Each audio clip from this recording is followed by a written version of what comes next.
All right, finally, a week has passed and we're back.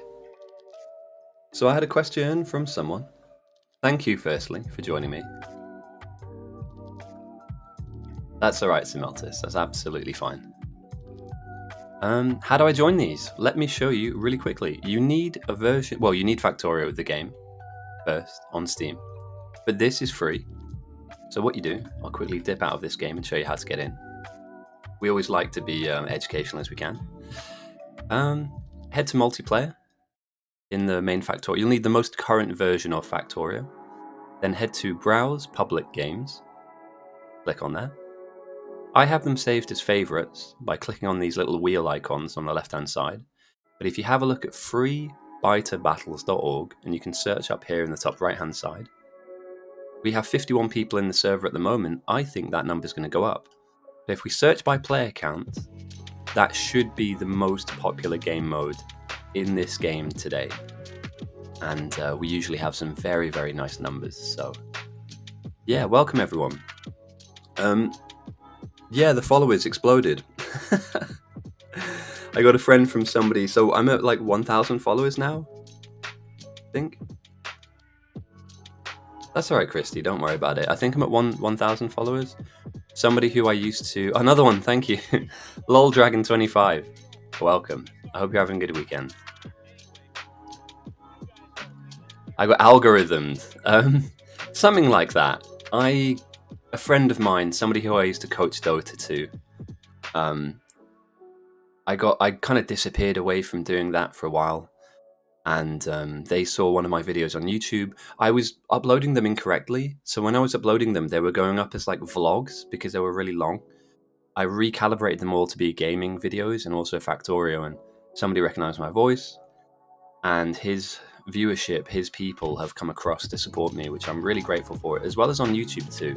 I'm really grateful for that. I massively appreciate it. I could read out the 1,500 names of the people that watch his stream, and I might do that over time, but just in the meantime, thank you very much. I'm overwhelmed by the support, and for any of you that are here thinking that I'm going to be playing any Dota, I don't have any plans to right now, but I have thought about getting back into coaching.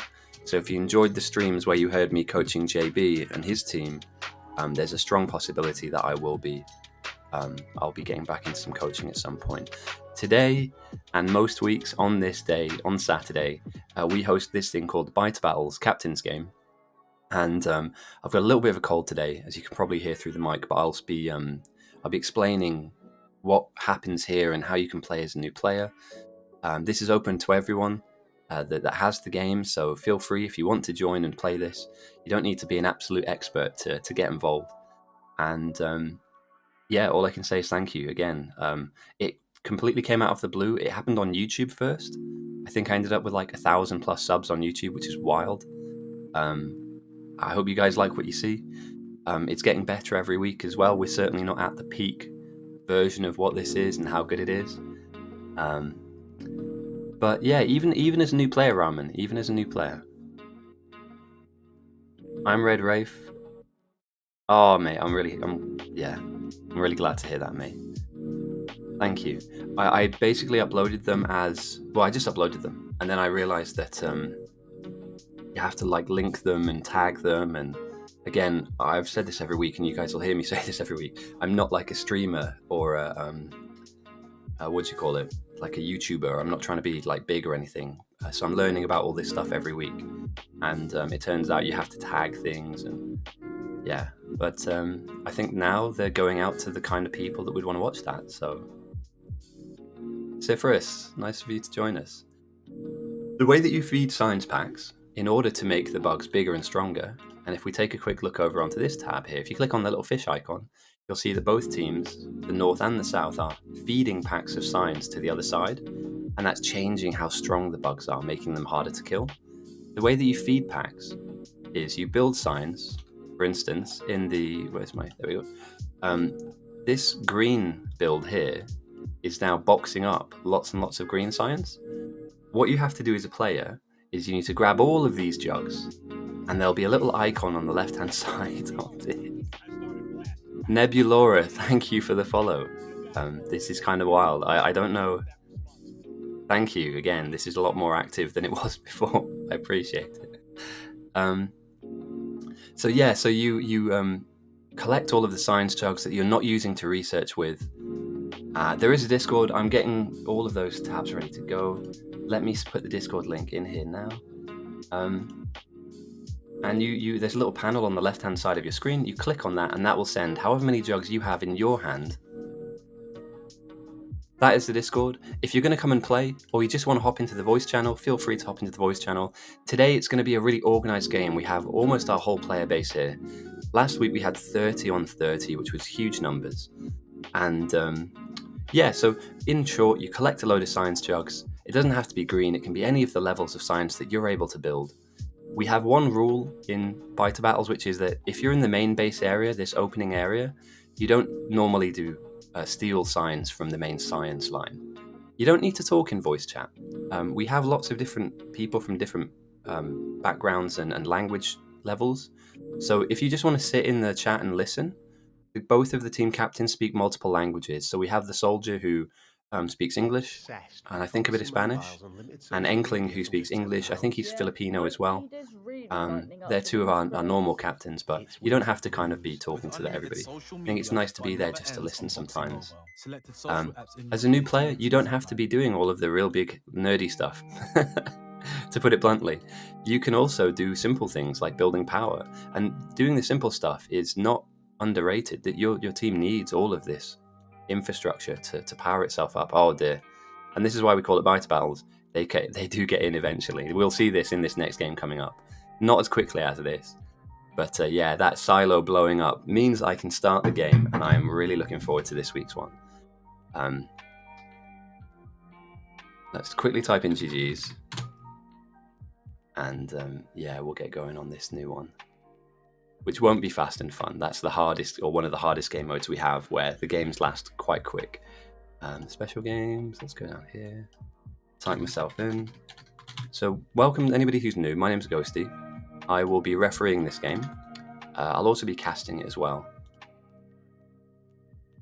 Oh, we need to roll the map first. My bad.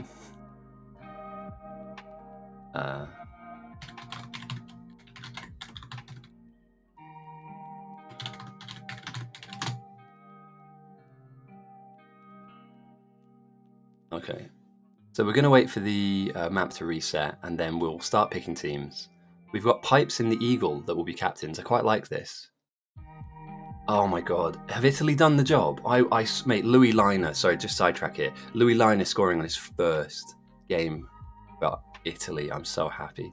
If you cannot spoil the island, yes! Oh mate, please tell me that's true. I'm so happy for them if they manage to do it. I've been waiting for Italy to finally not be last place or like a laughing stock, because they are really good at rugby. I mean, for any of you that's new here listening to this, I do apologise. I know you're here for gaming, but there's a big tournament on that's rugby based. I used to play rugby at a decent level, and I love watching it and keeping in touch. And Italy are like my spiritual second team. All right, so a couple of people want to re-roll this map. A couple of people want to keep it. The water bodies are slightly egregious, and we'll go through all the different bits and pieces that make up this beautiful game mode as we get through the pick phase. The thing to keep in mind at the very beginning here is we need a map to play on. And so all of our players are voting for whether a map like this is good enough for them to get the win. So some people want to keep it, some people want to roll it. What we're looking out for here is a good amount of coal in our kind of opening area here for the south and up here for the north. We're looking for a really solid amount of uranium ore that's close, so we can later on fuel a nuclear build. And sometimes these water bodies are kind of in the way. So it looks to me like a lot of people want to re-roll. I kind of agree. Having this huge water body where you'd normally have a lot of your production is a little bit annoying. It's a little bit frustrating. You can fill this in later, but a re-rolled map, and each map roll is random, so we may get an even bigger water body here next, but maybe not. Maybe not. Okay, the vote failed. We're playing this map, guys. Well, sometimes we like to make life difficult for ourselves, and I'm alright with that. Perfect. Let me do this. We're going to play Piece of Cake today, I believe. Today, I'm not going to play. I'm Medex. Thank you for the follow. I massively appreciate it, guys. We have one captain in the Soldier. Outstanding's thrown his hat in the ring too. And again, any seasoned player can captain the game. We just need people that know the player base to pick the skilled players to break them up. If one team ends up with lots of skilled players, it can be a steamroll, and we don't want to see a steamroll game. We want to see a really equal breakdown where 50% of our highest level guys are north, 50% are our highest level south, and then we break the new players up in between and we just get going. So I think that's enough people to start us off with the picks. As always, I'm going to flip a coin. The north will be the heads will be the Soldier, tails will be the south. Heads it is, the Soldier will pick first. And I can start breaking down what the hell we're doing here. I can also break out, as you guys saw at the very beginning, my lovely high-level NASA standard MS Paint tools. Christy, I don't think you would count as new anymore. How many wins have you got now? I think you've got like 3 wins. I think so. So here we go. So all of these guys on this patch here are prospective players. 3 wins and 1 loss, if I remember correctly. The way that you see wins is quite cool, actually. Let me send you a link. We have multiple websites which track our data. So, and when I mean to say data, what I mean by that is we have websites like this. Let me send this in. So you can actually scout your team based on their ELO. We have like a ranking system. When you play during the week and you win a game, you get data. On that website as well, it also tells you who you play well with and who beats you the most. So who you don't want opposite you or who you want on your side. And there's just a nerdy little wrinkle in there that if you like your data, if you want to follow your own stats, Google yourself on that website or hit the search function, and you'll be able to see like the reason why Runeboggler has a high elo is because he plays with other high elo players, but he also manages to get to a certain science level at a certain time. Lol Dragon, thank you for joining us. You can play during the week, so this server runs 24/7. And what that means is there's always a game on, but sometimes there aren't this many players. So sometimes you get like 5-on-5, sometimes you get 10-on-10. Today we should get 20-on-20 at least, maybe even 30-on-30 like last week. And at the moment the picking works where the soldier has a list of all of these players. And because he plays a lot in our server, he knows, for instance, that Friendly Fire and Dr. Claw, these two are very strong players. So he's going to have to try and pick one of these guys. No. You will be selected. So every single team today is handcrafted. And the reason it's handcrafted, so for instance, the reason why Outstanding has picked like Neuro, who is the lead admin, he's the senior admin on our game. Neuro, Fordeka, these guys are really, really strong players. So he's picking the best of the best to play an outpost, which is another thing that we'll get to later. But at the moment, just hang tight. You can join late. You can join at the very end if you like. This is a game that will run for about 3 or 4 hours. You don't have to play the whole thing. Even just a small contribution is enough to help your team win or lose. So even if you just come in and build a few power blocks, that's huge. That's massive for your team. What Christie has been experiencing, and I think that a lot of new players could really get behind, is that when the game starts, each captain will have an idea of how they want their base to look, so kind of where things go and what happens in this area here. It's just like iron smelting, and this is going to be our green ship building and stuff. If you're a noob or you're new to the game and you don't want to kind of do any outlining, you just want to help your team. Let's say, for instance, a huge blueprint goes down in this area. I would say the best thing you can do is help your captain fill that blueprint in. I know, the timings are not great. Peru, nice to have you with us, mate. Yeah, the timing's not great. We do have a lot of people that play on the other side of the world. So Australians, Filipino, Vietnamese. We have some West Coast Americans that would fit a good time slot.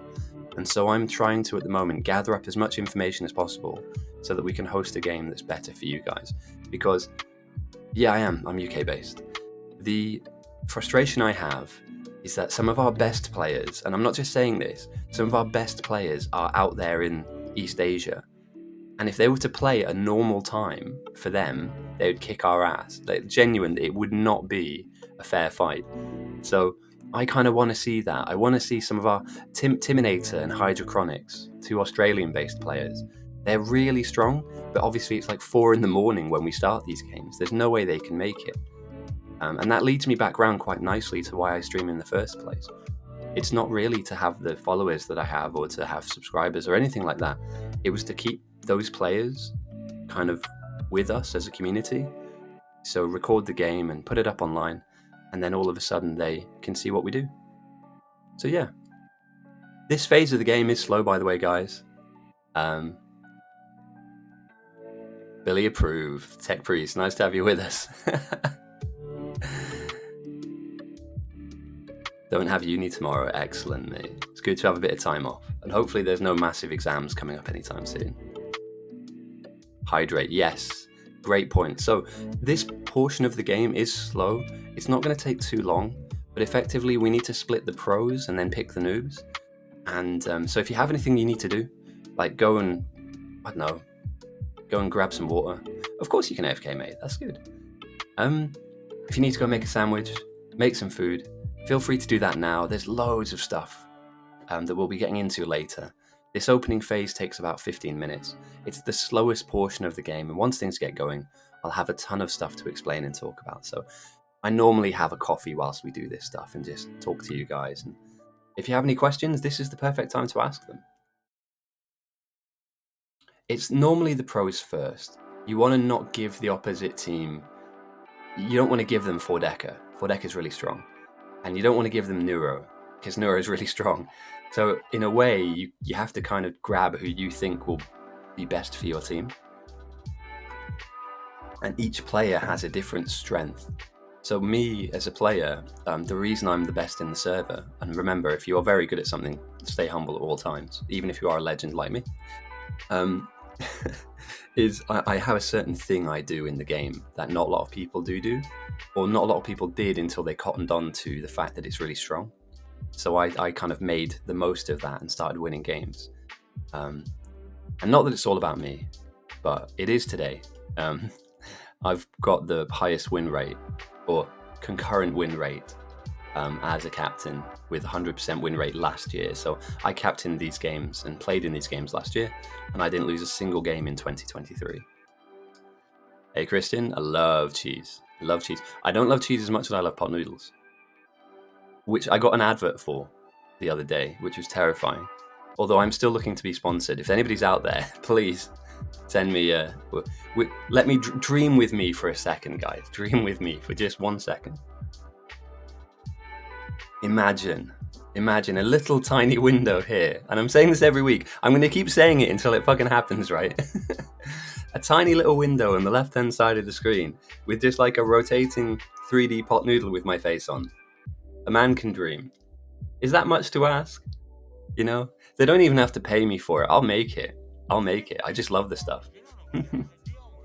Indomitable sea bass. Oh, thank you guys. If what most of you I think are coming from JB stream, and I really appreciate that. I'll see if he wants me to give him a shout out, and I'll give him a shout out at the end of this. JB and I go way back. I used to play Dota with him. I then stopped and started coaching, and that's where I think a lot of this has kind of come from. If it is random because I've managed to algorithm myself correctly, then also thank you too. But yeah, 11 on 11. There's so many people still to pick. So many people. How about the sweet baby boy? Thank you for the follow. Jeez, this is picking up speed. It's an old friend of mine. Who played Dota at a... He has different names, sorry. His username changes all the time. I just call him JB because he's got a new bloody username every 5 seconds. I think he was like... Yeah, something quite nasty, so I don't want to call it out on the stream. But yeah, he's a bit of a weirdo. Very good at Dota, though. Very good at that game. Yeah, have it bounce around like the old, like a little floating pot noodle like block that just. Every time it hits a corner, it changes flavor. Oh, that's awesome. But yeah, I don't know. But you know, the first thing, because I got a few DMs from people I used to speak to, I may as well clear that up now. I did mention in my last coaching session with the team that I was going to take a break, and weirdly, I kind of found this directly afterwards. Most of you who knew of me or heard of me before, they knew that I was burning out doing that coaching job, and it was for free. I wasn't getting paid or any kind of sponsorship. We just tried to get the team noticed, sponsored, and picked up, which I think a few of the guys did. Not all of them, but a few of them did. And off the back of that, I needed to take some time for myself. And just a general, hint for life. Like, if you need to take that time, take that time. It's not worth grinding yourself down for something that, will be there for you when you come back. So I took a break, found this, and it's been good fun ever since. I happen to be an admin, believe it or not. Kajito, it will be a good one. Sure thing, Ramen, I can absolutely explain that. If you look on this left-hand side of the screen, both teams, at the bottom of their player list, have a metric that we measure during the game called evolution, and what that means is how strong the enemies are on your side, and the threat is how many bugs there are that are fighting you at any given time. At the very beginning of the game, Christian, thank you for the follow. Sorry if you guys get bored of the follow message. I've had that forever, so I just kind of kept it. Yeah, so the evolution side of things. The evolution is manipulatable, so you can push the evolution up by sending signs, and the threat number is kind of the biggest deal, really. Later on in the game, the threat, you might have like 4 million bugs to deal with, and it's going to stress and strain your base. So the goal of this game mode is you have each side has a rocket silo. And the way to look at this is the most important part of the game. I need a posture chair. I'm leaning over at the moment. This is the most important part of your base. If this dies, the game is over. North and South both have one of these, and the main goal is to kind of build a base to protect it, but also build a base where you can research deeper into the tech tree, because the tech tree in Factorio, as most of you know, is massive. So what we tend to do is we build these enormous castles, huge castles that span across the entire base. And then inside of these castles, we have these like production blocks where, we build basic stuff. And then, in this red square, we build like medium level stuff, and then in this, oh, bloody adverts. I wonder what that was. 1 second, guys. Let me just get rid of it. And then, for instance, in this blue box is like advanced stuff. And then we can build a rocket and then we win the game, etc.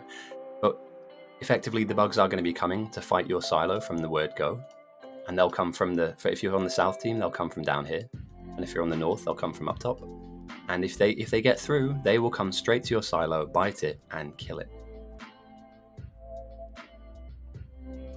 Oh, Kirk McDonald. Yeah, let me send you that link too. So this is another nerdy thing that people use for Factorio. It's like a calculator. What I'll do is I'll have all of these as commands in my streams so that people can like exclamation mark to get ready.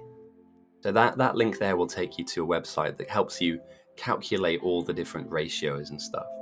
We're now coming to the kind of meaty end of picking, so yeah, we're not far away from getting the game going.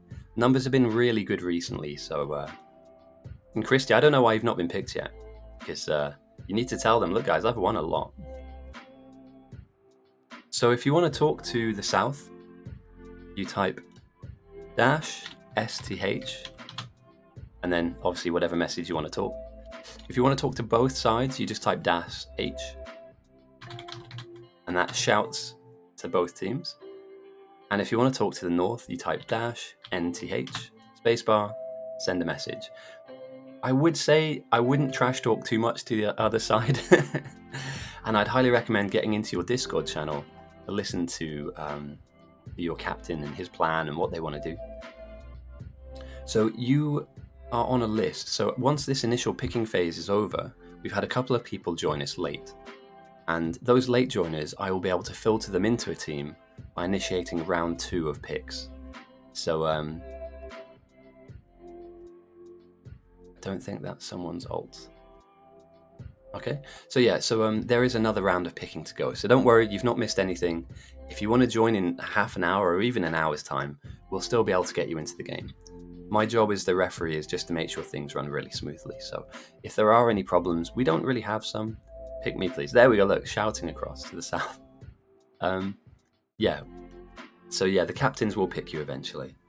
And if for whatever reason, and it doesn't happen often, if your captain doesn't want you on their team, there we go. Look at that, Christy. Ask and you will receive. They recognize greatness once they've been pointed out to. If your captain doesn't like what you're doing, or if you grief, people do grief at times. They are removed from the team. So,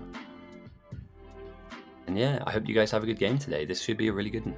20 on 20 already, with about 5 each side or 10 each side still to go. Spectator on this stack. Your elo is 844. Yeah, that's good. Well, it's higher than average. So the normal noob MMR is 800. So the best way that you can help your team out is to listen to the captain, man. The guy's played probably hundreds of games, and he just needs people to group up. Some of them to build in main, some of them to build power, some of them to build defenses.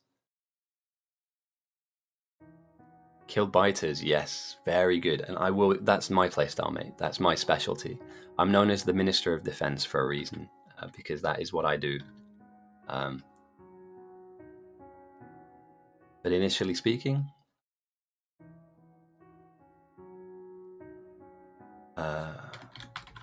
okay, right, so this phase 1 has done. Then I can enable late joining, where I'll let other people that have joined us late jump in. Hey Zhao, nice to have you with us. I hope you're having a good weekend. And thank you for coming from YouTube over here. It helps the algorithm, and all of the gaming gods seem to be shining down on me at the moment. Welcome. You got picked. Oh, awesome, Ramen. Nice one. These guys are going to be coming in too. And yeah, Zhao, if you have any questions about what you're seeing, or if you want to play, feel free to ask away. And if you need to be shown where to go to join us, I'm happy to show you where to go. Welcome. I hope it stays on Piece of Cake. Oh, and if you're joining from the Dota community, I may get back into it. I may do. I was auto join and insta jump back to spectate. I know it's frustrating. What I'd love to have is like a spectator panel where you can kind of see what both sides are researching and you can see the Evo. And as long as people don't call it out to everybody else, obviously. Oh, what? You didn't get Employee of the Month? What did you do? Did Karen come in and complain about you?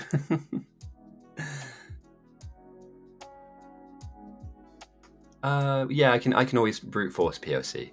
I like giving them the illusion that they have choice, and then it goes to what I wanted it to be.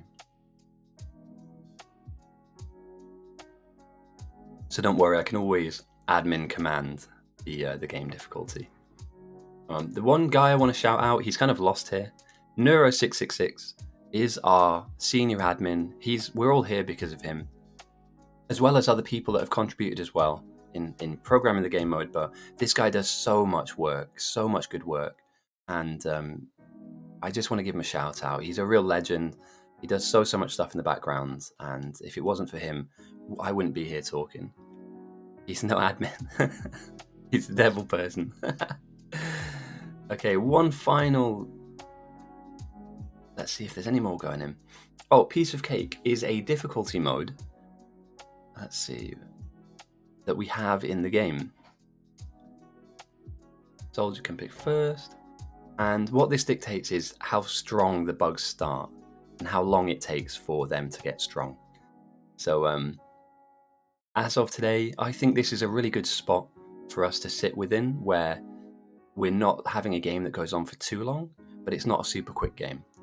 So, and somebody had to vote for Fast and Fun, didn't they? Absolutely not. All right, let's give them a few minutes. I'll say 3 mins. Oh, 1 second.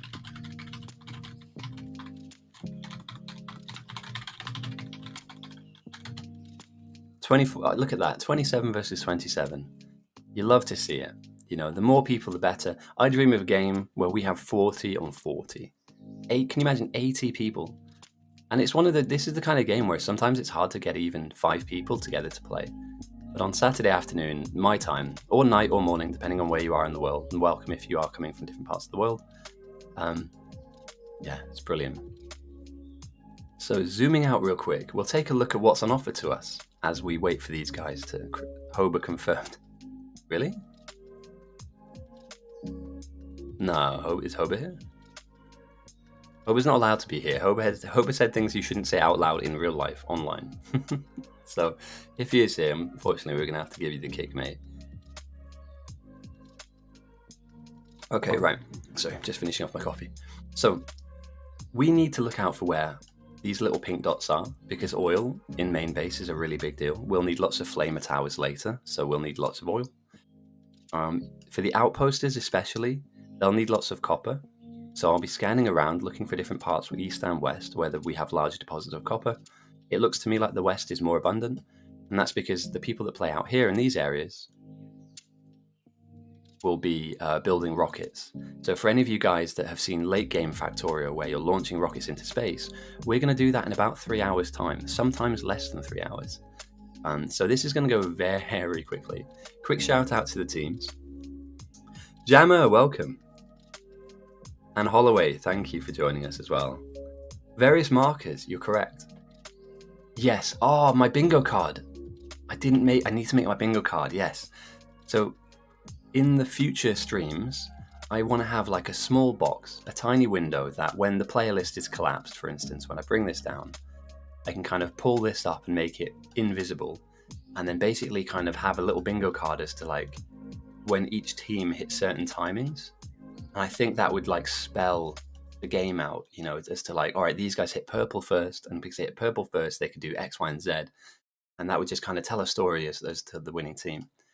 There is a meta in terms of you need to have, for instance, like a certain technology researched at a certain time. And if you are behind, then that normally spells disaster. It's not really bingo. The real bingo that we play is waiting for repair packs in bots and red belts. All right, guys, let's do a prediction. How quick do we see red belts here in this game? Right, let's go 1 minute and then we go. All right, boys and girls, and anybody else out there that wants to watch. 1 minute and we go. Game's about to start. It's taken us a while to pick teams, but 27 on 27 is pretty nice. It's really nice, actually. Inkling, Full-Time Nub, Jason Gross, Rune Bogglers, all legends. Soldier, Claw, Clutch, Granley, The Cake is a Lie, GK, Crackster, Pipes, Monkey Law, Lucky Stone, Califabot, Viking, The Dennis, Marich, Dot, Helm, Messier, Red Wraith, Medex, Nebula, Ace Ephesus, Christian, and Golden Hawk are on the north. Their team are May the Factorio God be with you, and that's Inkling's team name. On the south, Neuro, Cognitive, Ness. Ness is Speedrunner, by the way, as well as Zimultus, so we've got some fucking quick people down here. Outstanding, Dradrian, Space Dog, Fordeka, Razgris, Just Bob, Friendly Fire Dog, Amalek, LPO, One More, White Lol, Unicalamana. Okay, I'll try and learn how to say that later.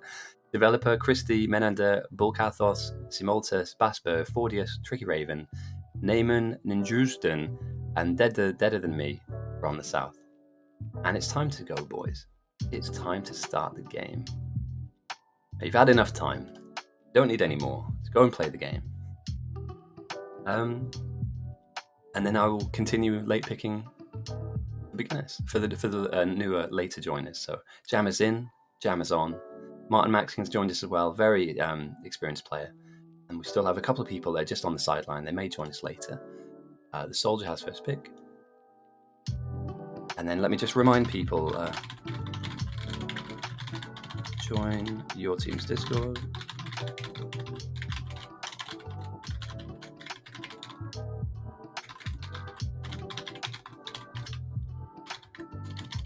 I can't spell today.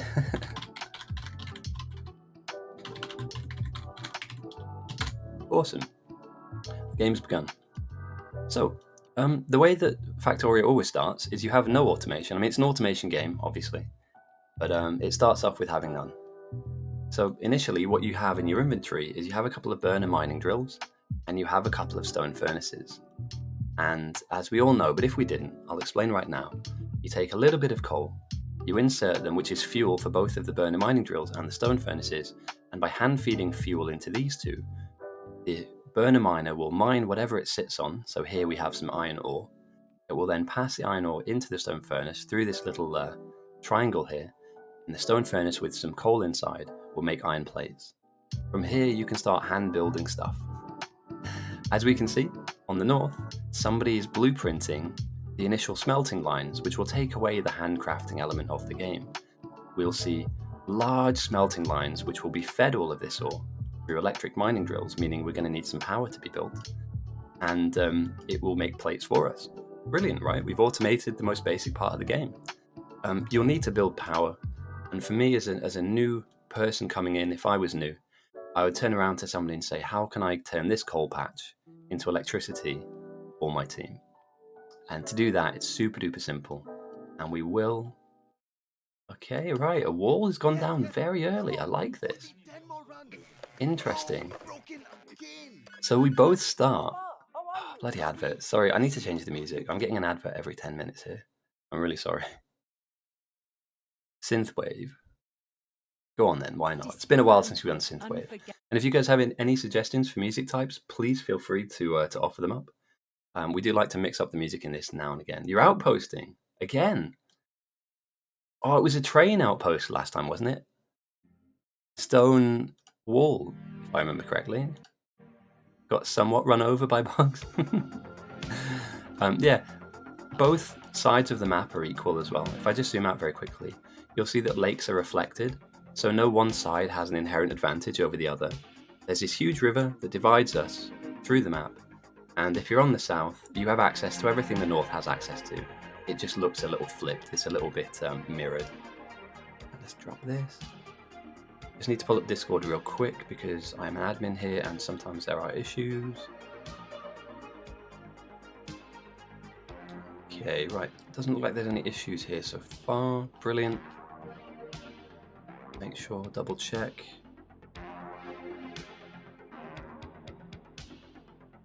Oh yeah, and let me throw my Twitch up onto chat. Another large smelting block. 2 large smelting blocks at the beginning of this.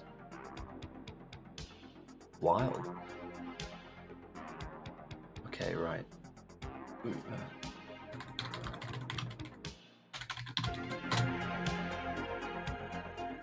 Cool.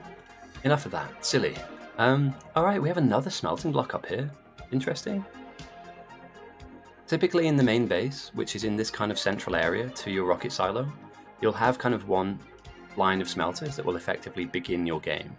This isn't enough for the late game, but it is enough to begin to produce you the stuff that you need without you handcrafting all of those standard items like belts, inserters, assembly machine wands, etc. The double smelting line is kind of brave. I don't know why they're going to do that. Oh, Volbats can come in. Yeah, go for it, buddy. Gory George wants to play. 3 more players are coming in. We're going to hit 30 on 30, guys. Jeez. Another strong week. All right, let's end that there. Outstanding gets first pick.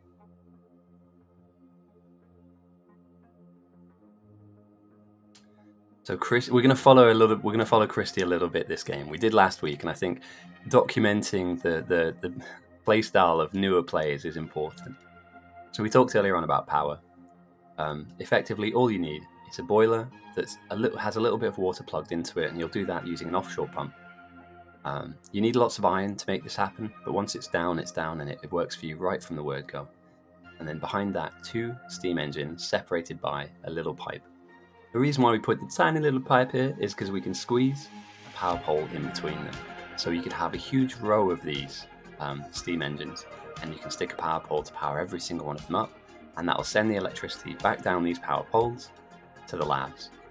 I know a lot of you guys are seasoned out here, so please don't think I'm trying to over-explain this like you guys are idiots. I appreciate there's lots of high-school Factorio players watching.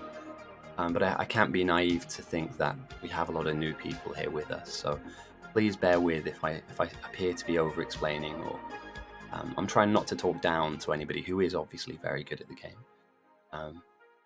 But with 1,000 new eyeballs on, I need to kind of maybe just take a little bit of a zoom out and just give a bit more information. So, and if that annoys anyone, I do say sorry, but I don't think it will. Because it's going to be fun. The game is long, so we'll have loads of stuff to go into. Coincidentally, it looks like the south are building the initial smelting line, but they don't have a lot of blueprints down. Whereas these guys seem to have a really clear understanding as to where they want to go. South are slower to get there, but I mean, they've got their belts down. This is for me, this is the most important part of the early game. You don't want to be handcrafting stuff forever. So you need to get these smelting lines working for you, because once a belt goes down, unless a biter kills it, it's there for the rest of the game. Oh no. Oh dear. Is there anybody that's played this game a lot that can tell me why I'm worried about this? These names, these players. Simultus, Audius, Friendly Fire, Ness, Cognitive Fun, Fordecker, and Bashburb. Now, I don't know Bashburb that well. Fordius I don't know that well, although I do recognise the name from speedrunning maybe. That is a scary, and Just Bob as well, that is a scary level to be out here in the wild. They're really good. Coincidentally though, oh no, it's going to happen again, isn't it? It's going to happen again. We had this last week. The best players in the game, and I'll explain this real quick, so I'll just open my window up and I'll explain what's going on real quick.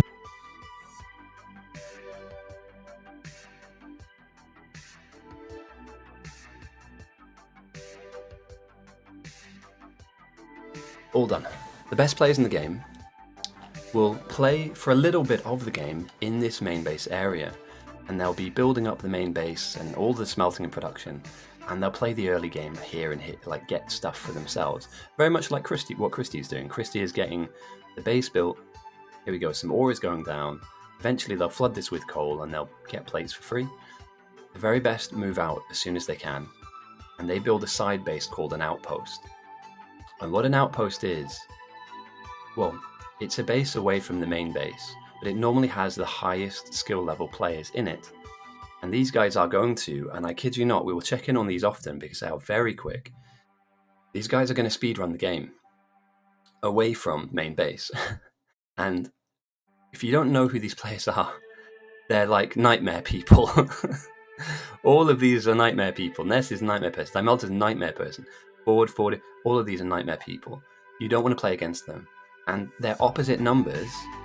All of these are nightmare people as well. We're talking like the top 10 players on our server right now are going up against each other. And this is kind of like a bit of a staring contest. It's like, you know we're going to do this. I know you're going to do it. Let's see who can do it fastest. And we have actual speed runners here. Like people that have world records and try and break world records every day. You know, this is going to be wild. And to have the numbers we have in our team as well, 29 versus 28, with potentially a few more people to come across as well. That is going to be frightening. I love it. I love to see it. And we've got some threat farmers as well. Perfect. Cliff builds in. Game Shook's in. Soldier gets to pick first. That'll get him to 29, sorry. So, we see on the south, however, there is a negative number on both sides for threat. Wait, what? Hang on a minute. What's going on?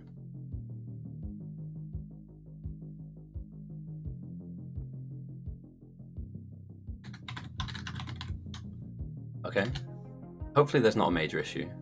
People will disagree about builds, but as long as there's no major fallouts, as long as they can, resolve any issues, I can get back to explaining what this is.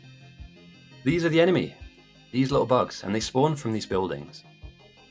Now, at the very early stage of the game, they're very small, and they're kind of easy to kill. You can literally shoot them with a gun. That won't be the case later on. They are going to be nightmarishly hard to kill later on, including bosses. There will be boss bugs. As you can see here, Naaman is able to melee kill these guys. That won't happen for very long. Over the course of the game, the bugs will evolve and get stronger and bigger, nastier. There'll be more of them. They get faster. They hit you harder. So there's a small window at the beginning of the game, and this is where I capitalize on my playstyle, which is threat farming, where you can have, for a very cheap investment, for only a couple of plates. Cute meow meow, yeah, you can come in. A lot of new players this week. I'm really glad that the YouTube stuff's taken off. I mean, there seems to be a lot of people that are joining us that are, they're coming from that side of life. At the beginning of the game, they're really weak, and you can shoot them. However, later they will be like 50, 60, 70% evolved, and this won't do. So, what Naaman's doing, and I believe somebody on the north is also doing this, these guys up here, is giving their team negative threat number. And what this means, this negative number, is that this map needs to spawn this number of bugs positive, so like a positive number, and then they'll begin to aggress. And the way that the bugs work is when there is a positive number, they'll begin to run down the map.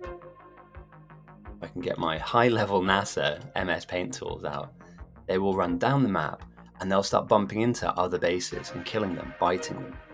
So if you have a positive number, they're coming. If it's a negative number, they've got to restock their numbers before they can come. So driving it into the minus 300 is really good. If you can drive that threat number into the minus 1000, there's a window of time there that the map needs to take to spawn more bugs in that keeps your guys safe. And what these guys are doing here, they're keeping these guys safe, they're keeping these guys safe, and they're keeping these guys safe from being attacked. So, for small investment, if you're a new player and you see me in game, I will be doing this with you if you need, like if you want to, because this is something that anybody can do. Tech Priest, I did see your question and I will answer that right now. There is depending on your ambition and also the skill level of your captain, there is an ideal number of opening phase, these smelting lines. Mostly it depends on how big our opening patches are. There is a rule that says that patches need to be a certain size, otherwise we re-roll the map. So these starting patches are normally in the hundreds of thousands. We won't find tiny, small patches in main.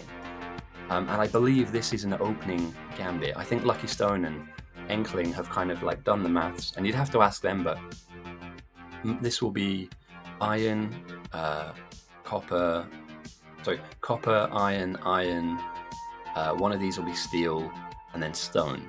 Oh, no one wants to play. Okay, yeah, got you. Right, you can come in, dude. What I see a lot of people do is double this. So they'll have twice as much. They'll have double this, depending on the size of the space of the base that we have to work in. You've also got to remember things like the lakes that we have. Oh, right. The burner cities. That's a great question. I like to keep them down for a while, because you can go off and do other stuff and then just grab a few hundred plates. And especially if your smelting isn't going very well, you don't want to be hand feeding stuff all the way through the game. But if you could put like 100 plates into each of these, then all you're allowing your team to have backup stuff that will flood in later. Oh, you got into a team and then he left. That's sad. So yeah, I like this. The burner city is what I call it, and what a lot of our players call it. You want this down until you can plug it in. Until you can cover this with electric miners and also have enough smelting power, you keep this down. So each player gets 10 miners and I think 10 stone furnaces to begin with. So you can cover most patches. And then it's a case of getting coal, to feed it all effectively. Because it's really sad watching a whole patch of burner miners flash red and you're like, that could be helping me here, but we haven't fed them enough fuel. Like this, for instance, this is kind of quite sad because you need this stone to make your stone, your stone furnaces. You need it to make walls. So obviously you have to then fuel it too. But down the line, this will all be covered with electric. Yeah, very good. Yeah. A good mixture as well, And I can see here as well, they're looking at getting some early grenade production because why not aim for military science? And that's a great way to lead me on to why we're here. We're here to do some research, actually. It's great. If you wanted to, you could throw red signs at the opposition team and it would do something. It wouldn't do a lot. We see here Neuro threw 28 jugs to the north, and that's evolved their bugs by 0.7%, because red is basic, it's the most basic science. It doesn't do a lot of damage. You need to throw thousands of these to make any kind of real impact happen on the other side. But the way that I classify the game is your early game is these two sciences here, your red and your green. Mid-game for me is your military and your chemical, your blue science and your grey science or black science. And then late game is all about getting purple and yellow, and then like the ideal number one strategy that you want out of life is this stuff, because this is game changing. If you end up with space science, you can really change the evolution of the enemy's bugs by hundreds of % if you have enough of it. So this is basically a rocket rush. I mean, it's pretty much about these outposts here rushing to build a rocket, whilst the main base here slowly but surely gets up the technology tree and researches, but also defends itself. This needs to be a castle. This area has to be built into a castle. And so when we're looking at kind of where we'd build our defensive lines, right, the bugs can come through here. There's like a corridor down here. Apologies. They can come through this, and they can also, I think they can come this way. So later on, hopefully, around about the 1 hour 30 mark, somebody will need to build huge walls that will close their base off, stop the bugs from coming in. And then behind those walls, they're going to need loads of defenses because unlike normal Factorio, the bugs end up winning. There's no draws in this game. And eventually, these things get so big, they steamroll normal walls and normal defenses. So at the beginning of the game, they're small and they have these brown shells. They go from small to medium, medium to big, big to behemoth, and then later on there are bosses. What Naaman's doing here is he's using a single grenade to pop multiple bugs. It's all good, man. Let's go. Lots of new players today. I'm loving this. It's really nice. Okay, just the single guy. Got to throw a player down south. I've been chucking a few up north to see if they stick around, but hopefully some of the north players will come back. And as you can see now, because of him grenading the bugs rather than shooting them, there's an enormous amount of bodies, and we're at a minus almost 1,000 right now. So there's a safety window that exists for the south where they can build up their base. A mixed build already? You guys seeing this? Is Gamershock... Do I know Gamershock at all? No way.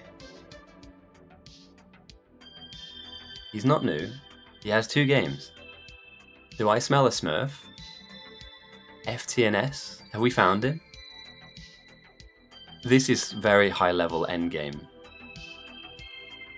Oh, you're naming. Yeah, mate, honestly, keep it up. So, I'm not meant to pick sides. But yeah, keep it up, man. Like, you want to be doing as much damage to them whilst you can. Because later on, they're going to be too big to kill. So yeah, like, if you can kill the worms, be careful obviously of the acid on the ground, they'll spit at you.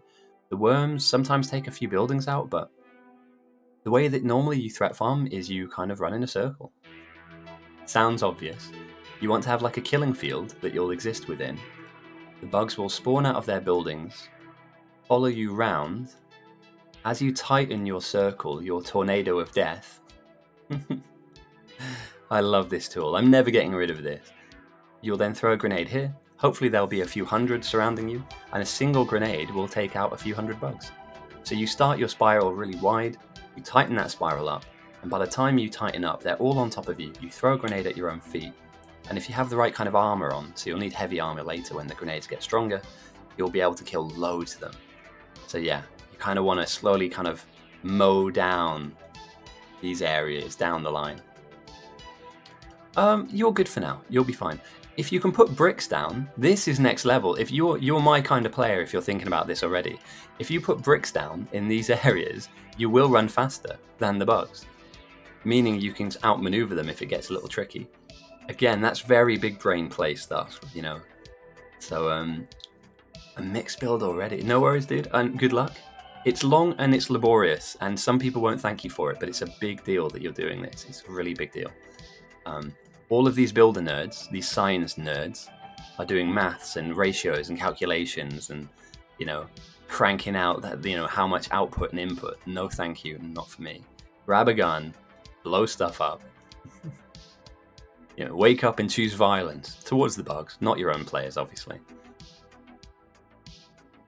There we go, right. And North obviously have this happening too. I think these guys are just kind of playing the long game and they're building their production up first, and then they're going to go and fight the bugs, I think. So any other outposts? Christie's going to be outposting. Tricky Raven's out here with Space Dog. Interesting. We have White Lolal here as well. Why did he die?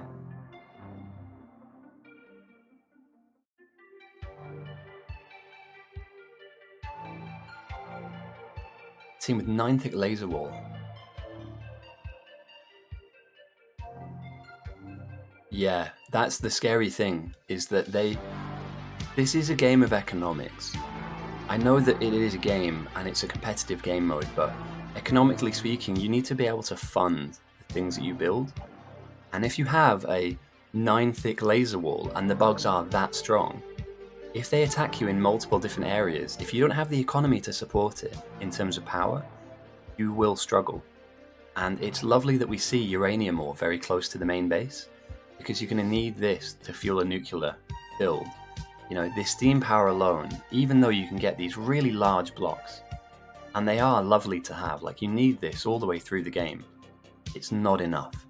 The bugs will get to 200, 250, 300% strength, and then you're going to struggle to support any kind of defensive effort. The way that defense works, by the way, you will get given a few gun turrets early on in the game. I'm going to tell you now, and I'm not lying when I say this, these are useless. The game has now been going for It took about 20 minutes to pick, about 20 minutes, let's say. Even now, these gun turrets are basically beginning to rust and become useless to us. What you need, if you had the ideal situation, and I'll just find an open patch of land to draw this out, is a big wall across the screen like this. Behind that wall, you'd have like flamer turrets. So those flamer turrets will be spitting fire over the wall onto the bugs. And then slightly in front of those flamer turrets, because they've got a longer range, you'd have laser turrets. And basically what that would do is that would create a huge killing area in this kind of black zone here, where the bugs would kind of run at the wall and then hit that wall, hit the flame, hit the lasers and die. There are different patterns of wall and different shapes and style and sizes of them, but that's the general understanding of late game defense, is you need to build up a castle, basically, and then defend that castle, because, you know, these bugs will rip your castle walls down. I don't know what this is all about. This is interesting. A secondary smelting setup. Okay. I thought Botta 10 got picked. Alright, okay, he's in the game though, at least.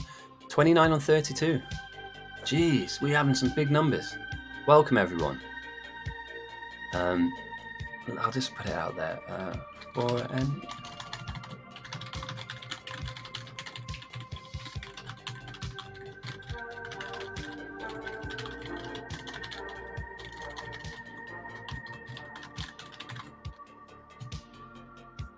A little bit of self-promotion, why not? So we've got one outpost out here. Crack has gone far away, like I don't know what this is about. Potentially a laser outpost, but look at the distance that Crack's had to cover to get here. Meanwhile, if we look over here, the speedrunners have already gotten far beyond the main base. So if you look in the main base of North, for instance, they've just started getting red and green down, and this is when I tell you how frightening nightmare people these kind of are. They've not only built red and green, but the red and green is flooding into labs already. Let's see what they're researching. Click on this. No research has been selected for the south. That's interesting. You could easily get through some of this stuff right now. Maybe there's a reason for that. We'll hold off. And if I pop up north, we'll have a look at what they're researching, because they should be doing something. Here we go. Weapon shooting speed, optics, military science, strong explosives. And as you can see, as we click on each of these researches, there's a tech tree underneath it. So you need to be able to research this. So for instance, fluid handling, for us to be able to start processing oil, and then getting plastics and sulfur.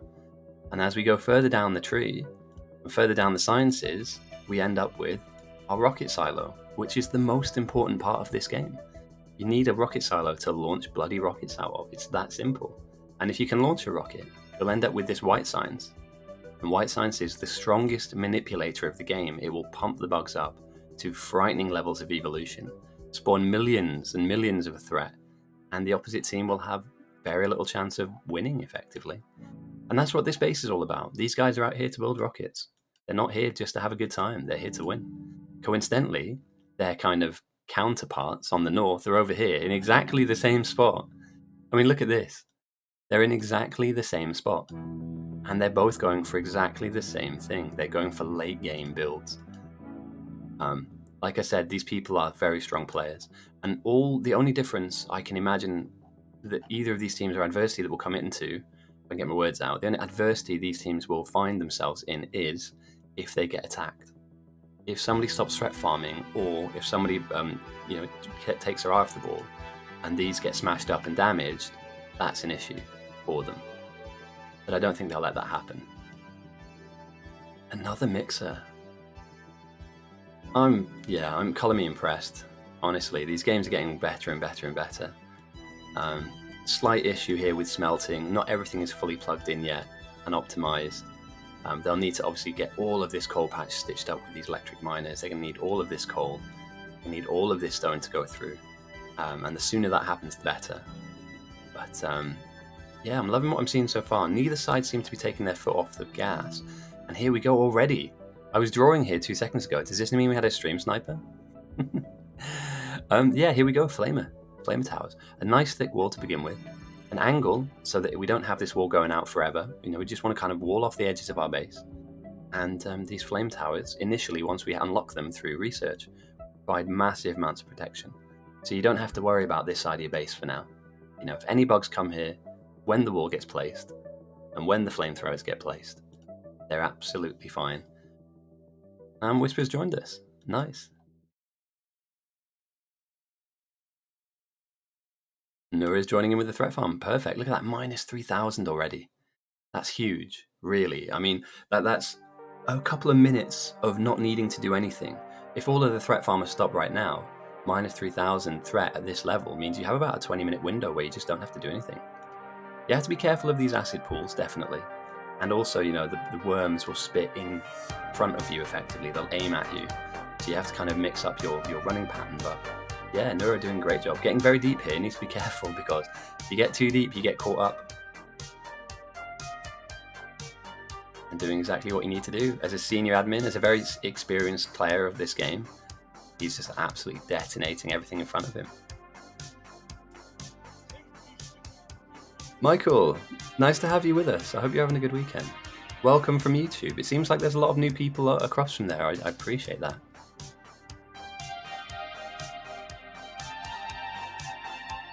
Yeah, Clowntown, I've heard as well. That one crazy guy, thank you for the follow. I really, honestly, I'm blown away. I really do appreciate it, guys. Yeah, I've talked to a few people within the community and they say Clowntown stepped away. I'd love to just swap notes and just have a chat with the guy. There was another guy called JD Plays, I think, that also did some casting with him. Dorek, thank you for the follow. That's 3. Holy crap. Welcome. Hope you're having a good weekend. Yeah, Clowntown used to do the casting of the games. I've got a link to my YouTube channel, real quick. For anybody that doesn't know, I know a lot of you guys are from YouTube, obviously. Coming in and checking out the stream, and I massively appreciate that. We host some 1v1 tournaments, and those 1v1 tournaments are money-based. So basically, if you enter, you have a chance to win a couple of €100, and as well as some kind of Bitcoin and all that jazz. So you'll be able to see some of the games from here. I know you're obviously coming from YouTube as well, but for anyone that didn't know, all of the games will go up online, and this will be where the next one goes up to.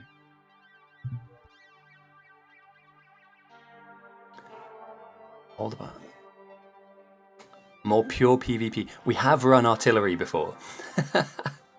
we actually ran an artillery game a while ago, and generally speaking, everybody here is just a fan of Factorio. They just love the game. So, you know, what I would say is that head over to the Discord if you like what you see, and feel free to join in because we do things like space exploration. We do different versions of Biter Battles. We've done Bob's mods. I don't know if you know about Bob's and Crastorio K2. There's loads of different versions that we like to run. I have it on good authority that there are a few people working in the background on different versions of this. That's just not going to work, is it? They're working on different versions of this. So like random science recipes, for instance. And that's all kind of in the works. So look out for events popping up here and there. This is hosted every week, and you're more than welcome to join. All right. Soldier gets first pick. And we're reaching 29 and 33. Really healthy team numbers. So let's take a zoom out. What are we terrified of? This? Yeah, those two things, number one priority, right? What's going to help those two guys hit their goal? This and this? And who benefits the most from all of this input, from both the blue and the white arrows? Everybody in this red square. Everybody in this square here benefits. The white guys will get to the white arrows, not white guys. The white arrows will get their team to the late game. The blue arrows will be their defensive level by fighting the bugs, pushing them back, and everybody in the red square will be able to build their base up. Now, people make mistakes. People make unoptimized plays, suboptimized plays that don't work. For instance, I'm not pointing this out to say anything negative, but as you can see, there's not a lot of green research coming into the labs here. There's lots of labs, but they're not fully researching.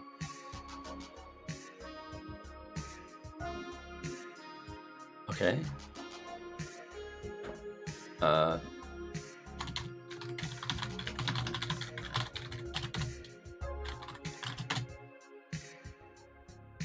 Okay. Slight numbers discrepancy here, though. If I keep putting people on south. That's the third person. I mean...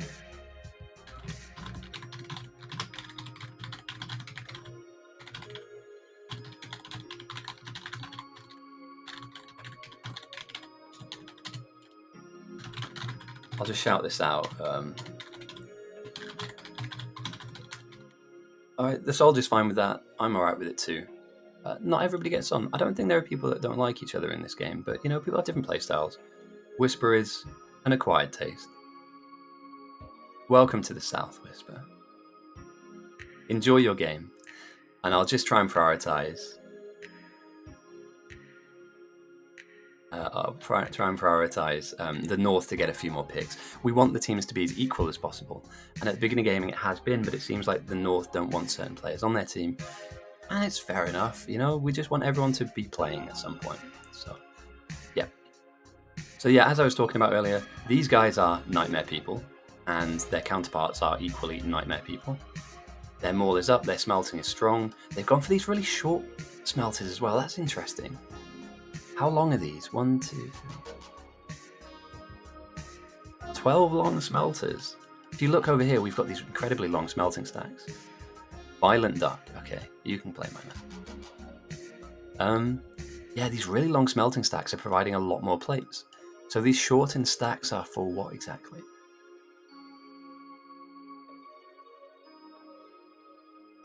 The maul is up, at least, so they have a box of belts, so you don't have to handcraft this stuff. You don't have to handcraft, inserters. They're not building science here, which is interesting, so they're going to let the main base take over on science. They've got bricks to be built, okay. Make sure we're not griefing here, boys and girls. The North are... I might be wrong here, but they've taken a while to get this up and running. These smelting lines. It feels a little bit slow. They do have a huge research setup. If they can get this plugged in, this is going to be massive. They'll speed through the research tech tree. They've yet to plug in their military signs, but that's a really, really solid.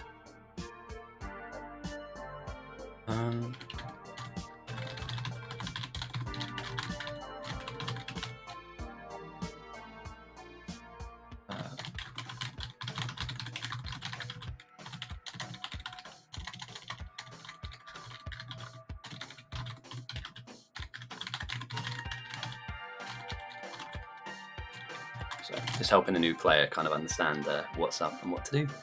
Talking to new players, Christy, where you at? Are you outposting already? Have you found a good spot?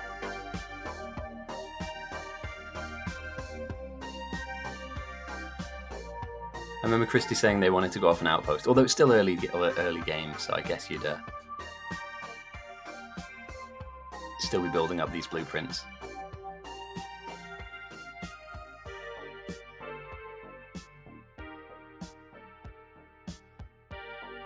More miners, got you.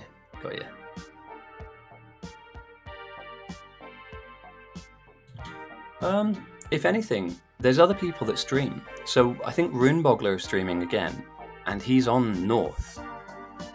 So what you could do is you could join the Discord to kind of just watch other people stream, because a lot of the time they'll explain like what they're doing, and that'll give you an insight as to what the flow of a game looks like, because he's going to be talking to all of the... I mean, I know these guys play on teams together anyway. I mean, they have their own stack that they call, I think it's MCP, and yeah, Runeboggler's part of that. I might be getting that wrong. It might be TSG.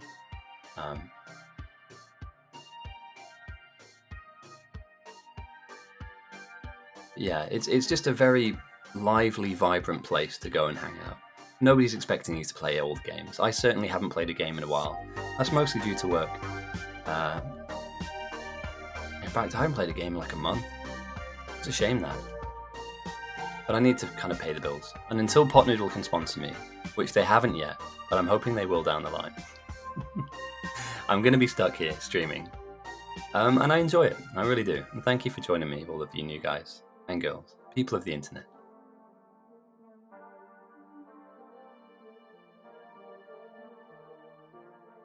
Monkeylol, throw us some science. We saw this last week, didn't we? Let's see how much that changes the game. So, 143 space signs. Change the Evo by 4.6%, and previously, so in the last 10 minutes, we've seen the Evo jump from the south from 5.2 to 17.9. What does this mean?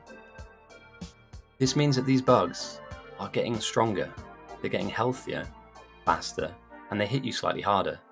Now, 17% is not that strong, or 18% almost is not that strong, but if Monkey Law continues to throw signs, these bugs will evolve and get bigger.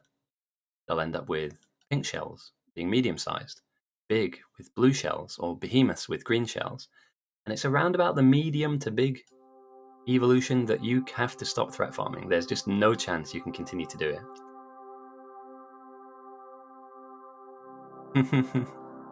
They're my go-to food in the middle of streams. I've tried cooking. Obviously, these go on for a while. I've tried cooking during my stream, and I just feel bad leaving you guys AFK. So a pot noodle, like all I gotta do is flip on a kettle, and then I'm good to go. I'm going to be honest. I know other noodle variants are available, but it's something that I used to eat a lot when I was at university, and it just reminds me of being back at uni, the glory days. Or lack thereof, glory days. Interestingly enough, we do see military signs going down on both south and north. It's not yet plugged in, but you can imagine once it starts. Yeah, Julian, you can come in as well. And you're going to be going up north, and that kind of evens stuff out a little bit now. 30 to 32. I'm happier with these numbers too. But yeah. I joke, I'm never going to get sponsored by anyone. This isn't going to...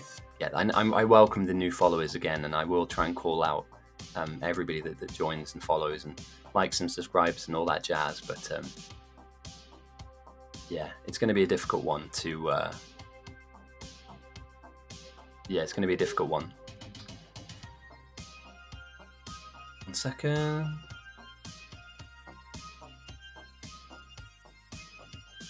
A good friend of yours is here. Ooh, do you mind pointing them out? Do you want to give us a hint?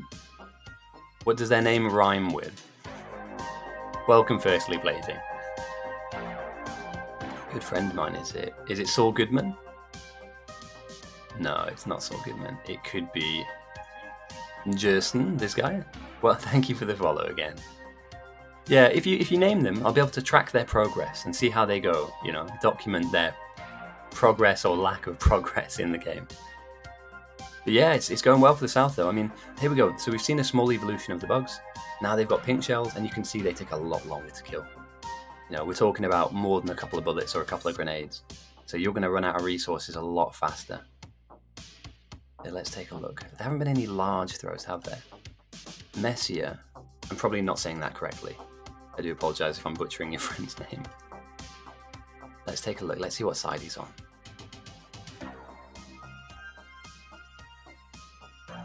He's on north. Mess. Yeah, I was going to say, it sounds like a very French name. Messier.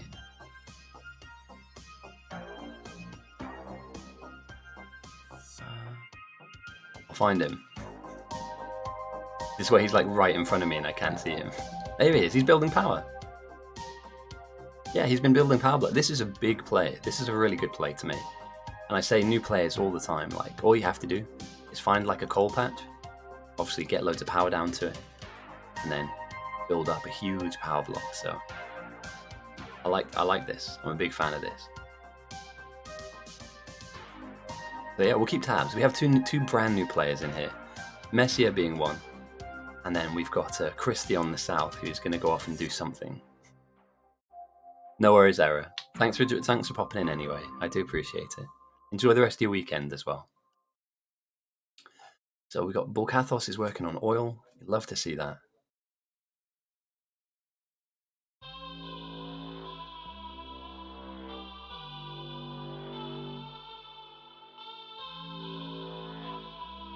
Krisky's out here on his own.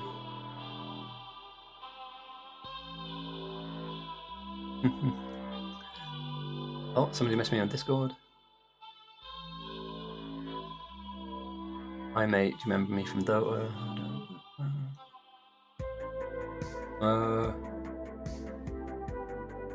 Yeah, I'm... I'm not watching that replay, mate. Sorry. For any of you that are new, I am on that Discord server. I'm not here to do replay analysis. That time in my life is come and gone. I appreciate the question. I might take a look at the replay, but I'm not going to be able to break it down for you, mate. I'm well burned out from that, so. Oh, mate, I'm not very good with machines either. Don't worry about it.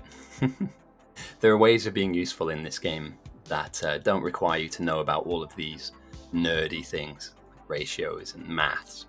No chance. But yeah, we can see a little bit of military science is coming into the labs on the south, and the south have taken advantage now. You know, the north is slightly slower to build up their production, and we can see the beginnings of a bit of a deviation, a bit of a split. Military in almost all the labs, and let's take a look at what they're researching, because this is important now. Very important. Okay, Flame Tower. The first thing they want to use their military science for is getting that really key defensive element. This will be with them for the whole game, and this is vital to get this built as soon as possible. You can never have too many flamers, and same with later on with laser towers, you can never have too many of them too. Oh shit, 1 second, my doorbell's going, 2 seconds.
Sorry about that, guys. Just had an Amazon delivery, unfortunately.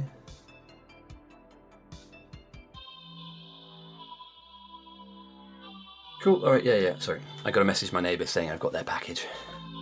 Big Biter's evolution is 50%, I believe, or 51. I might be off by a percent there, but that's when they jump up to get really big. And what you'll be experiencing now that they've started the throwing side of the game is they're trying to crowbar you out of the game. They're trying to say, hey man, we don't like this. This is too good for you. We need this to stop. And so the way that we do that, don't zoom in on that. I want to zoom in on this. But the way that we stop you by doing this is we surround you by harder things to kill. Trust me, I've gone through this. I did this every week. As you can see, a single grenade doesn't do enough. So if I'm on the other team, I would be asking for walls. Here we go. Yeah, perfect. We need some walls. This is really important. Threat farming is so fun, dude. I love it so much. And there's different ways of doing it as well. It's not as simple as it looks. You know, if you get it wrong and you go down, you lose the stuff that keeps the bugs dead. So you lose your grenades, you lose your armor, and you have to go back there again. But secondly, like, there's a meta here, and I'm gonna keep tabs on whether or not the south decide to whether they decide to tech into defenders, because defenders are a really big deal. If you want to get your threat number down to like the minus 10,000, 100,000, you need to get defenders and also research a little bit too. But here we go, a wall has gone down. The same kind of flamer defense has gone down too. And around about the 1 hour 30 mark, you want some of this to be built. It doesn't need to be full. I can talk a little bit about walls at the moment. Yes, it might be worth asking your captain in chat if there's room, because sometimes there's like 10 minutes where they're waiting for like something new to pop in. So like there might be a gap where you can ask and say, hey guys, can you really quickly just put defenders somewhere in the queue? So let's say you're on south, for instance. I'll just quickly jump into your research. Oh, perfect, they've done it. Look at that. Because there's nothing else to research, they've gone, boom, let's give you guys defenders. They know it's good for you, and you'll need to build up some production here inside. So somebody somewhere needs to be building like a bit of a small production of them. But they're super useful, dude. And it makes your life so much easier because you don't need more than 5 to throw out. Oh, we've got some new people coming in. Excellent. Max is going to come in. Gamer Shop wants to come in as well. Afro Mecha wants to come in. Brilliant, welcome. All right, it's the South's turn to pick first. So yeah, this wall pattern, what's it all about? I'll explain this really quickly because we've got a few minutes. There's a couple of brief windows where I can explain why we build stuff like this, right? Why not build just one big thick wall that's just like flat at the very front with none of this pattern, all this stuff that's in the middle? Why do we build it with a pattern? Later on, the waves that come at us will be like this size, right? There's going to be a big, thick, condensed amount of bugs that'll be running towards our wall. And if you have one flat, defensive wall, they'll kind of spread out across the entire thing and they'll chew through it, creating a hole eventually that they'll get through. Because there's a massive wave of them coming in, it's hard for the defenses to kind of lock into one area, so they're spreading their damage across. By having this pattern, what we're doing is we're having the bugs split up and basically kind of get a little bit lost in this pattern here. And because obviously it's AI, the bugs aren't that smart. So eventually what they might do is hit this wall and go, I don't like this, I'm leaving. So in this area, when you have flame going down and there's lots of laser damage coming into this kind of kill zone, the bugs will be confused and we'll see them walking like down here or walking up here and then walking out, or what. So you need to kind of give them a problem that they can't solve. And it's not just this design that works. There are loads of different designs and patterns that people use and employ in order to kind of get what they need. And I'm a big fan of this stuff. Like, defense for me in this game is the most fun. Everybody knows how to get to lasers. Everybody knows how to get to rocket silos. It's not rocket science. Hundreds of hours spent on C block. Oof. Honestly, Blazing Bear, it's not for everyone. I like watching it more than I like playing it, but my ego can't handle not winning all the time. Like, there's a competitive animal in me that goes, do you know what? I'm back in. So I'd leave main alone. They've got enough players here and the thing is, somebody up here is doing all the maths and they're calculating and they've this is what we need and we need this many. Let them do that. That's fine. Help these homies out. These homeboys need help. At the moment, the bugs are 31% evolved. So they're getting strong, and they're getting harder to kill. Eventually, this threat number will become positive, and that's where the South are going to start. Going to start coming in. So I've just seen Raven ask for permission. I need to be able to see if they've got enough games under their belt for me to grant trust. Just give me 2 seconds, guys. This is also one of those ones where as the referee, I've got to kind of keep... What's the name of the guy? Tricky Raven? No games on.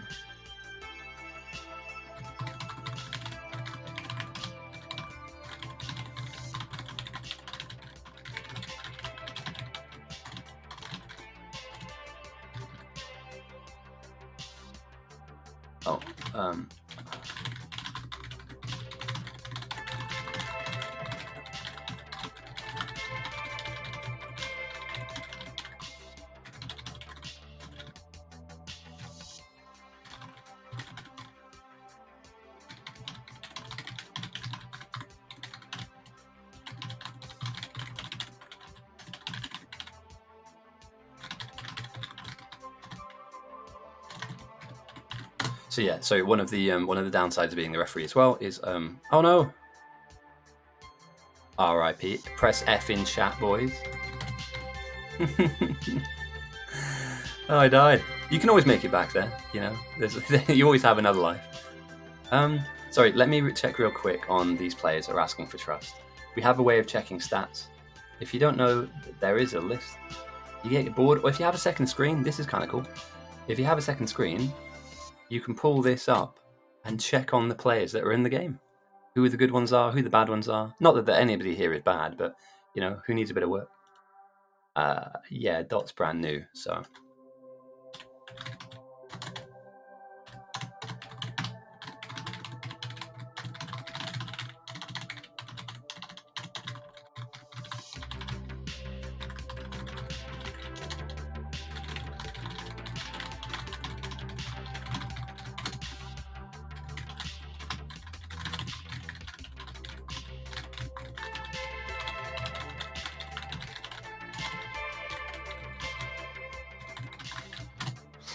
So yeah, we give trust out to people, and trust means that you can throw blueprints down.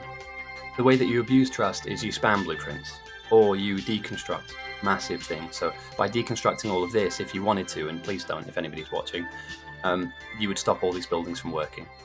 So it's just a way to stop, if somebody was to jump right in and they just wanted to troll, and it doesn't happen very often at all, they can like hop into a game and ruin it. And again, as you can see now, we have 32 people on North, 33 on South. It's not fair if one person comes in and just decides, I'm going to piss everyone off. I'm going to like blow up power for it. Do you know what I mean? Like, why do it, man? It's Saturday afternoon for me. We have over 60 people playing in a game, in one competitive game. You know, this is larger than an Overwatch. No, how many games have lobbies this big? Yeah, you're right, Nukes. Michael, sorry. Massive blueprints lags the game as well. So if you start, even if you don't mean to, even if you're doing it for the right reason, if you spam a huge area with blueprints, it just slows everyone down. But that's a good question. Firstly, let me do a prediction, because we're an hour into the game now. So let's say we can pick who we think will win. And I'll give you 30 minutes to vote on this, so that you can kind of put your points where you want. Obviously, I don't endorse gambling. These points are free. You just get them from watching. So, no, I'm not asking you to gamble anything that's not free and available. So, just in case anybody's out there is like, right, ban him. Yeah, what kind of games have more than 60 people in a lobby? Like Modern Warfare? Like COD, I guess? Apex, maybe? Apex is like 50 players, I think, or 60? Oh yeah, Battlefield, yeah, mate. Oh, I can't believe I've not even thought, but yeah, definitely. But like a game like this, I genuinely think we're breaking records. Yeah, big time. 127. EVE Online, yeah, true. And Star Citizen, 100 people in any given universe, or 110, I think. Yeah, that's a fair point. Oh, Lower Dark, have you seen my latest video? If you haven't, I need to send you a link to my latest video. And I think that you will highly like it.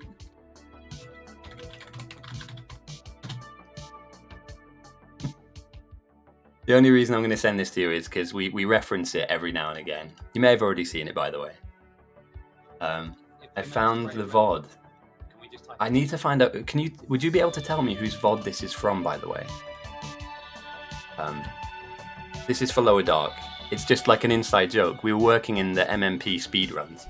It was my second game, and yeah, it's just like a bit of a funny moment.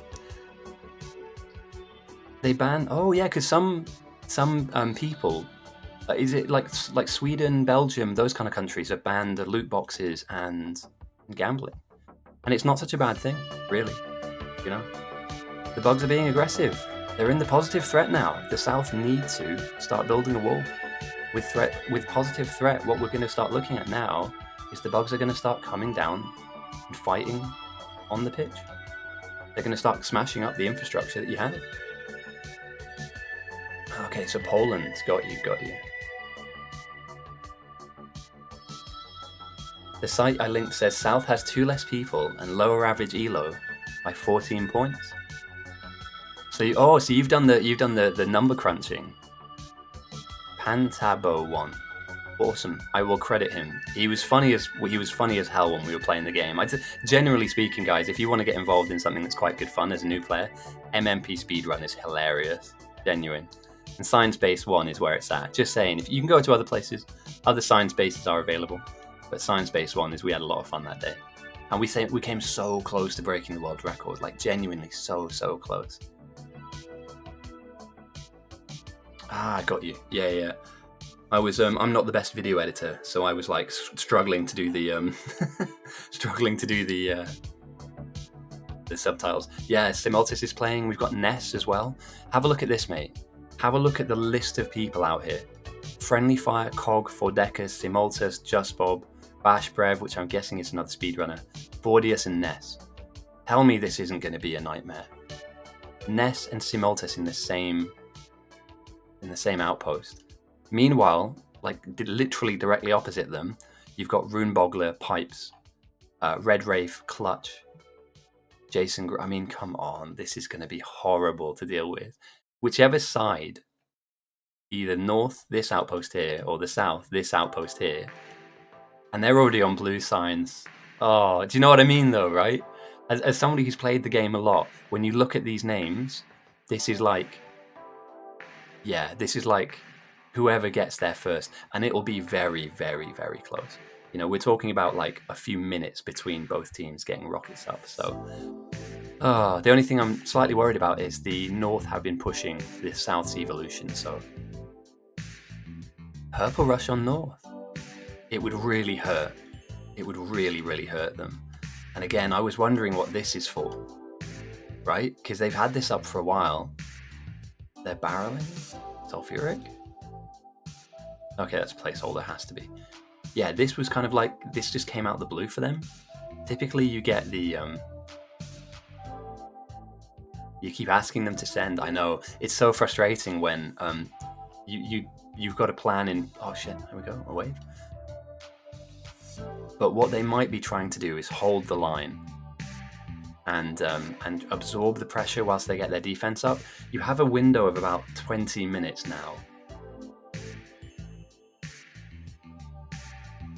Oh, no, don't do this, don't do this, don't do this, don't do this. Don't sweep signs, man. This is a big no-no on our server. Please don't send that. I know what you want to do, but this is like a hell of a red flag. Just put the signs back. It's tempting, it is tempting, I know. But your captain has a plan for this. So, no harm, no foul. It hasn't been sent, it's fine. But basically, signs sweeping is what we call them. Is like a big red flag. It's there though, and it should be being thrown, but your captain will have done some kind of maths or some kind of plan, keep it there for a reason. So it's not been ignored. There's like a wider strategy here going on that they kind of are talking about. If you go into your voice chat, you could always ask if you could send some. The worst thing they can say is no, basically. But you don't know until you ask. But thank you for stopping as well. I don't think you're a bad player, but people make that play, and all of a sudden when your team needs those jugs to research. So say, for instance, right now we're waiting for blue to be built. You're then going to be missing all of your military, or you'll be missing all of your green that's like backed up at the moment. So it's a nuanced play, though. It's a nuanced play. And in normal games, sending whenever you want is completely fine. The only reason we say it's not that great now is because it's a captain's game where the captains have their own plans. And one day, if you play enough games, you'll be able to lead the charge on your own 30-person team. This is like a small business, literally, like 30 people, 32 people, employees, warlords. But it does suck, you know, and the bugs will eventually overwhelm you. What's good, though, and this is a positive, Neuro's managed to get some flamer towers down. So this is where your defense will begin to take shape. These little, although, the bugs are making it through. So slight nervousness for the South now. They're almost at 40% evolved. It's getting hurt. But nothing that you can't rebuild. But this is where the balance between, you know, whilst you guys have been threat farming, you needed somebody to be built, or you still need somebody to build up your wall. So you've got to kind of, it's a coin toss, isn't it? Okay. Zepra, you can go to the south. Yeah, so it's a coin toss as to whether you fight them. They've obviously done quite a good job here and pushed you out of that. So now we're going to see like the power of the flame turrets. As Neuro's fine, that's really good timing. A wall is going down as a wave of spitters is coming in, and we can see how strong these flame towers are. Literally, flame goes on the ground and they just melt. Absolutely melt. And with a really thick wall, you'll be safe behind this for the rest of the game until rockets are being sent.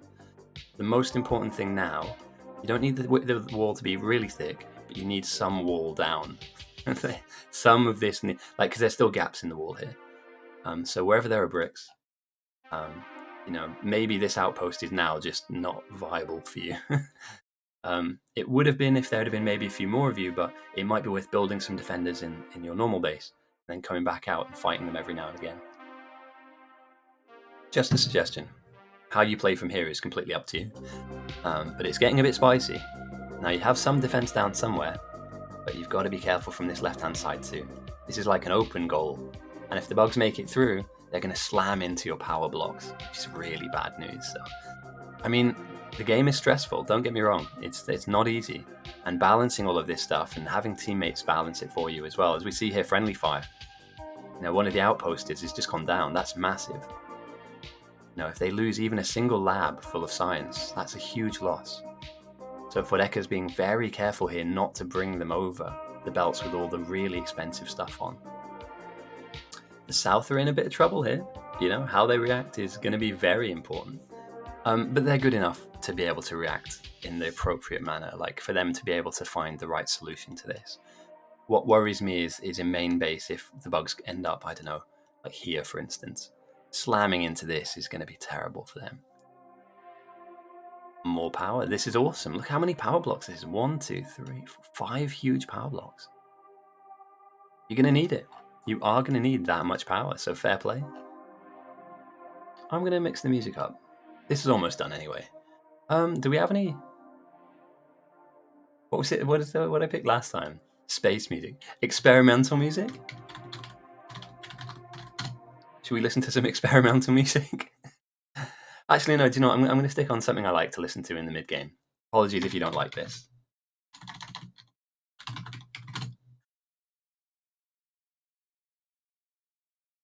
Oh, nuclear is almost always a good idea. In fact, it's never the wrong answer.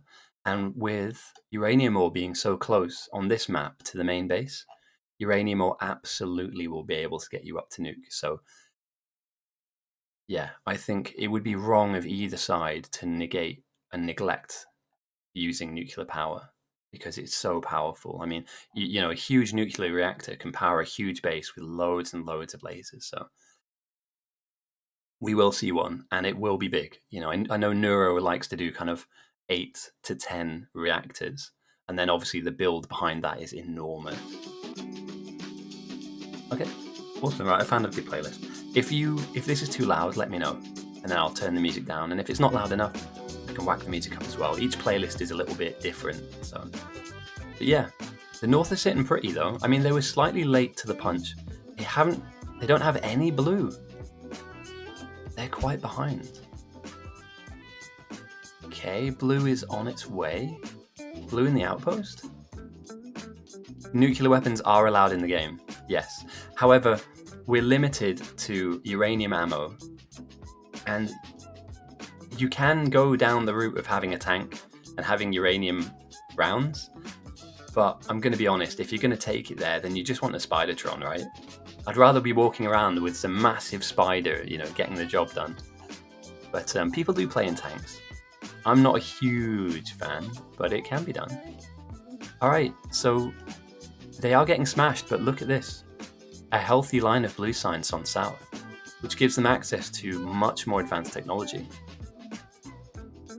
Let's take a look, here we go. Where's it? So this will give them access to yellow science, to power armor, down the line to beacons and to their modules. So the fact that they've managed to be getting some even though they've been attacked, and they're still getting attacked. Oh no. No, run away. Now run there. Now run out here. That's how we do it. Nice. Yeah, this is our weekend game, and we like to kind of try and do it big. So 30 on 32. We'll see a few more people come through. I haven't actually enabled joining for late joiners.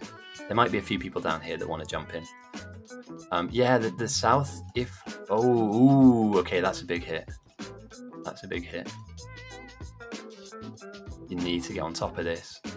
The only real way you defend this is you try and put up some defenses of your own. Now, this isn't at all GG, right? But you're going to have to rebuild this, and you don't have robots yet. So you're going to have to do this by hand, which means that you slow down on this research side of things. So having blue's amazing, and that's good news. But if you're getting smashed up every 5 seconds, as we see another... Oh, dear. Has Monkey lol, and he's only sent military science, right? Almost 3,000 military science has been thrown, and the South have got problems. 43% is not the end of the world at all. But when it gets up to like 80, 90, 100%, big deal. Huge deal, in fact. And this is how obviously you defend. If you have the walls and the flamers, the bugs come up to the wall. They can't hit the flamers because the flamers are further back, and they just die here attacking the wall. And again, we spoke earlier on about this pattern going down, and that will cause them to break up and to effectively lose their mind coming in. So yeah, that's the kind of defense you like to see, as well as a little bit of this. But it's getting pretty ropey for Naaman, the noodles. But well done though, you're trying to do something, you know, you're trying to fight them back, and that's the best thing to do. If anything, everything here is aggroing to you, which means they're not coming onto your base. So this was actually a really good play from you, mate. I like the look of that. Yeah, this outpost has done very well for itself. They're just chesting 300 military signs. Now, there is a clock on this. Eventually, military signs will not do a huge amount for you. So when you get to like 50%, it's not going to be jumping up massively. But Claw's going for a laser build, I guess. This guy's just kind of chilling out in the forest, just, you know. Not exactly sure what this guy's up to. And we have bugs in the main base. Oh no, we have bugs with what? What? That's huge. I should have picked up on this. I'm sorry, Whitelol, if you watch this back. I've kind of ignored this. Whitelol's been pushing for bots. So the main base. Oh, okay, I get you. I understand this now. Yes, got you right. So, for any of you wondering why these guys are just outside of main base, Whitelol is making robots. So this whole outpost is about making bots, and that will feed into Space Dogs. This will be laser production. What I think the South's plan is, and I don't want to give away too much, it's take the pain now. It's going to suck. This is going to be very painful and it's going to hurt, but we're going to survive the pain. And then we will get lasers faster. So we will have, even 2 or 3 laser towers will decimate waves like this. And then we defend, right? Then we are fine. But we're just going to have to weather the storm a little bit. And that little bit is now, basically. So unfortunately, this guy going down sucks. But over time, this will pay off. So they're going for the long play. What they need is, and that's great to see finally, they need to cover up this side of the fence, right? You can't be open everywhere. But the waves are getting pushed back though. We'll just watch how they bounce off this. And down the line, you can upgrade your flamers to do more damage. You can plug in a different oil, like light oil, do more DPS. So a very ballsy strategy, but flying frames in for the South as well. I like what I see here. I like what I see. Their main base is slow on blue research compared to the outpost. We see a little bit of blue coming in here to the north. But generally speaking, I think the South is slightly ahead, even though they're taking more pain. And they're just deciding to wall up. Perfect. This is exactly what you need, you know? Let's just keep them at bay, keep them back. Even one thick wall is a wall that you need to just push them back. If anything, it's a warning system, right? You hear them attacking it, then you run over and kill them. So even just a couple of flamers, identifying where they're getting in, and then getting back to being absolute nightmare people. Because they are. I can't explain to you how hard it is to play against these players. It is unreal. Oh, alright, I'm going to take a quick second to stretch. As we zoom out real quick, let's just take a zoom in to the north. I highly recommend you guys grab some water as well. We're in for a long run. Not a long game, but we're in for a long run. So, yeah, alright, Rune Boggler, what do we see? Beginning of a mixed build here. And Rune Boggler is no slouch. In fact, I might watch his POV later and see. Zal, nice of you to join us. These games, if nobody makes a mistake... Hello, dog. I thought you were asleep. Sorry, guys, my dog's here. Hello, boy. I thought you were asleep by the radiator, mate. What's going on? No, you want to eat my shoe? Want to steal my shoe? Don't go, do you? Who's a good boy? Who's a good boy? You are. You're meant to be asleep, mate. Okay, apologies for that. I think the cat's in his spot now and he's quite upset. So for any of you that don't know, I have an elderly cat and a young puppy. My dog passed away last year, and I took a bit of time out and then got a new dog. And my cat steals his sleeping spot like every week, or I'll get a very angry cat come in here staring at me because he's in the cat spot. I think they get along. Anyway, sorry, to answer your question, Zal, I do apologise. The game, if everybody plays this correctly, like a good chess game, and nobody makes mistakes or blunders, this game will go on to about the 3 hour and 20 mark. At that point, one team will have clearly made better moves. So it is a kind of a chess game where you have lots of moves available to you, but you need to be making the right ones at the right time. And I think something like this from Neyman, being able to fight the bugs and kite them away, stopping them from crashing into his walls, is a good play to make. And all the while, whilst he does this, his team are getting the defenses up that they don't have. If they didn't do this, this game could be over in an hour. It could be over in 30 minutes. So, very, very good play from the South to weather the storm, to absorb that pressure, and eventually get to the point where they can start building robots, to automate all of these wall productions, right? Because you don't want to be putting all of this down by hand, but you need it to go down eventually. So to answer your question, games, if played correctly, at the 3 hour and 20 mark, we will know who is going to win the game. And then it's just a case of how and when. Healthy wall production up here. I like this little kind of satellite base. Find a mixed patch and just make something happen.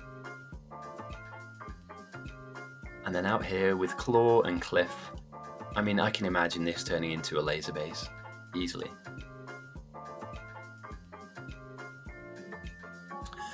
Oh, that's a very, very good question. You can automate threat farming. You absolutely can. So let me draw you one of the most nightmarish concepts you could possibly imagine in video game. So there's a buffer zone. So let's say, the bugs exist here. There is like a dead zone that you're not allowed to build anything within a certain amount of units. And I think it's like this size. So you can't basically, put like turrets directly on top of the bases, but you have to put them like the edge of that zone if the bugs exist here. So there's like a buffer zone, a grey zone. What you can do, and what Christy has done, and did last week, 2 weeks ago in fact, there's a VOD of this somewhere. Christy created a train loop. How many of you have ever heard of a train saw before?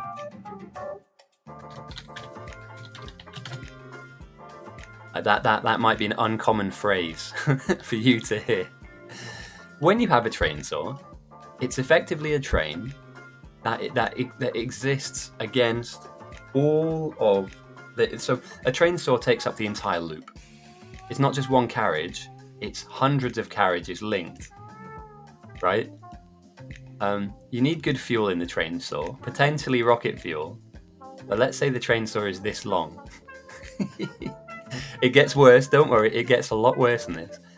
Inside of this blue block, you place a load of radars or military buildings because the bugs aggress towards those military buildings. And as long as you're not fighting behemoth bugs, and again, this only works up to a certain point, you can run that train saw, automated, constantly spinning around at 1,000 miles an hour like a Beyblade, drawing in the bugs. So they're going to come and want to go to the military targets, but they're going to hit the train and get run over. This is one of the more nuanced ways to farm the bugs. There are also other methods, and I'll explain now whilst we've got a little bit of downtime. And I love talking about this stuff because when I play, I love to do this stuff. Oh, mate, I wish I could show you Stick Lord and Lower Dark were the two guys who I saw do train saws initially, and it's fucking awesome, mate. I love it. Okay, so another way you can do it is you can have walls of lasers out here like this. You get in your tiny car, so you drive your car out of here and in towards the bugs. Let's say, for instance, off screen, you collect hundreds of bugs chasing after you, and you basically will drive your car back through this, creating a kill zone in the middle, and wrong one. And because the bugs are so locked into killing your car, they'll run directly through that death corridor and they'll die through the lasers. You are exposing very expensive buildings to like out in the open, but when you're kind of at this level, at this strength of bugs, you can get away with that for sure because they can't down those things. Now that's a great question. You can see on my hotbar I have poison capsules and I have slowdown capsules. Later on we'll see them being used, and hopefully later on this outpost, that was one of the solutions to their threat problem. Instead of building flame turrets, they could have built some poison and slowdown capsules and used them to good effect. And I'll explain also what they do later because we will see them. This is late game defense in a nutshell, so we're getting slightly ahead of ourselves, but when you have your flamers and then a big long wall of lasers, the only thing left that you have to defend is yourself.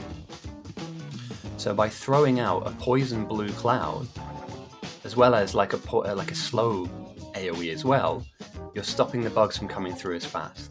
So later on there'll be areas of the map, let's say for instance, like this part of the map gets breached.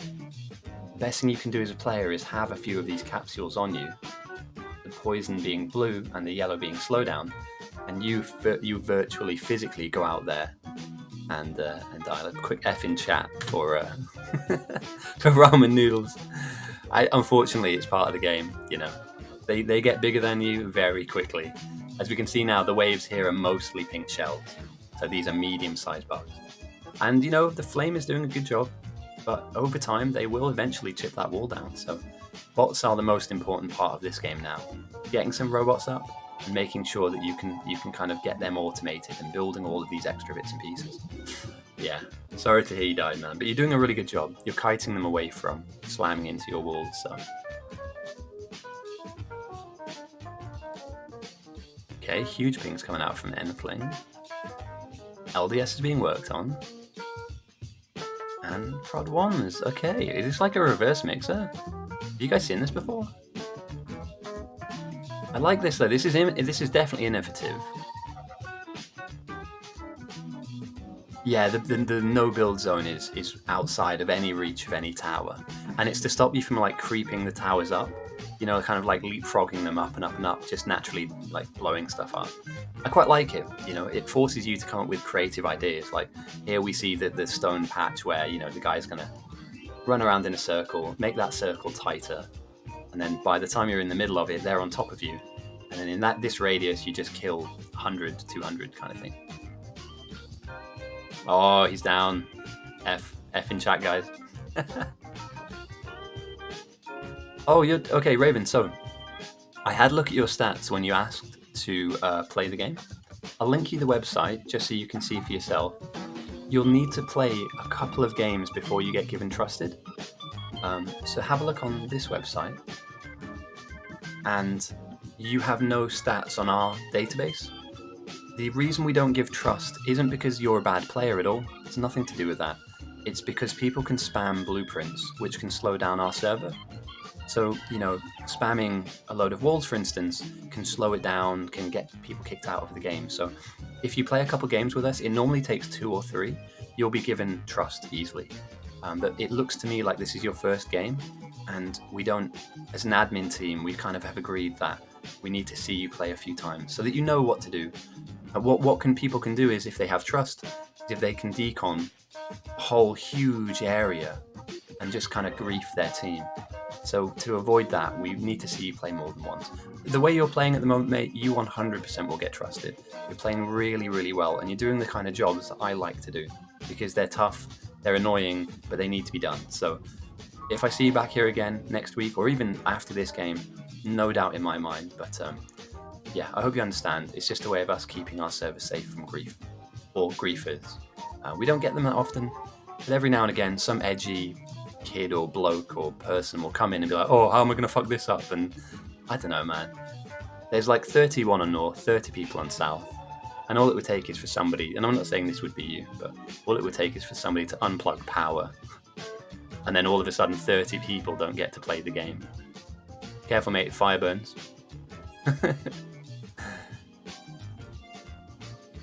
I know, right?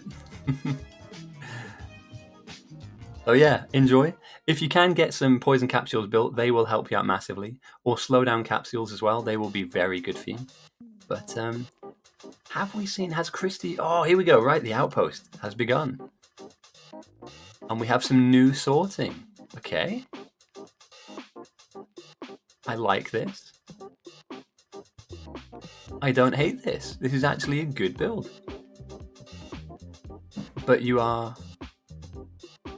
Oh, dude, you just missed a huge wave. That is very lucky. Holy shit. Developer might bump into them. Oh, they're already getting attacked. Oh. Yeah, the south are normally almost at 50%. This is going to be rough. And with bots as well, they can replace the stuff that they're losing, but they need to be hot on top of this defensive effort because you don't want to lose these batteries. There we go. Slow down capsules. This is perfect.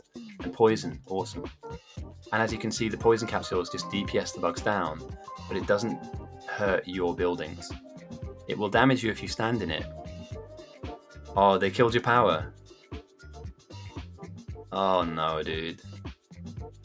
I mean, at the moment, the bugs are very strong.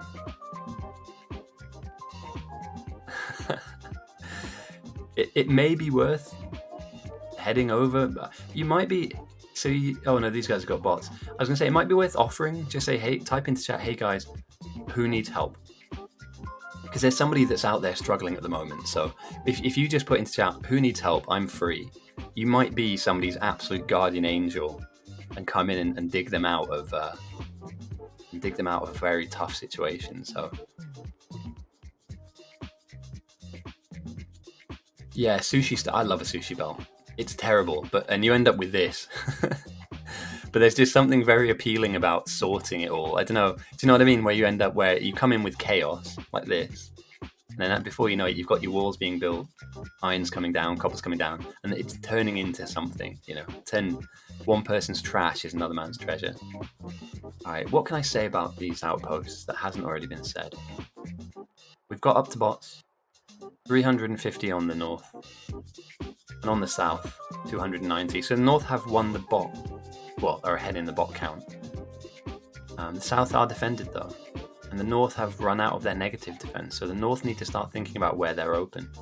I say this every week, and we'll see this every week until people start taking it seriously, which some do. I'm not saying everyone doesn't, but side swipes are real. They are real. They happen every game. And if you don't build sides to your base, you will get sideswiped 100%. I'm not saying that to preempt anything, you know, I'm just saying, like, keep yourself safe and close your base off. As soon as you can close your base off, do it. You'll thank yourself in a few hours' time when, you know, there are waves coming in here like this and they just hit a wall and die, rather than them slamming into your power blocks. I mean, imagine this. Fighter wave spawns, hits these lakes, comes around, and then eats all of this. That's something I'd be worried about. And it can happen. They don't just come straight down. No, sometimes they do come and take the path of least resistance, but there are times where they will meander away and then just bounce back in like this. So you have to be very, very careful about these bases. And it's why I like the south, right? It's a little disjointed, but they're safe from here. They're safe from here, and from here, right? It's a bit janky, but it will keep them alive. You know, it will keep them safe. And we've got some pings going on. Okay, pipe wall. You love to see it.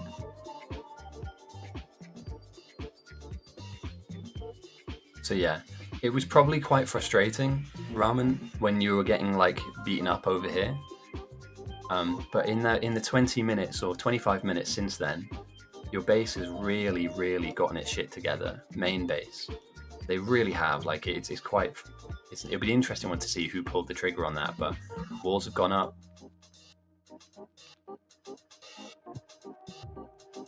Oh, mate, if you want to talk walls, I would talk your ear off about defense. I have got so many designs that I've saved and created, and there's some fantastic wall ideas. Genuine, like, sorry, I'm going to get nerdy here for a second, guys. I apologize, but I don't really. I advocate all the time, I advocate for a gulch approach like this, where you have these kind of like recessed areas. This is obviously terribly hand-drawn, so please don't think this is, actually a thing. Right, imagine this, where all of this here is wall, obviously, and the open areas are obviously open areas. Now, that's one element to it. Imagine if you had these tiny tank trap diamonds in the middle of them. Right, so bear with me on this, because there's more to it than this. I know this looks like I'm drawing a cat. I've only just realised it looks like I'm drawing a cat. So you put dotted wall patterns in and around these eyeballs. Can we name this the cat defense? Anyway, well, my cat's name is Spartacus, so I might call this the Spartacus like line or something. The way that the bugs work is they path in, they hit the tip of these kind of pyramid shapes, and they spill down through these wall patterns into the next lot of lines, and you break a setup there. And what you can do is you can recess these areas and then start putting turrets here. So I know this looks really chaotic, but imagine turrets in the red area and these kind of like veins that force bugs down and force them to break. What you don't want is a pack of bugs slamming in one area and then just detonating a very thin, tiny hole through the wall. You need them to spread and hit other areas. And by spreading out, you're limiting their power. You're spreading their numbers advantage out in your favor. So I'm a big fan of that. I'm currently also making an educational set of videos for new players, because I appreciate lots of people coming here are new. And one of the Dragon Teeth, that's the name for it, Dragon Teeth. So one of my designs, one of my videos, is going to be about defense and about design. Like, the reason I win games, and I don't say this that often, it's not because I'm an absolute legend. I mean, that's just, obvious. Remember to stay humble, obviously. It's more about, like, hitting my timings at the right time, making sure that you're never caught short with a bad wall design, or making sure that you're never lost without a job, keeping in touch with people and making sure that everybody's tuned into what we're doing. That's kind of part of it, really. And having fun with it. You should always have a bit of fun. It's a game at the end of the day. Winning one of these is amazing. If you win on South, trust me, there's not many feelings like it, because you were here when there was nothing. You built your castle, and then it survived. It survived this huge assault. And if you're on the losing team, you built your castle up, and then you're watching getting trashed by these like nightmare behemoth monster things that you can't even kill. If you look at them, they run at you and kill you. So yeah, it's good fun either way. But I'd much rather be on the winning team for sure. So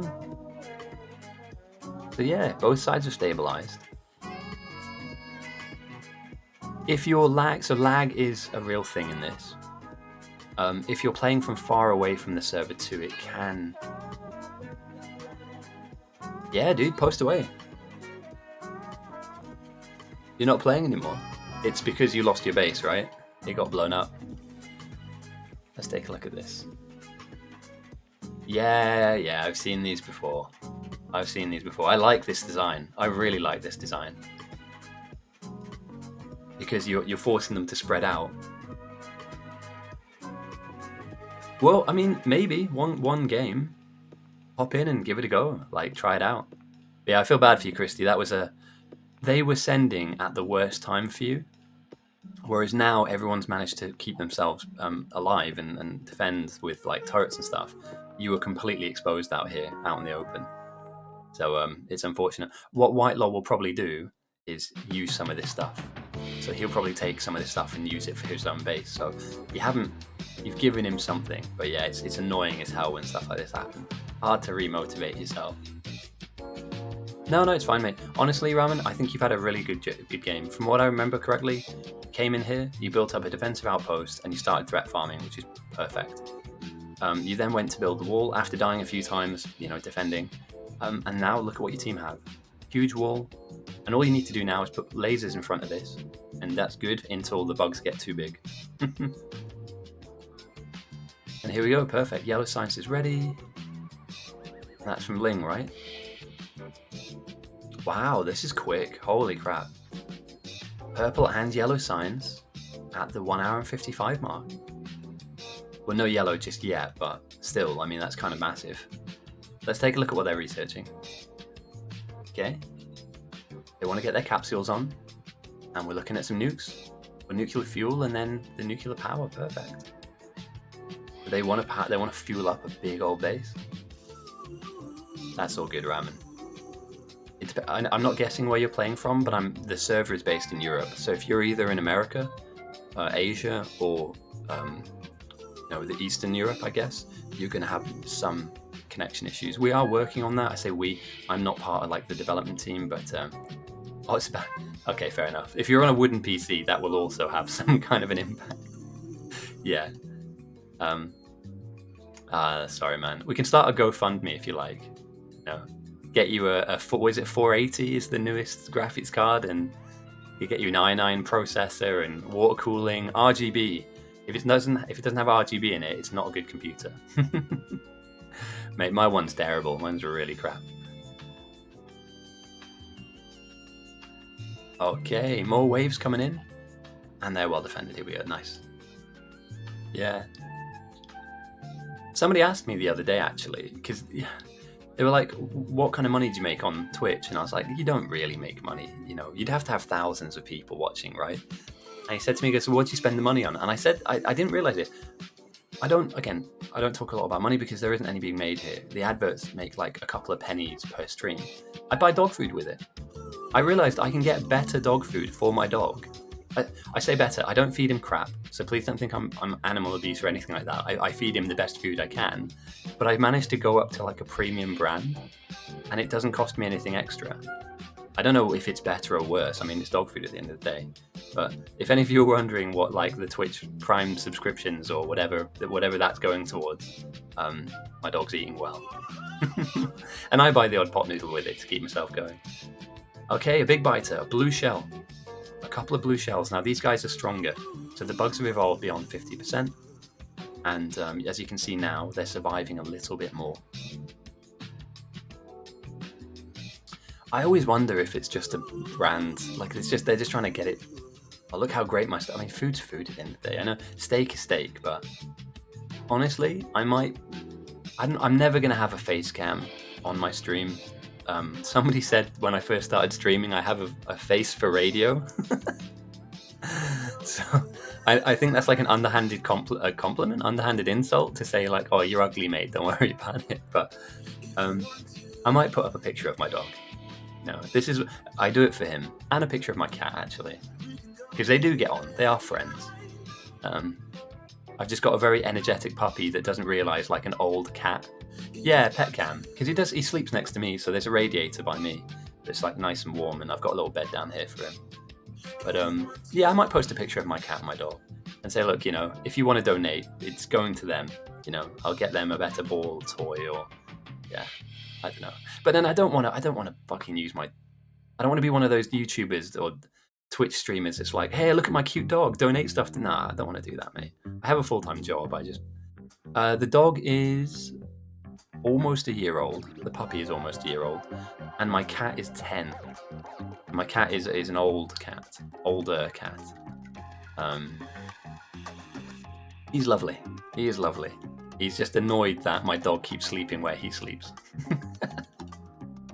Yeah, I genuinely think he like snipes the spot. So I'll feed them both. Oh, mate, they're awesome. We don't deserve animals like pets. Cats are amazing. I've had shit days, man. I've had some really. Last year, I had the shittest day ever. I was at a train station. A trigger warning for anyone. I don't want to trigger anybody here. I was at a train station and somebody jumped in front of the train, and I was like, what the fuck? And I got home and I was a bit shaken up, and my dog just came and sat on me, and I was like, do you know what? The world's not that bad. Kinetic, chemical energy, emotional energy, mate. But yeah, it was just one of those things. It was just like, do you know what? Taking him for a walk. Sometimes I need it more than he does. Now, I'm not hinting at all that I'm depressed or anything like that, but it's just, do you know what I mean? It's like sometimes you need time to you need time for yourself, and the animals give you that time to just disconnect and just, live a slightly happier existence for a few minutes. Flying Scotsman. I know it's weird that I've been out to America. Oh, Please don't tell me that was a sweep. Whose team is Violent Duck on?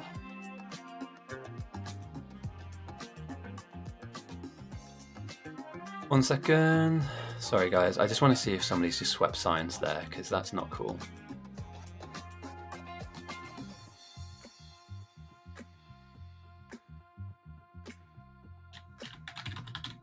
Sorry, one second.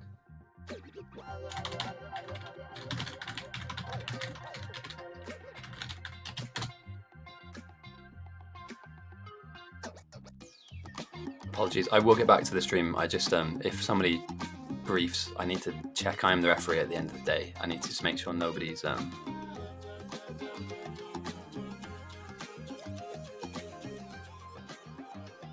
if they address it, I'll talk about it. It looks like somebody's just nicked a load of signs off there. I'll just put it out there.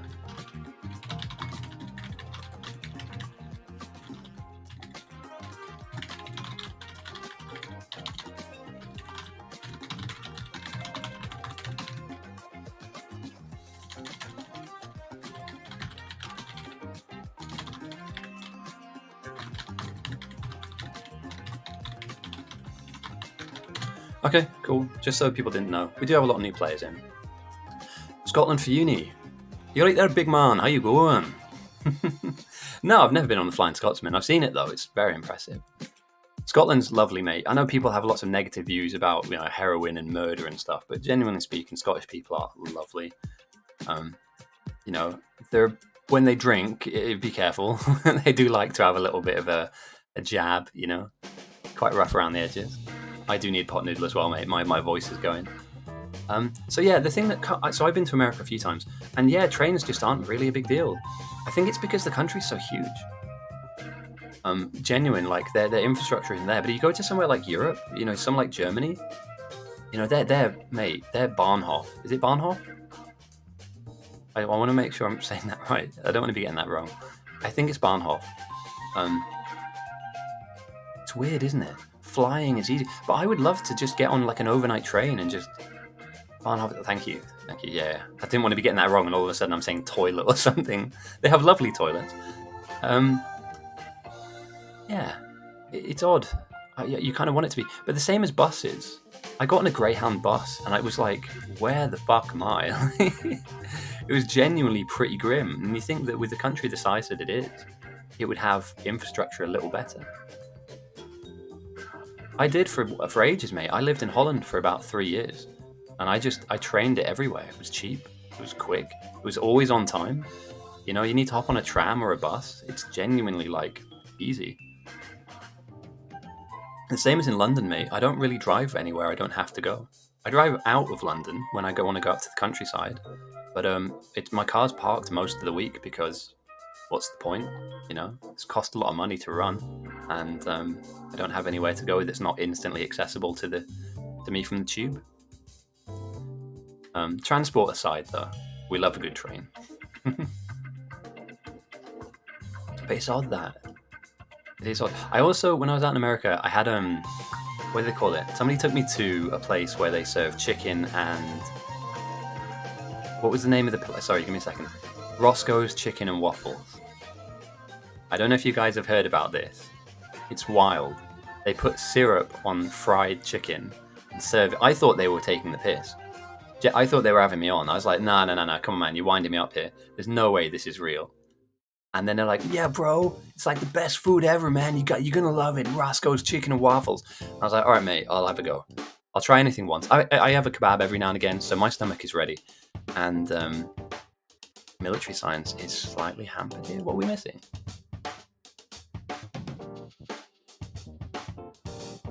Missing grenades? Reels? That's weird, mate. Surely, did somebody just sweep a load of... Do you know what I heard? And again, this isn't a slanderous, let's all slag off the States or anything. I was a chef for a few years, and I still cook every now and again for weddings. I'm like a contracted chef, so if people need an extra pair of hands, I get given the opportunity to come into kitchens and work. And it helps me pay the bills a bit better than just having one job and working that non-stop. And we had an American come over asking for a certain product, so they wanted a load of stuff baked for a wedding, and they gave me the ingredient list, and 3 of the ingredients in bread are banned substances in Europe. It's wild. Let me pull this up actually, because it blew my mind. I was like,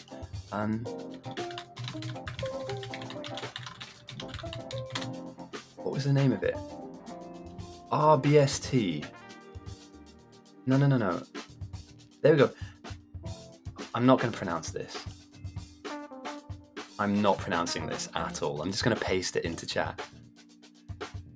No, it's all right, mate. I hope you've had a good game, and I hope your team win. So it's nice to have you with us either way. Enjoy the rest of your weekend, mate. I really do appreciate it, and thank you for the follow as well. Azodi carbonum, whatever that word is behind the bread thing, we had to bake with that. And trying to buy that stuff, it's illegal. Like, you can't use that stuff in Europe. And it was just bizarre, man. We had to tell them that, this stuff is bad for you. I've been eating it my whole life. It's absolutely fine. It tastes lovely. They're from the south, obviously, as you can tell from my amazing pitch-perfect accent. Yeah, different, different gravy. I'll tell you what I do like out there, though, and I can't deny barbecue. Oh my god. Like, the barbecue stuff out there was wild. I was in Texas, Northwest. Ooh. I thought they were I thought they were flamer turrets there for a second. They're putting water through. Did they get breached? Oh no! Ooh, that's spicy. Did they lose these? Did they lose chests of stuff? Oh, that's so lucky. They're full chests of LDS as well. Oh, honestly, that is super duper lucky. If you lose a single chest of full LDSs, that is a massive time loss. Huge resource loss. Thank you. I was banging on about bread. Thank you for repositioning me to this, because, yeah, I'm slightly waffling because I'm hungry. So I'll make something to eat soon. Florida. Southern impression.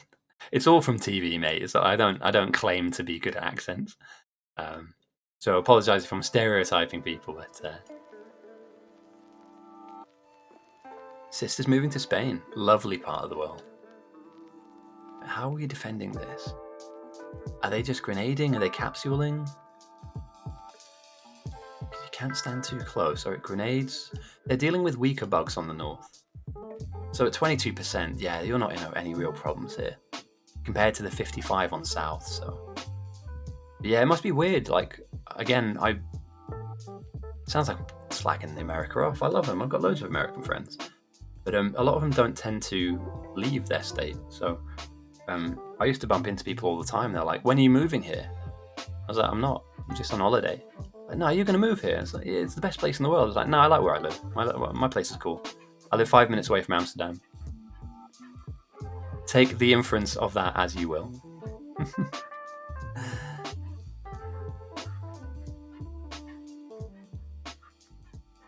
PC. So you're gonna nick some PCs, some school PCs, so you can play some Factorio. Is what I'm taking from that.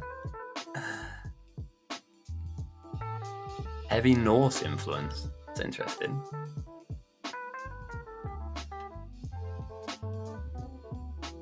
Do you know what? I've always tried to keep politics out of my stream. I'm slightly worried about the next election for you guys. I'm not saying to pick up. Oh, okay, Nura with the 4-piece nuclear reactor down. He does have fuel for this as well. I'm almost certain. Oh, nice. Okay, a healthy amount of fuel sat here in this little donut. Yeah. I don't talk politics often, and you're more than entitled to believe in who you believe in, what you believe in. I'm not trying to stop anybody from being themselves. It worries me slightly. That's egregious. That is just too many. Are we about to... It's always a behemoth. Adrian, is this the first time you've joined the chat? Welcome. Thank you for joining. You're on North, aren't you? Voice chat. You're on south. Is it an issue in the game? Because I'd have to stop my stream to do it. So is it something we can chat about afterwards, or is this in-game right now? You need to deal with something. Because I have no way of muting my stream, so my stream would hear it all effectively. I'll hop into a Discord channel. We can have a chat real quick. I can't spend too long, obviously, because we've got a lot of people watching and stuff. But I'll jump into Science Outpost. There we go. And the levels might be off. Let me just stop the music real quick. Oh, it's not an issue. All right, then I'll talk to you after the game then, mate. That's fine. Obviously, as you can see, I'm still getting people in and it's quite busy, so I don't want to kind of just pause for one thing that I can do later. Not to chin you off, obviously, mate, but yeah, quite a big game here. Okay. Get that going to the south, that evens stuff up. And nuclear. It's on, like Donkey Kong. Reactors are starting to heat up, and as we know, it'll take them to get to about 900 degrees before they start going. We've got fake power going down. I'd be frustrated if I was on. Oh mate, Blazing, you'd be more than welcome to join. We have lots of people that will play like once a year or don't play at all. I think it's just more about a community of people who enjoy the game. You know, it's not about being like the best or, you know, absolutely fucking try hard all the time. What you'll also find in the server as well is like there's like different channels. So there's like a meme channel, there's a learn channel. People post different builds. So it's like, what do we think about this for science? Or what do we think about this for nuclear? And then we all have a discussion about it. So even if you just want to kind of just hang about, lurking is not frowned upon at all. You know? Because you don't have to be the most vocal or the most active. I saw a car driving into Powerball. Is that you up north? Yeah, I saw somebody in a car and they were like crashing into Powerballs. Yeah, feel free to join. If you want a link to the Discord, I think it's in my Twitch bio. If you scroll down, it might be there. If not, I can send you a link to it on here. But yeah, feel free to join, man. It's everyone's welcome. The one thing I would say, don't DM Neuro. Neuro is a senior admin. I'm just a normal admin. He's always working on stuff and he has a very busy job and life with the family and stuff. So people DM him all the time with like issues and problems. The best thing to do is talk to us, like me and some of the other admins, about those problems. And anybody with a red A next to their name. Also in Discord, you'll see us pop up in the admin channel or in the admin side of life. Ask us first. And then if it's something serious, we can escalate it for Neuro. But he does a hell of a job for us. And it's his baby. This is his kind of thing. As well as I know that other people are involved in programming and stuff. But best to just let him be, you know. Because he will just ban you if you DM him. I've seen it happen. I'm not even kidding. Like somebody will have the smallest problem and they'll DM the busiest guy. And then they'll be like, nah, fuck you, bang. Ruthless. Absolutely ruthless. And it's not to knob people off, but I understand what it's like when you have so many things going on and then somebody puts something really not that important in front of you. If you're yeah, I guess, yeah. If you're French, he may answer you with a no rather than a no. But yeah, he's a good guy though. He's a good guy, and you know, you'll spot a lot of the French players will play together. All right, lasers now. We can start to see what these guys are up to. So the lasers are well upgraded so far. Okay, I like this. They've managed to get to plus 38. As we can see now, they're absolutely melting the bugs. Bugs aren't even getting close enough to attack. So a whole block of these will decimate a large wave of bugs. And this is late game defense. You know, later on we'll see out here in the outskirts, much larger walls of lasers. Oh, Dradrin, yeah, throwing some heat. Jeez, mate, it won't take long. We're going to see has been banned on the left-hand side. Neuro has played so long. In his defense, he's played for so long that he's probably forgotten more about this game mode than we will learn. He's like that ancient 5-time black belt kind of guy that power's low. It's a good thing is it coal? Yeah, it's coal, isn't it? It's a good thing Nuke's about to start up. Or is firing up because power is absolutely in the toilet. Yeah, that's not good. And that slows everything down, including your laser production. But again, if you want those lasers, then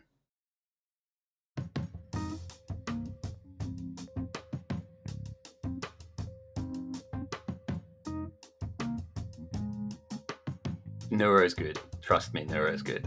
I have played games where Neuro has tried. And this is the big thing that people forget, is that when he does stuff like this, it's because he's bored. He's trying to win the game. He's not actively not trying to win the game. But he does stuff like this because it makes him think.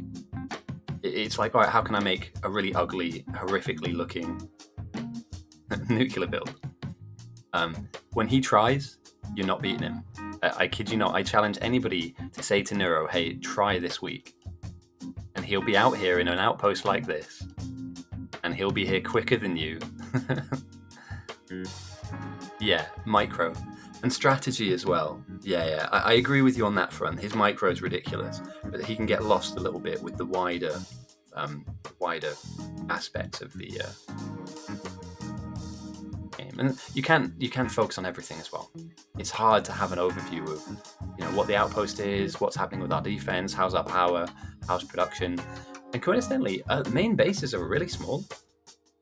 If you take away the nuclear build, main bases just stop building science. Okay, so we are absolutely leaning on these huge production blocks. Just chest up a load of stuff. Right, I like it. And the north is still dealing with 22%, 57 on the south. So, yeah, do you know what? I can get behind this. I can get behind this in a big way. Increase difficulty to max.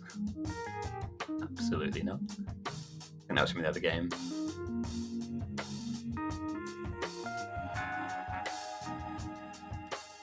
How's that power looking? Creaking as well. What's out? Oh, we love to see it. See, we talked about wall design, guys, and here we have it. It changes every time, but it works. Different designs, different patterns, different layers. Even more mixed builders going down. This is going to be frightening how fast they get a rocket off the ground. Genuine, like the amount of high-level parts that are now ticking in. Huge, absolutely huge. All right, I need to go and get something from my throat. My voice is absolutely killing me at the moment, so I hope you guys don't mind. Is there anything you want me to zoom in on whilst I'm away for a minute or two? I'm going to make a pot noodle, basically. So yeah, let me quickly zoom out to the whole map. I'm going to just type real quick. I'm just going to write on screen BRB. So anybody coming new knows that's terrible.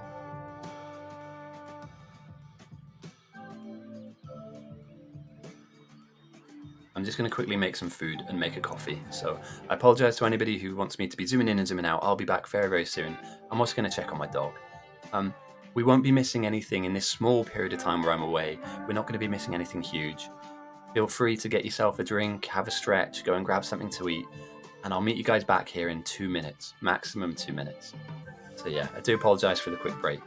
But take one yourself, and then we'll all come back here refreshed. Peace.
Alright, I'm back, guys. Sorry about that. I just did a quick pot noodle and another coffee. So apologies if you've been in the holding pattern, just hovering over the game.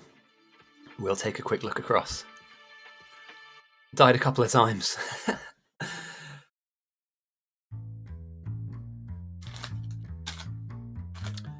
Northwest, man, look at the state of this. This is huge. And again, there was a slight attack down here, but they managed to weather the storm. And genuinely speaking, it's this outpost versus this outpost. And it's just massive. I mean, also, if any of you guys are spectating, oh, no worries, man. Hey, it's nice to have you with us again, Christy. And apologies if the game's a bit frustrating today. It does suck when you build stuff up and then it just gets randomly blown up by the bugs. I'm down. Let's void train it up. It's been a weird week, man. One of my friends got divorced this week. For any of you guys married out there, divorce is rough. So I've been keeping him company. IRL people, like real life situations, real life stuff take precedent for me. And if a friend asks for help, you help him. So yeah, that was weird. They haven't been married that long, and it just didn't work out. So they've just decided, right, that's it, the end. So I'm going to be apartment hunting with him next week. What's real life? I know. I'm surprised he even got himself like a fucking wife. Yeah, I'll play some Void Train, mate. This week I've been basically just keeping morale up, trying to keep him motivated and positive, rather than diving into that depressive kind of wife.pdf.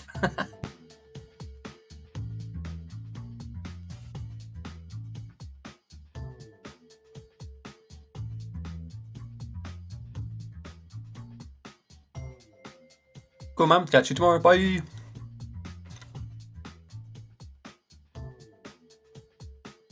But yeah, it's a weird one because I like both of them. Him and his now ex-wife. So I don't know, like, am I going to be able to see them in the meantime, or is it weird if I stay friends with one and not the other one? It has nothing to do with me. Oh, of course you can join. Sorry, man. Apologies.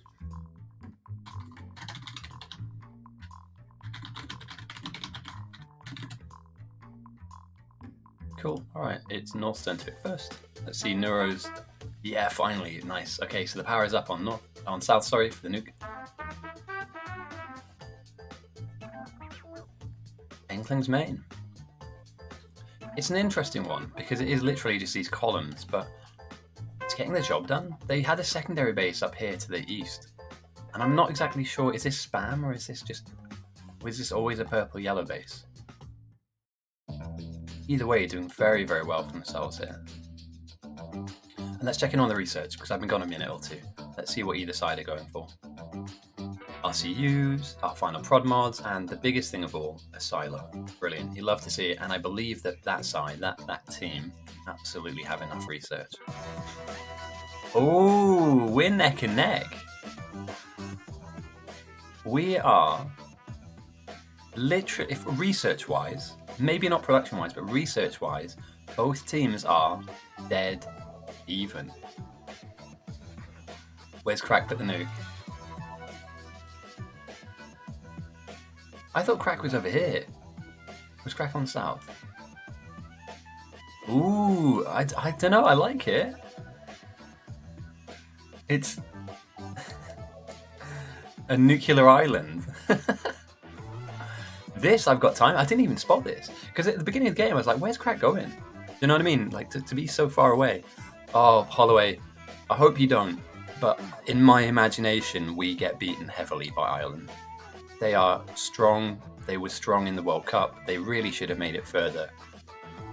Don't tell me the exact score, but I'm guessing, in my heart of hearts, we lose by 20 plus points. And I'm hoping that some of our guys that we're capping, the newer guys like Emmanuel, Faye, Waboso, had a good game. Maybe didn't have to, blow the house down or anything, but we've got a lot of work to do in our rugby team. And I'm a fan of Borthwick. I don't want him to go and get booted out, but we are currently missing lots of key components. But the Italy game, I'll definitely watch back because I love the fact that they managed to get one. They so deserve to beat France.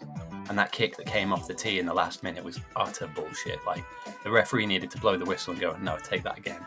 Who charges down a penalty kick as well? Wild. But at that point, everyone had lost their head. So maybe don't spoil the score, but my guess, my estimation is England lost by 20-ish points. So maybe we scored 10, they scored 30.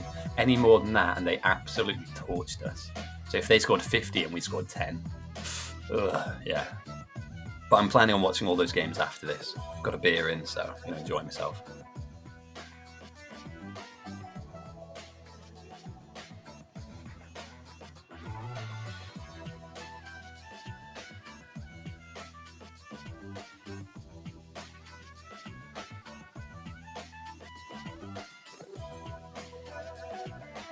So yeah, I think now the main focus of this will be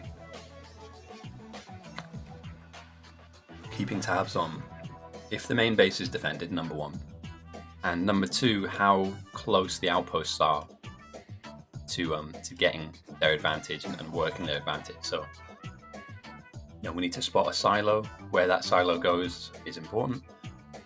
We need to spot things like RCU production, rocket fuel as well. They need space for all this stuff. So rocket fuel's over here.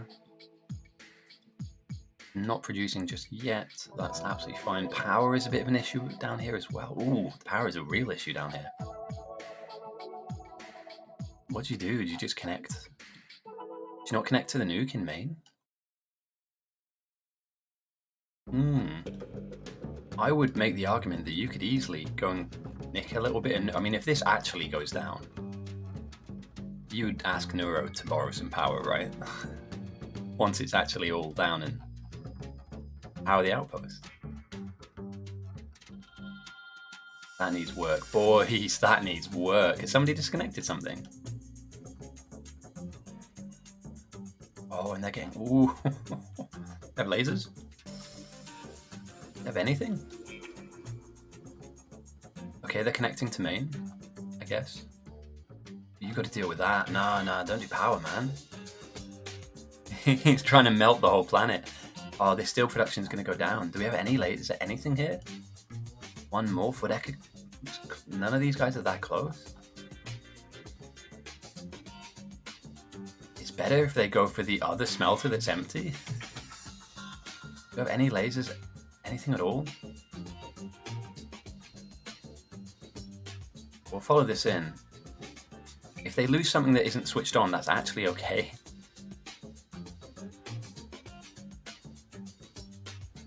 Alright, so they've gone for a radar, that's fine. None of this is switched on. You can kind of lose this. It's not the worst thing in the world. Losing a full belt of something is. One more is AFK.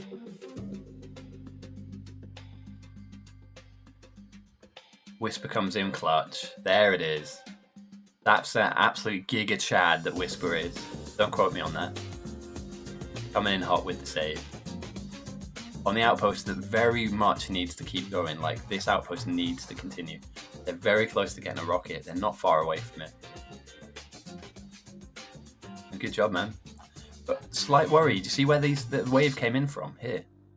They bypassed all of this. They must have come through somewhere here and just gone, whoop, slipped in. So, very careful. Very, very careful. Lasers are going down. Are they? Over here? Yes.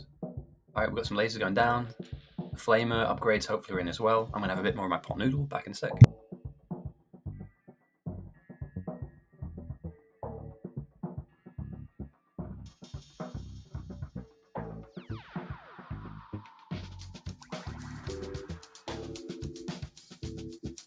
If enjoying a pot noodle is wrong, I don't want to be right. Oh god, they're so good. So, to recap really quickly. South Outpost, Behemoth. North Outpost, Behemoth. Who gets rocket down first? Very important. How many rockets get sent and how fast they get sent? Incredibly important. Where is the backlog? Will it be RCUs? Will it be LDSs? Will it be rocket fuel? Who gets the first satellite in? Because having a rocket is great. You need to put a satellite in it before you launch it, before it returns to you that white science that we know and love so much. The timings are incredible here. We're not anywhere near, I think we're close to the research, we're not that close, but no, we're that close. We're actually that close. Finish off your speed 3 and then it's away we go with the rocket silo. So that infrastructure, so obviously you need to build a satellite, you need to, just accumulate a little bit of everything. Oh no, Whitelaw's base. There's huge lasers there as well, Jesus. And I guess the goal for these guys is to provide lasers to main. I think that was what these guys were here for. I've got a ton of them as well. Yeah, I like this. This is such a close game. Interestingly enough, now that we're having these larger numbers in the game, they're going a lot quicker, but they're also, the acceleration from like one point to another is wild. Like,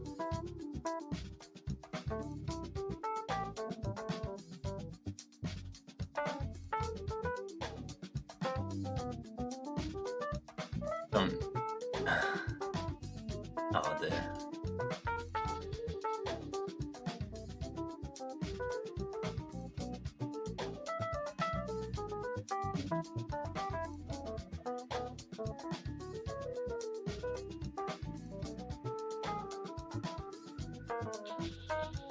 Oh.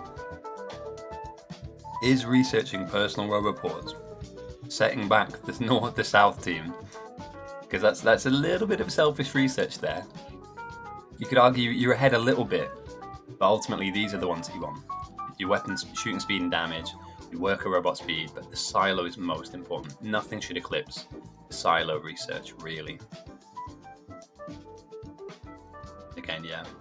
That's all you need to do now. Make sure that your bots can make it to the wall, so they can defend and replace walls. Make it so that they can place down all the turrets that you need, and also kind of repair anything that is missing. So, for instance, these lines of lasers, you need to be able to slap them down. The power's coming in, again, from Neuro, this huge nuclear build with 4 reactors. At the moment, it's being hand-fed, which is fine. Did my music run out? No, it didn't. Just went quiet for a bit, sorry about that. And yeah, we're just waiting for a silo to be researched, and then finally to be slapped down. Music too loud. Is it? I can turn it down. Nobody said anything so far, so I thought it was okay.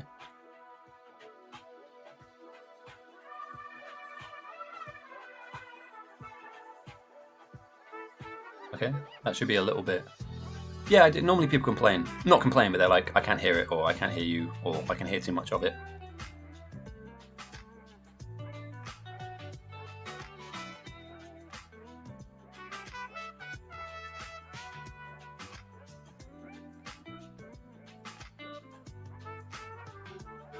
That's correct. So, and the thing is, they've done most of the research out here too.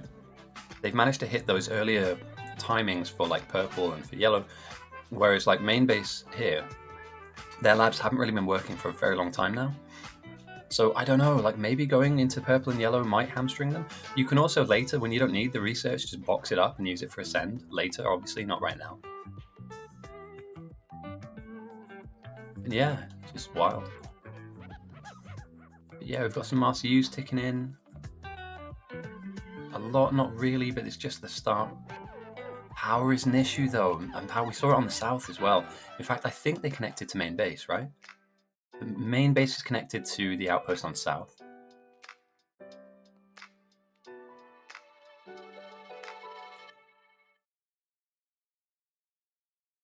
Okay, Slinks is in.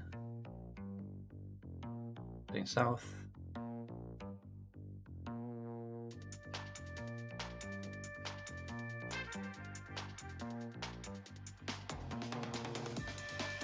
It's hard to tell. It's hard to tell, right? I like the look of this, right? There's not much room you can expand into though. You're kind of stuck here. You can't really landfill a lot of this. Maybe stick another column in. But this is kind of it. 1, 2, 3, 5, 6. 7, 8, 9, 10, 11, 12, 13, 14.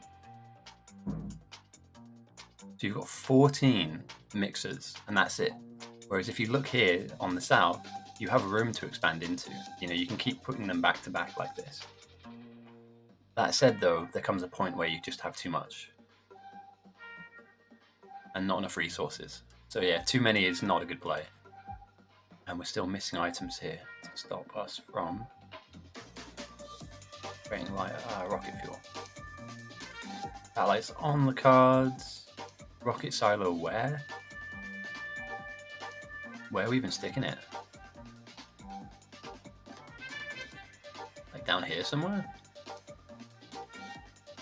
Up here? That's a very good point. Where are we even putting the silo down? Oh, no.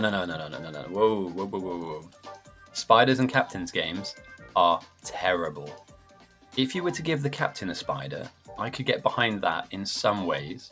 But if you give somebody a fully kitted out Spidertron, it's BM. Because they'll just run it into the middle of, well, basically the entire map and just laser everything down. You'll end up with like minus a million threat after the first 10 minutes. So yeah.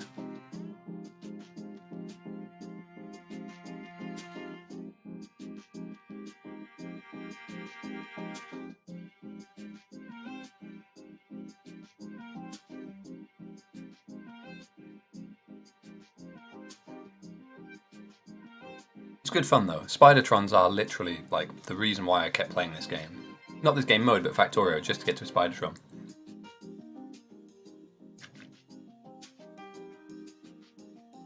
You can control them. You can remote control them. Right, let's check in on this research. So I will check in on the rest of the map, but we're in a vital point now where. Alright, let me. Whoa. I've just had a great idea. Alright, these guys are here. The north, they're ahead. They're ahead. By the width of that line, they're ahead in their research. And it's because they have labs. I think their labs in Maine are larger, right? This area is. There's more going, basically. So yeah, the researching is quicker.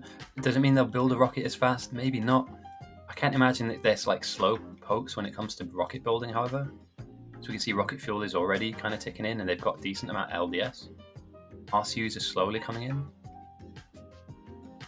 Could you beacon this? I mean, it's built to be beaconed, it looks like. And then it's a matter of how many rockets do you believe. What we saw in one of the winning games was somebody sent 3K straight away, and it just rattled the north to the point where they could never stabilize. So an early send is not unheard of. Not unheard of at all.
Okay, so we've got people joining. Apologies about that, guys. My phone just went off. It's very niche, and I know that this won't apply to all of you. In fact, it might not even apply to any of you. My friend has just called me up, very, very happy. He doesn't know I'm streaming at the moment, and he just said to me, "You need to watch the game. You need to watch the game now. Don't look at the score. You need to watch the England game. Please don't tell me the score. Please don't tell me anything. Have any of you seen the game? Have I missed an absolute classic here?" I appreciate if none of you know what I'm talking about here. That's absolutely fine. But if there's one person in this chat that has watched the rugby game today, please don't tell me the score. That'd be I've intentionally stayed away from spoiling it because I'm going to watch it after this stream. But my friend is just very enthusiastically just worth watching. There's no way we did Ireland. I'm fucking so happy. Again, please don't spoil it because I will watch it. And I'm fine with us losing because I know where we're at as a team. My mate, who is a big rugby fan, is like, "Mate, you need to see this game." Oh, I'm so hyped. I'm so happy. I kid you not, I don't get emotional whilst watching sports. When Louis Liner scored for Italy, genuine, I was so happy for him. Like, I'm not happy. Oh, you could be Irish though. Mixed not English actually. Yeah, you could be a Welshman. Oh, shit. You nearly had me there, Rafe. I was about to ban you. I was like, has he put the actual score in? Definitely worth watching. Oh my god, did it click? Do you know what? Actually, sorry guys. I'm asking you not to tell me and then I'm asking you questions. Fair enough. I highly rate the Irish squad. For any of you that don't know, it's not a huge thing, but when I was younger, I was in the pathway. So I was in academies, and then I got a chance to trial for some teams. I even had my international trials as well when I was younger. I'm an older man now, and I like to watch instead. And I saw players like Louis Liner at 16, 17, 18 years old get passed up, and they just weren't England quality, so they're not going to be an international. You know, you're not England quality because you didn't go to a private school, so you're never going to play. And he was never really going to get picked for England, I'm going to be honest. Like, I wanted him to. He's a classic player. But it's a real shame that he got passed up. And for the fact that he played for Italy, and the first game he played, he scored, he so fucking deserves that. He so deserves that. I'm a huge Louis Liner fan. Not just because of his dad playing back in the day, but yeah, I know we're taking a detour here. I know you guys are here for Bite to Battles, but I just want to say, like, yeah, people, you deserve a chance. Everybody deserves a chance, you know, just to see what they are about and see what they have. I had my shot. Played a bit, I got really injured, I went to uni, I fell in love. It was yeah. I was here 2 hours ago. Loads of things have happened, including we're potentially going to be 2 bangers. I watched a bit of the Italy-Scotland game, but I need to watch the whole thing. I'm unapologetically a massive sports fan. Any sport. I started watching ice hockey recently. It's fucking awesome.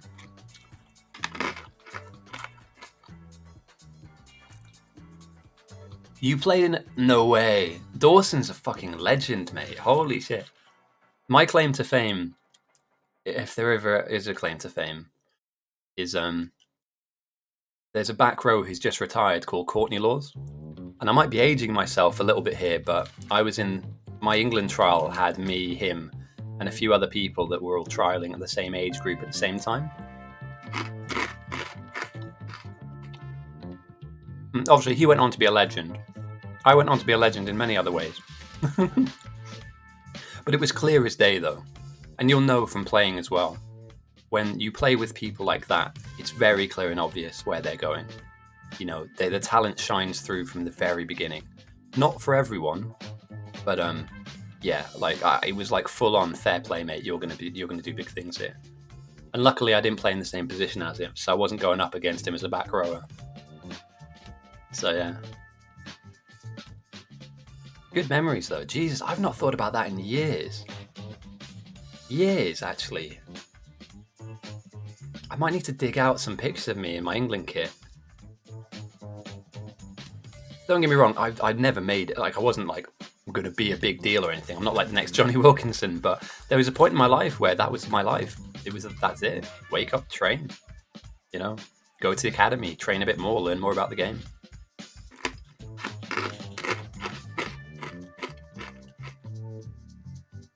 Side note. We'll go back to Factorio now. But I'm glad that the game was good. And the game is in a good place now anyway, naturally. So, yellow seems to have stalled out a little bit. Oh, I'm so glad they're not the punching bags that they used to be. They used to be, without being rude to them, like a bit of a gimme. It's like Italy are going to turn up, and for 40 minutes they're going to try bloody hard, and then they're just going to get their heads kicked in. Through poor decision making, a yellow card, for instance, or a red card. The wooden spoon crew, exactly. I'm really happy that they've managed to give a good account of themselves, because they so deserve to beat Wales a couple of years ago. That Capuzzo try was off of the back of fantastic counter-attack. I know that you guys aren't here for this. I am sorry, but I'm also not sorry, because it's a big part of my life. And I know you're here for Biter Battles, but hopefully you're also here to support me in some of the stuff, like helping me buy my dog food. I like how Wales are actually playing decent. Like, I thought they were going to be genuinely lower tier, but they're just fighting it out, mate. I mean, they've got some problems at 10. I'm going to be honest, I'm slightly nervous for them because they don't really have a replacement for Bigger. I know that Johan Lloyd and there's another young kid coming through. I thought Dan Sheedy, would have been the guy. Apparently not. Where is the silo? This silo's going down right in the corner here. Okay. Are we buffering anything? Is this like a speedrunner thing? Alright, okay, so the blueprint of a silo goes down on the south. The north, and they need they need prod 3s. Okay, so we're not far away, but we are far away in many ways. Before we start going on to this. But I don't get emotional. I say that, I do get emotional. When the ball fell off the tee, the referee needed to, and the thing is, France lost their head. You can't charge down a penalty. That alone should have been a reset. But they were shouting at the kicker, they were getting closer. I think someone had it that the closest Frenchman to the kicker was 4 meters away, not 10. All of this stuff, it just goes to show you how bad France are, really. Italy deserved that 100%. No doubt in my mind whatsoever, Italy had played such a better game. And for it to come down to a kick that was over-pressurized and under-officiated was just not fair. Not fair on them at all. Okay, as long as you're not mining them and pulling them up. Yeah, plug them back in again, mate. That's absolutely fine. Don't grieve the nuke build. Happy days, yeah, no problems. No hard, no foul. Almost a 3x3 here.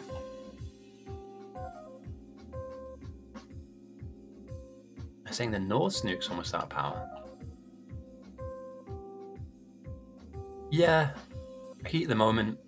I don't bash referees at all. It's a rough job. I cover some sports locally. I coach sports locally. If you kick off at a referee, you don't play for me. I don't care. Like, a lot of the times they're volunteers or they're somebody's parent. If you're going to get emotional about an under-12s football game and you're going to get in the face of some young volunteer and scream at them, you can get fucked. It's not that serious. There's nobody there from Arsenal or Chelsea looking for your kid. So just fucking relax, It's not that serious. Side note as well, but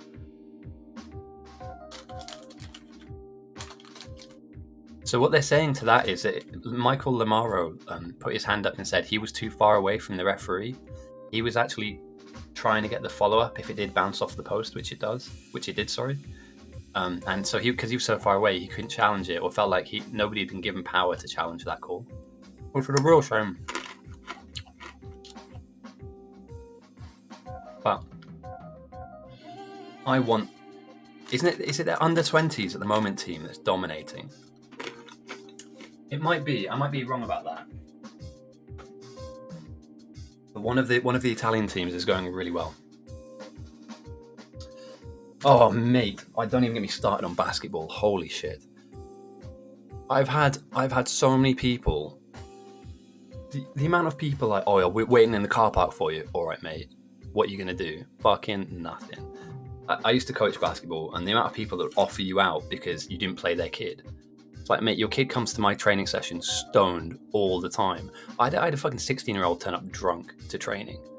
And then when it comes to game days, why haven't you picked him? Why haven't you picked him? Because he's drunk all the time. At 16 years old, I think there might be a problem there. Oh, yeah, you can't talk about my son. You don't know what it's like. You don't have kids. I don't have kids, but I can report you to social services, mate, because that's just wild. You know, the kid's on drugs and drunk all the time. Like, I think something's going on. So, yeah, I had a parent offer me out in the car park. I was like, what are you going to do? Like, I'm sorry, mate. I can fight. I used to fight all the time when I was playing literally weekly, getting into scraps. Like, you're 55 years old, you're overweight, you don't train. Sorry, mate. It's not going to go what you know, you've watched a few too many films if you think that you're just going to fucking level me. But yeah, we had to call, we got a lot of different social services involved in that one. And it turns out the kid now no longer is with said parent, and for the better of the kid, really, to be honest. But yeah, it's just disgraceful, mate. You know, sport, like video games, should be enjoyed. They should be competitive, but then it's not life or death. Everyone at the end of this game will walk away alive, I hope. That's my goal for this. We've covered a lot of topics today. I'm sorry, guys. I know that you guys are here for gaming. I don't know if you guys have noticed, but the channel has grown substantially since last week. We're up to how many followers is it now? There's been like 10 this stream.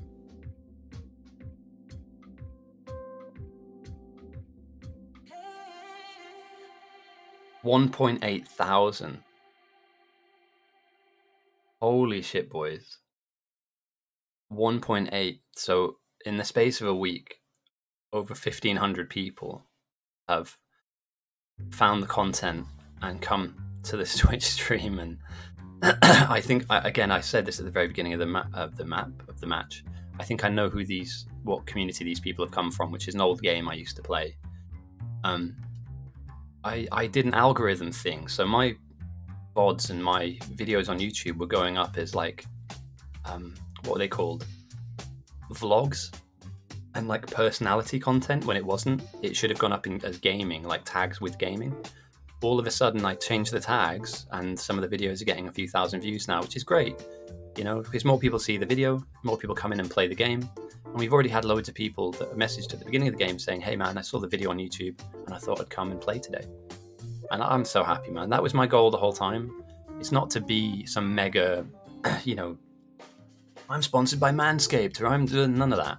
But if more people can find the game that I enjoy playing, or they find some friends inside of this little community, perfect. Oh, boys, incoming. Jay Holloway, Jay is in. He has landed, the great presence that is. Yeah, it's nice to see that just through my streams we're getting a little bit of recognition, and you know, off the back of that, you know, when we do the 1v1 tournaments, we can raise more money for the prize pool. It's awesome. There will be a second game today, absolutely, but that is normally a Martin Max King special game. So firstly, thank you for joining from YouTube again. That's you, right? This is you. I thought this is you joining. Am I right? I thought you were like, right, time to come in and like shake it up a bit. He's in. He's on board. He has landed. Jay Holloway, Jay. Not RF Holloway, but a different Holloway nonetheless. Let's see if Jay Holloway Jay would like to play. Oh, he's only played for 4 hours and 17 minutes. It's probably not you then. I think you've got a lot longer playtime than that. And it seems like everyone's just happy to sit and watch.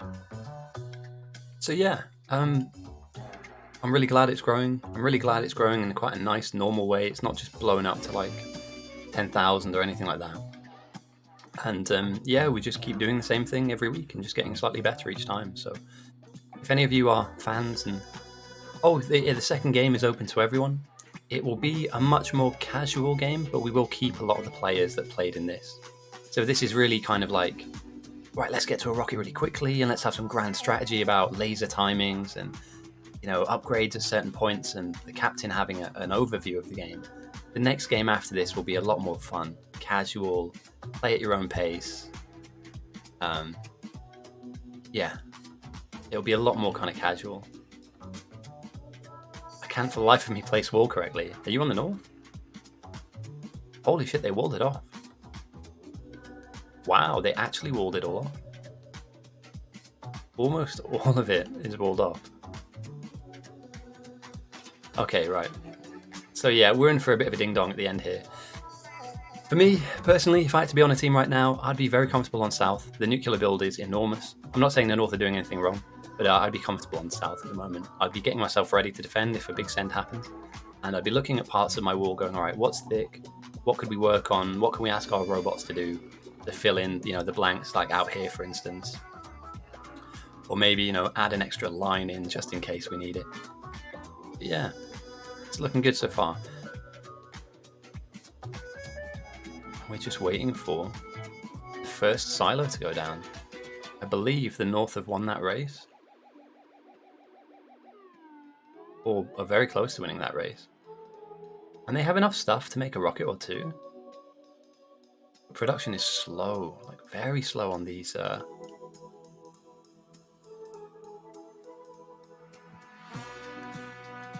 Where do we go here? Are we talking about, are we like prod 3ing these or assembly 3ing these or? Missing blue chips there. Maybe this timing gap can help them.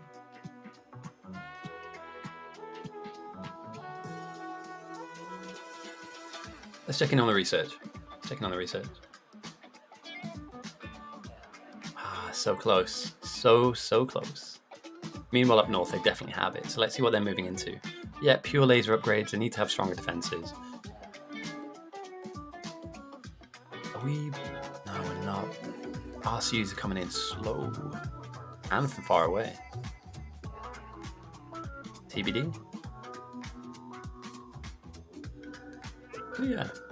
Right, I think I want to mix the music up again. Is there anything you guys want to listen to? Is there anything in particular that you'd want to hear over something else? Last week we had some house. We had some drum and bass. And we got any drum and bass fans out there? Is this the kind of game where drum and bass would fit the bill? I feel like I'm introducing a. Yeah, mate. So DM me some music. I'll just get a random list on now. But yeah, ping me one away.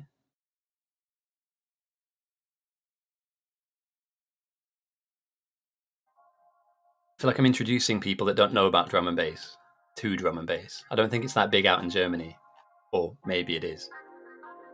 But like some good level, high spirited, not deep, dirty bass, and you know what I mean. Keep it high spirit, keep the energy up.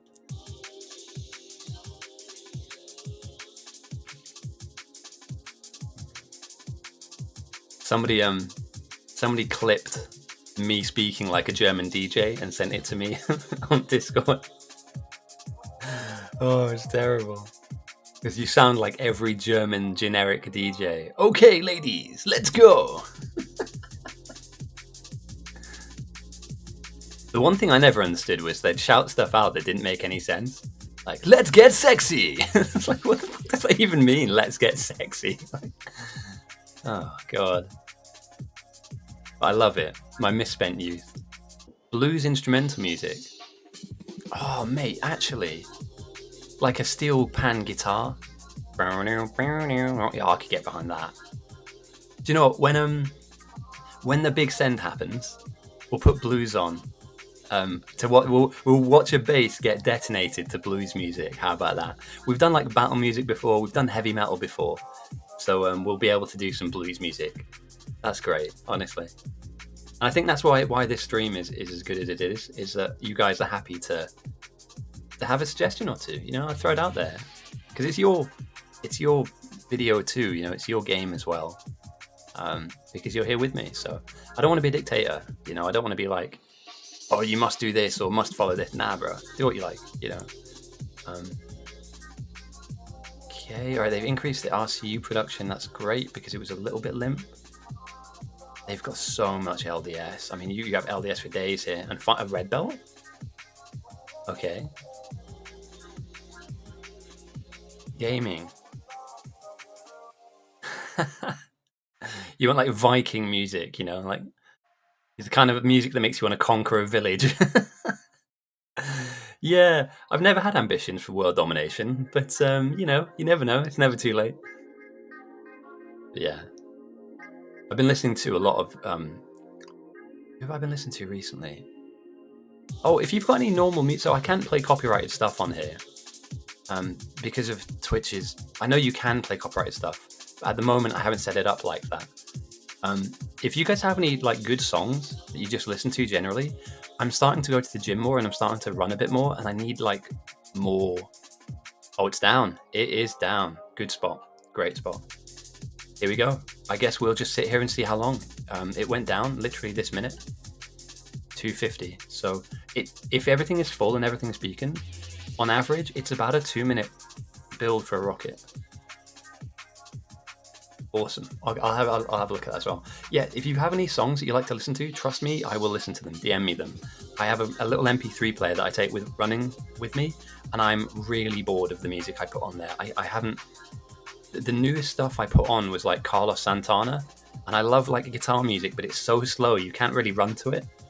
And I'm not like a quick runner or anything, but if it's like burner, burner, burner, hard man. Shulman Transitions in Bloom.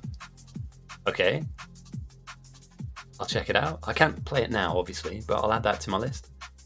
But yeah, I realised that I'm listening to the same... You know when you hear the same 5 or 6 songs on repeat, and it's just like, yeah, I'm bored now. But, Imagine Dragon. Audiobooks. Holy crap. My friend is really big on podcasts. Spanish pop. Oh, okay, right. You've got me there. Hang on a second. It will be drum and bass, but let's pull up some Spanish pop.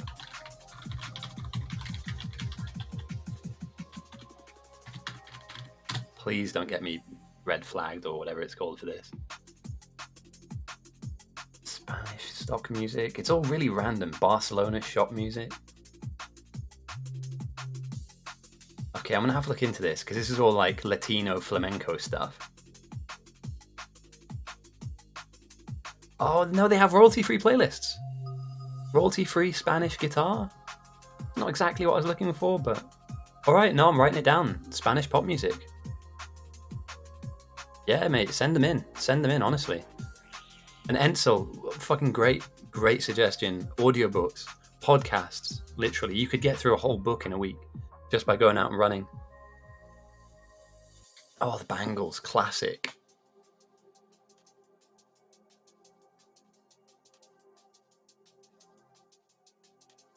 Yeah, mate, if you can send me stuff on Discord, I'll definitely give it a listen.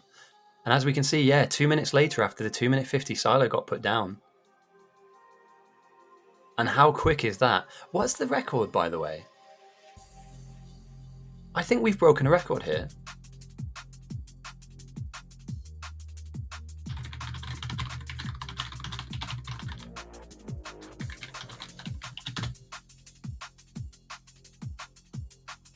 Yeah, they're really... So if I play even like 10 seconds of something copyrighted and Twitch picks up on it, because there's ways of playing music where they don't pick up on it, then you get flagged. And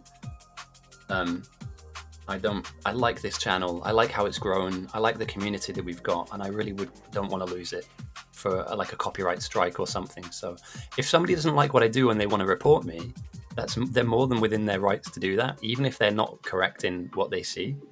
I have a troll. I don't know if you guys have seen this. Somebody's trolling me on YouTube, which is fine. You know, you're entitled to your opinion completely.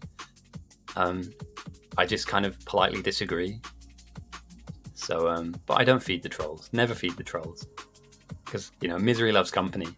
You know, the problem with arguing with stupid people. And I'm not saying this person is stupid, but the problem with arguing with stupid people is they're going to drag you down to their level where they have a PhD and are king and will beat you with experience. So I tend not to engage. Right, let's take a look on South, because we are looking at some different timings now. With no silo, they have no rockets. They have some good setup though. They have enough for one, at least one, but no silo in sight. As we can see now though, Mark Twain, yes it is. I love that quote. It just makes so much sense. And I admit, I'm not the smartest man alive. I wish I was, but I'm not. There's somebody out there is. Somebody woke up today being absolutely big brain. That's fine.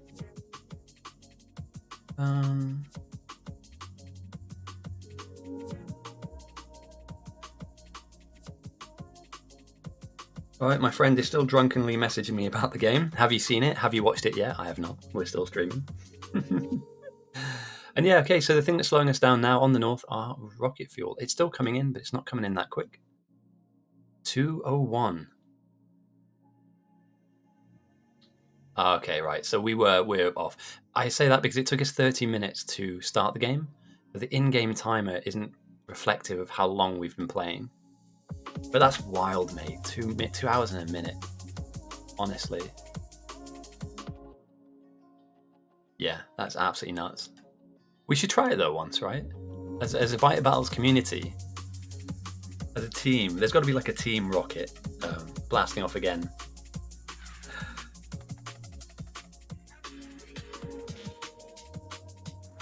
Okay. But I'm gonna have a bit of coffee whilst we wait for rocket number 2. I'll also check in on South as well, because it looks to me like South will be weathering a bit of a storm.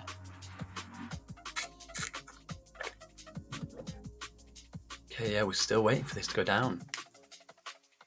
It's a rocket race, but it's a rocket race with a couple of minutes difference. And if this turns into the 10s of minutes, or the 20s of minutes difference, South are in for a rude, painful surprise. To quote Terry Tate, the Office linebacker.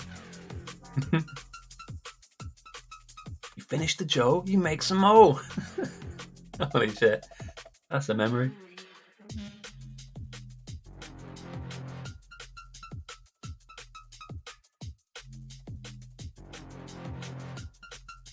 So we're at 50 out of 100. Things are slowing down now for the Northern Outpost. Rockets in this game give us access to the strongest level of science in these white science jugs. When you throw large amounts of white science, you influence the game by changing the opposition strength of the bugs. So the bugs that are on the south, for instance, this area where all of these red squares are. If you send white science, they place a silo. Awesome, finally. If you send some white science, you will jump their evolution massively. So 1,000 white science will really push them up, pump them up, and evolve them, and then it will increase their numbers, meaning that over time, instantly almost, the bugs will get really big, and they'll get really angry, and they'll come and run at your defenses. And if your defenses can handle the bugs at their strength, and the bosses that spawn, they're going to break through your defenses. The reason why we build these huge walls isn't because we're insecure. It's because we're all here to protect this single thing. This is the main objective of both teams. The North have one up north, and this is the South silo. If you lose this silo at any point in the game is over. There's no coming back or putting another one down. Once this one individual silo that you get at the very start of the game goes down, you lose. So you need to build up lots of defenses, like we can see here. A wave of bugs are coming in. They're going to hit the defenses. They're not going to get through because at this point in time, they're not that strong. And the wall pattern's doing a really good job of, forcing them into this kind of loop, or forcing them to kind of get confused and bounce around. And if the bugs are too big, and they will always get too big, trust me, when we have like 10 rockets being sent or 15 rockets being sent, it is horrendous dealing with bugs that strong. So it won't take long. But both teams are a little bit backlogged. I don't mind it. I think that the South can catch up if they can beacon. So what, 75 out of 100. So they'll get rocket number 2 up, I guess. The beacons, it's just slightly slower to the punch, aren't they? The beacons aren't really there. Not getting the most effective crafting speed. What are we missing?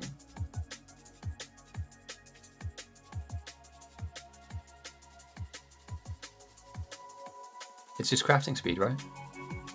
Literally, if you just get these beacons in, we're good to go.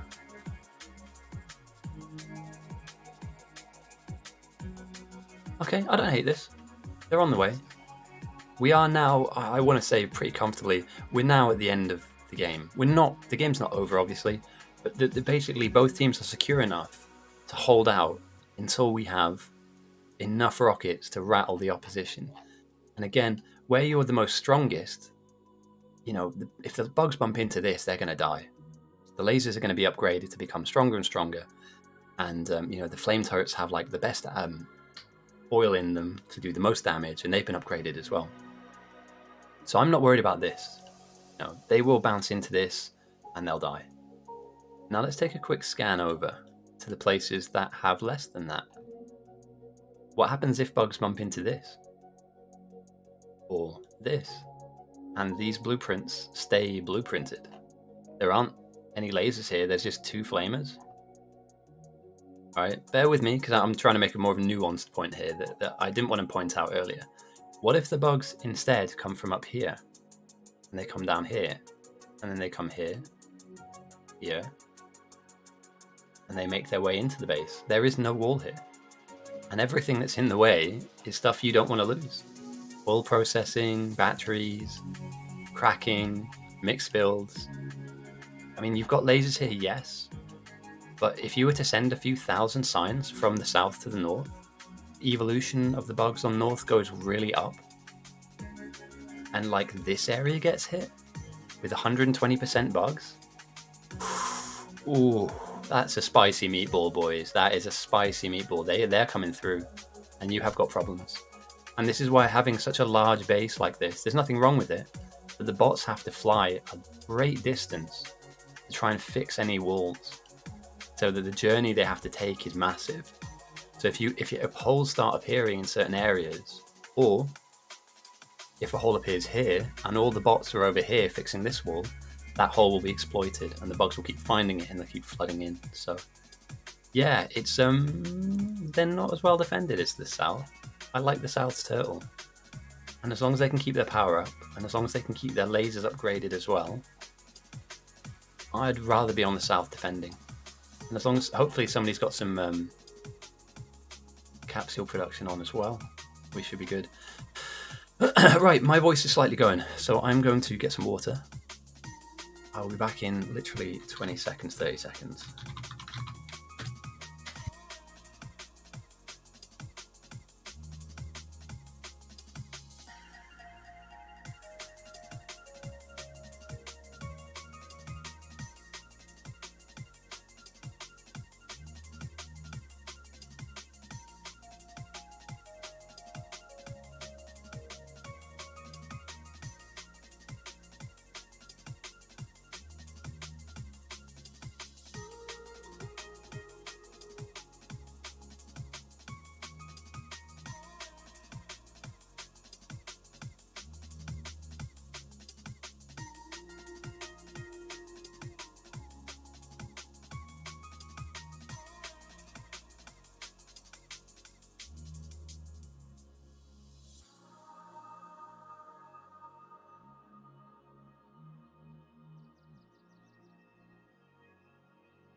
Oh, perfect. I get back and there's an ad break. Shit. I really should control these things a bit better. Right, let's zoom in and out. Let's zoom in and out. 70 of 100 here.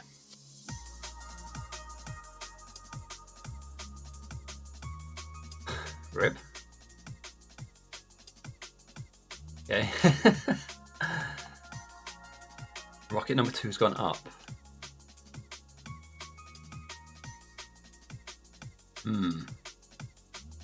And rocket fuel is the limiting factor here. The 2 from south, 2 from north. South are building.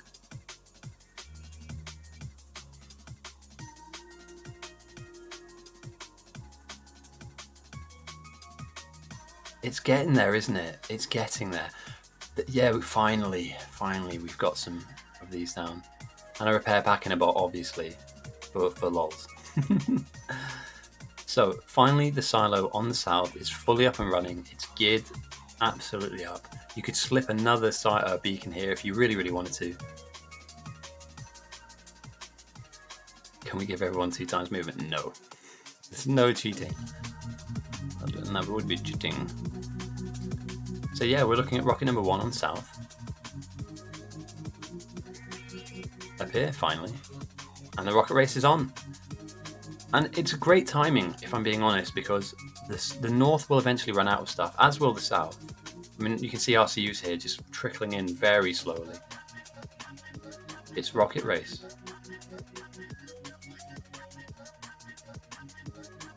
What are we missing from here? It's finished 4. It's finished 4. That's fine. Oh, this is close. This is actually a little bit too close for comfort.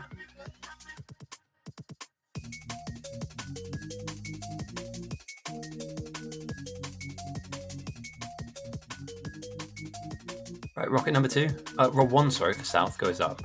So far the game has seen 3. 2 from north, 1 from south. And it's about funding stuff now. We talked about economy earlier on, and kind of what your economy produces. Rocket Fuel now is flying in. They've got more builds on up here. Huge, actually. They've addressed their rocket problem.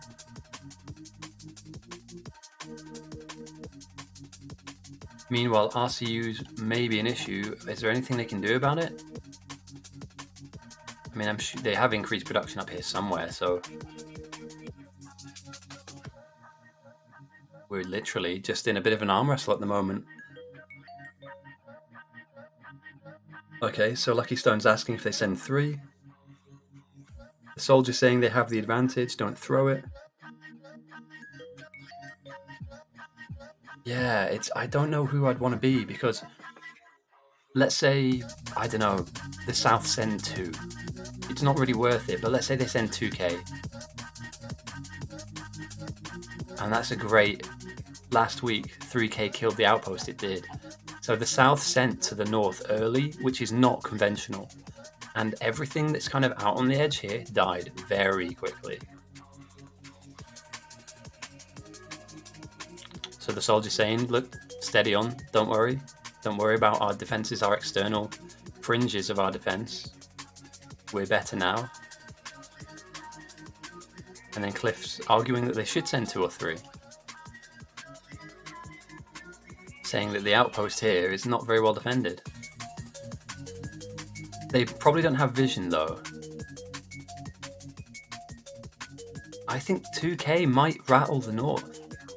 We're talking about this on the edges. I mean, this normal waves can get through this, and then they're onto your power plant, right, for your base. You know, even here with this long line of flamers.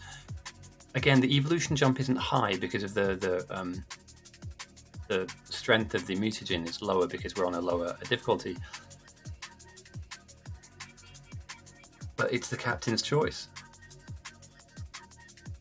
The captain's choice. So they're having not an argument, they're having a discussion about it. Does 2k break the north? I'd say it's pretty close, man. If 2k doesn't hurt the north heavily, I don't know what will, you know.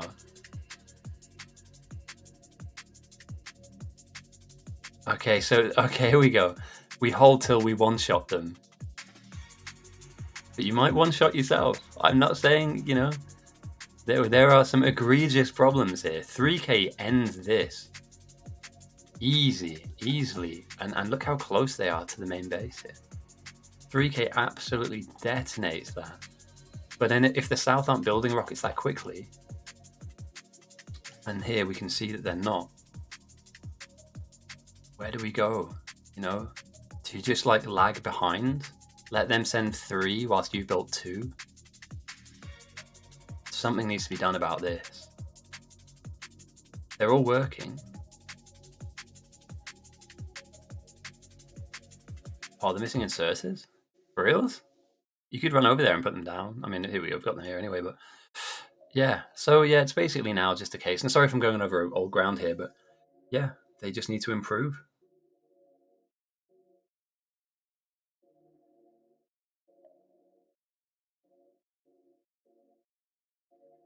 John Bob, Billy Bob. Great name.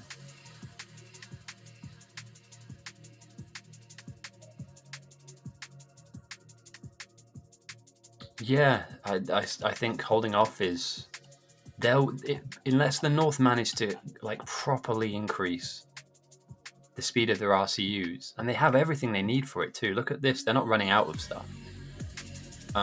These RCUs need to be flying out, literally flying out of your production. I've never heard people call it one shot before. Like, we're just going to one tap them and then they're dead. So what the South's best bet is to... You don't keep pace though.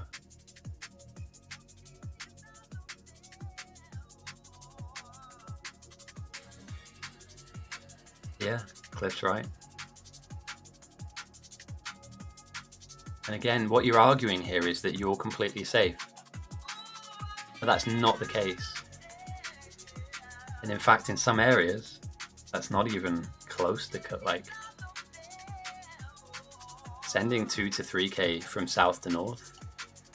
And what we're doing effectively by doing that, by the way, so for anybody that's not, I'm making quite an abstract point here, but zoom out slightly further. Here we go, right. Get my drawing tools out. I do love these things. I'll never apologize for using them. Let's say, for instance, the south send 2k or 3k, and waves begin to pound the front line of the north. These arrows here in red will be beaten. They will be beaten back. These arrows in yellow will get through. They will. There's just no doubt in my mind that these arrows in yellow will break through this. Trust me, they will.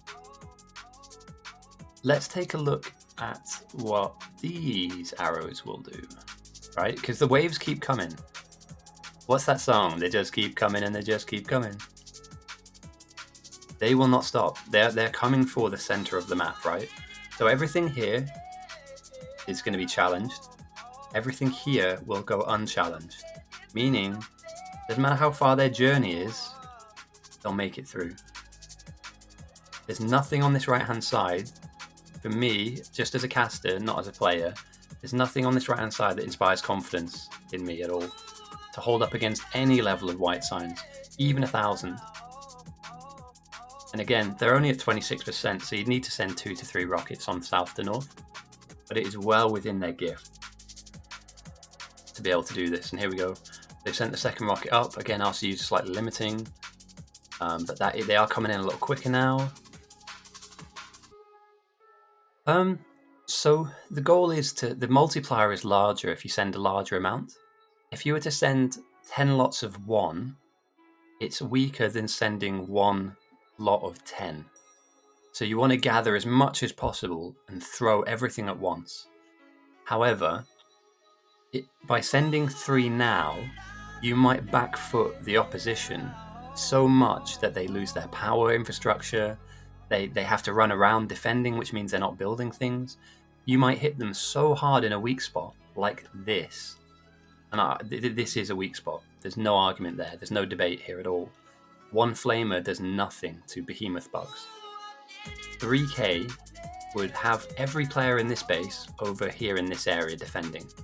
Even over here in this area defending, meaning that the rocket is being left alone. But this area will have nothing. All it takes is the bugs to get through something like this. Again, flamers will not do anything against behemoths here. And they will get through this quick. And you could save another 7 rockets whilst they run around putting out fires.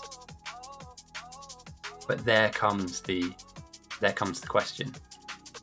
If you send 3k and it does nothing, you could have waited until you had 5. Or you could have waited until you had 10. So once you throw it, you never get it back. It's a difficult one. It's a really difficult one. People argue about this all the time. I have my own opinion and view on it.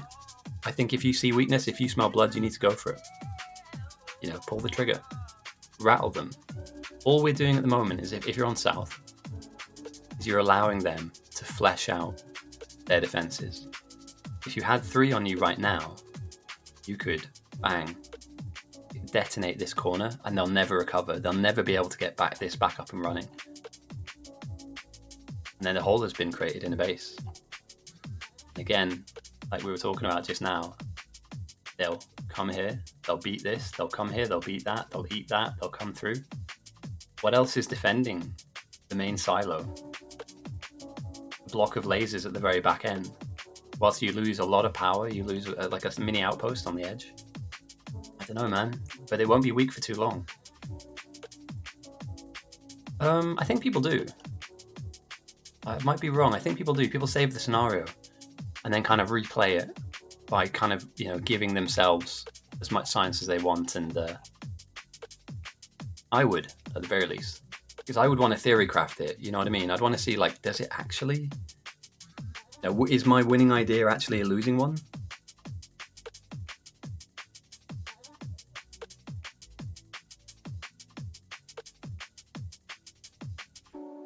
Somebody's suggesting they do white science research? What? Yeah, this is all you need. Bot speed, so you can replace walls real quick. And,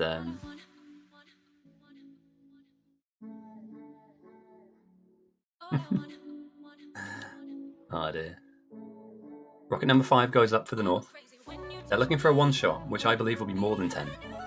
They're going to be looking for 12 to 13 rockets. And with that increase in rocket fuel coming in, there is not, however, somebody in our Discord recently posted as accurate as you can get the mutagen levels at the different difficulties that we play in. I think it's on BB Learn. I haven't had a chance to look at it today, but I think somebody recently posted, if you send 100 at this level, this is what it does.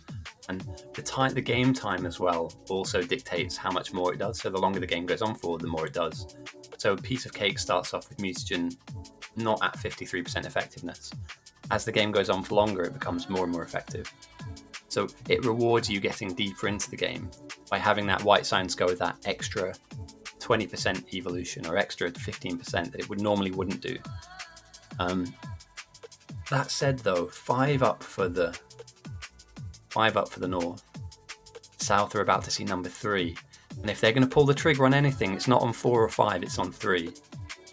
And then you just hold on to everything until you have more. I don't know.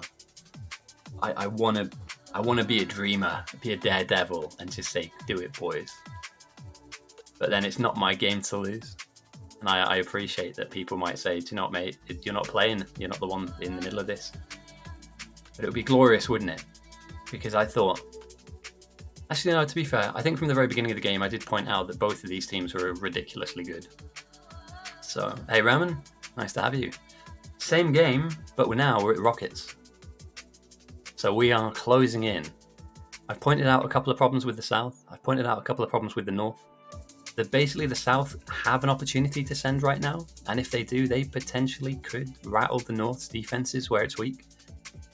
But it's a big if, and if it doesn't work, if sending 3 rockets worth or 4 rockets worth doesn't work, you lose any chance you have of sending a larger. Yes, they are, because the North have a lot more. I think they're working on rocket number 6, as the South launch rocket number 3. Not 3. There you go, literally, they're going up at the same time, boys. They're going to meet in space. Rocket number 6 has gone up, and the North they're so far ahead. They're so in control now. They're saving for a one-shot, though. They're saving for 10 to 13. So if the South can get anywhere close to like 8, maybe 9 rockets worth, you could snipe them before they get that magic number, whatever that magic number is. But it's unrelenting at the moment. They have a little bit of everything. They're not running out of anything in particular, and it's just non-stop. We've had some throughput issues down here, and it's showing.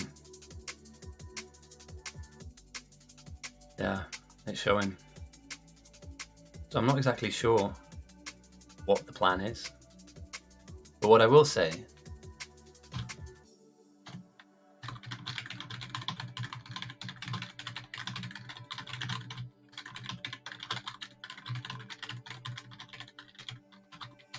not expecting any big sends yet, but it's nice to see the sushi belt of high-level parts. This is a dream for new players. They love to see this. Oh, look, free blue chips. I'll take them. We call them Stealers. There are 5 horsemen of the Bite to Battle apocalypse. Stallers, people who stall the game out. Stealers, people who steal things off of belts that they didn't make. Stackers, people who stack in teams, who try and like get an advantage by having all the good players on one side. Stacking is a bit of an issue. Gridders, people play with the grid on. Don't worry, I won't turn mine on because it hurts my eyes and my soul equally. And packers, people who put repair packs in bots. The less said about that, the better. Every captain potentially is a stacker. Hey, let me get your opinion on this, Whitelong. When you look, because you're in the game, right? So you guys have got incredible defenses. The lasers are getting upgraded. You must see some weaknesses up north, right? Like if you were to, I'm not saying you do, but if you were to send 3K up north right now, you shatter some of the fringes of. You shatter some of the fringes of the north space. You know, where there are little to no defense. So, like, are they? You don't have to tell me the plan, but are you guys trying to go rocket for rocket? So, like, oh, they get 10, we get 10, or is it like, right, we'll send 5K, you know, because 5 is better than 3, or when they get close to their lot, we'll send ours. Oh, sad.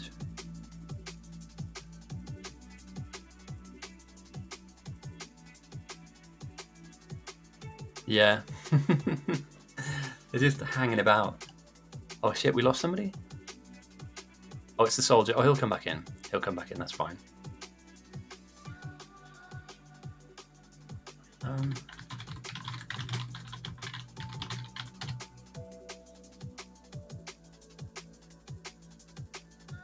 Oh, what a shout. Northern Nuke has no steam storage and turbines for spike demand. That's a very astute observation. There's also not a lot of room to expand into. So if there's a spike, and this is a decent sized nuke build, by the way, that's a really good shout, mate. Yeah, there is. There's nuclear building. Nuclear power, sorry, not like a nuclear bomb.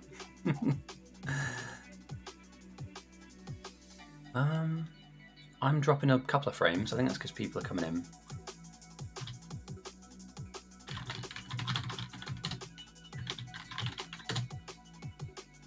Give me a second, guys. There's certain struggles that are happening. If we pause the server now, people can catch up, people can load in. But yeah, as long as somebody doesn't unpause random, no.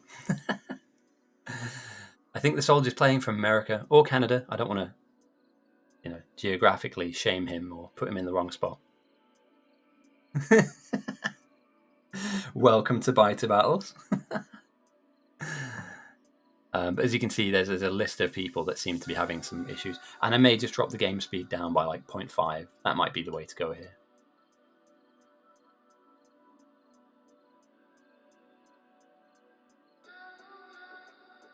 He does. He has problems every week. So if push comes to shove, he might need to spectate, and we transfer the captaincy to somebody else. We haven't had anybody new join in a while, so I'm guessing that, as you can see now, people are being dropped and people are catching up, and it's just not... No, they can't move. They can't move. So they'll be locked in a screen like I am. Whatever they're doing at the moment is where they'll be. The thing is, some people are playing on bad PCs. I'm not going to hold this here forever. But we're just going to try and get these people in. It seems fine now, there's one guy.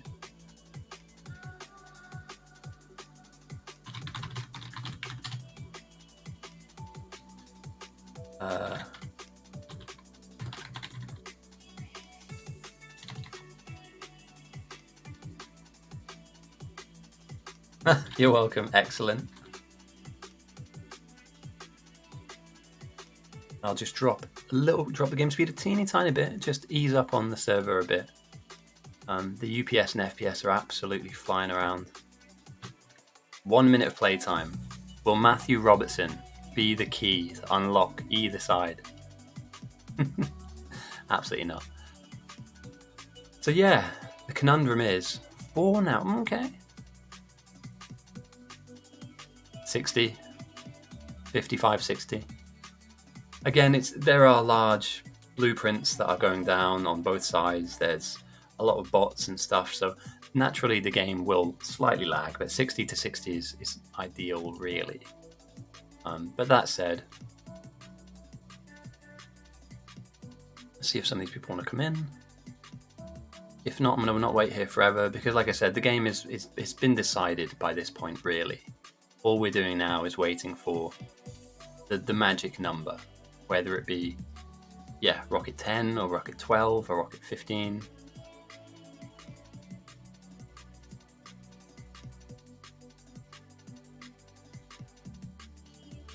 Oh shit, can I see who voted?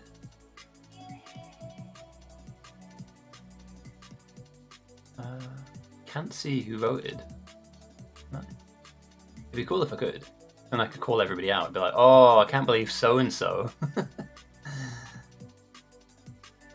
But hopefully it's gotten you on the right side of history. Oh, right, so 8 for the North silo.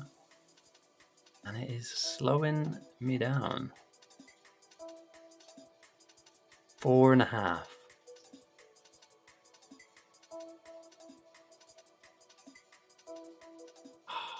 I mean, it's 5k ruins.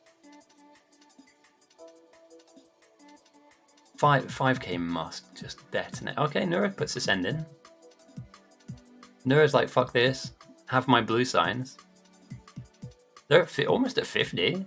I'll take that. Southeast is weak, yeah.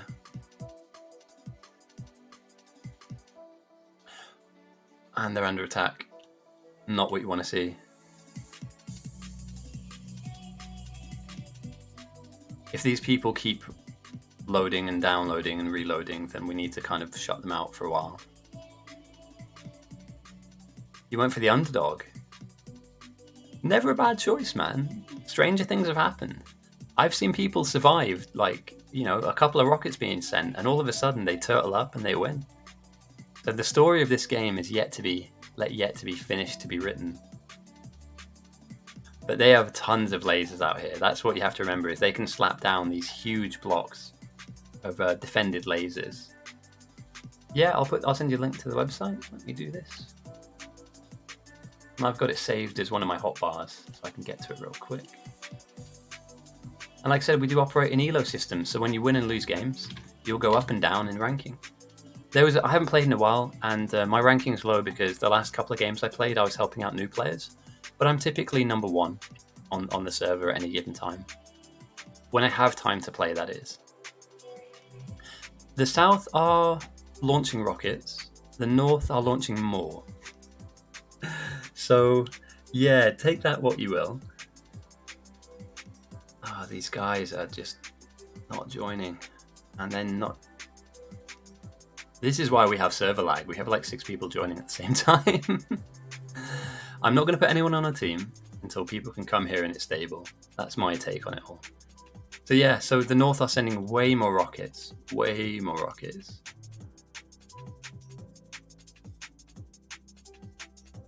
And they've just sent up number 9. So 9 for the North, only 4.5 for the South, almost 5. So they're doubling in terms of speed, the production. In fact, it's rocket fuel now that's slowing them down. RCUs are absolutely backed up. Oh, there is. There absolutely is. We have done. Yeah.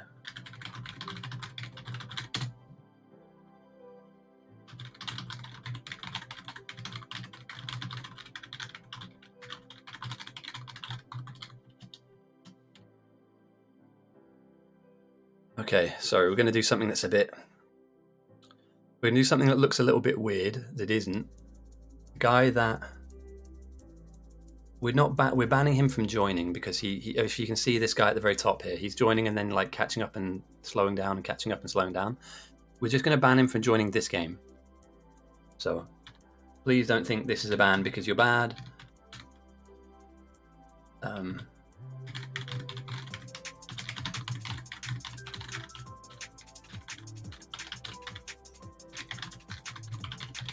and it can cause server strain. So he's not going to be able to join. That's fine. When he comes back next game or the game after, he can absolutely join it. But this could be one player who is slowing down the whole server, and all it takes is for him to make multiple requests. Again, I'm not really that techie. I don't exactly know the ins and outs of it all, but I've refereed tons. I've refereed almost over a year now, year and a half actually. Yeah, yellow. I've heard about this yellow inserter thing, and I'm inclined to agree with you. To be fair, I've been playing for years now. I came from coaching Dota to this, and then I played for a bit. I became the best player in the server.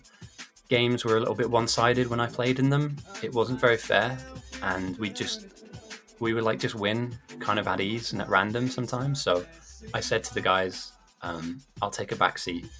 Work was getting busy. I just met my girlfriend at the time, and I bought a new dog. So I was like, you know what, I'll take a back seat.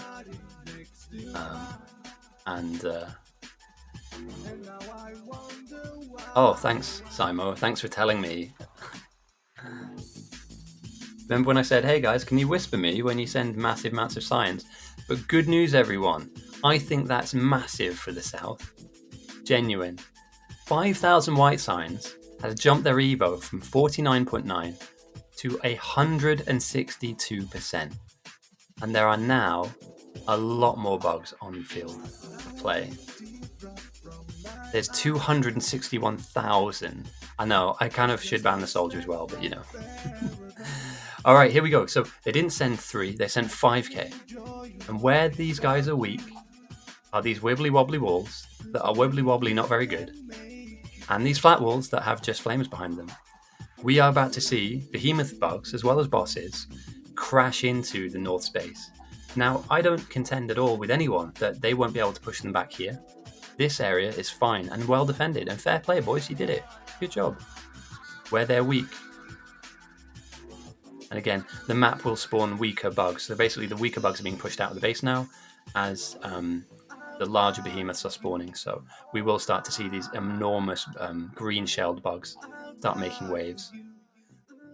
The respawn rate is 24% for a behemoth to go down and revive. So not only have they evolved into a massive, hulking, huge behemoths, they're now slightly immortal. That doesn't count for these small bugs, but for the largest variant, that absolutely counts. And yeah, I'll keep scanning around. We'll look for areas of impact, and it will be a little bit in this area, but there will be some sideswipes.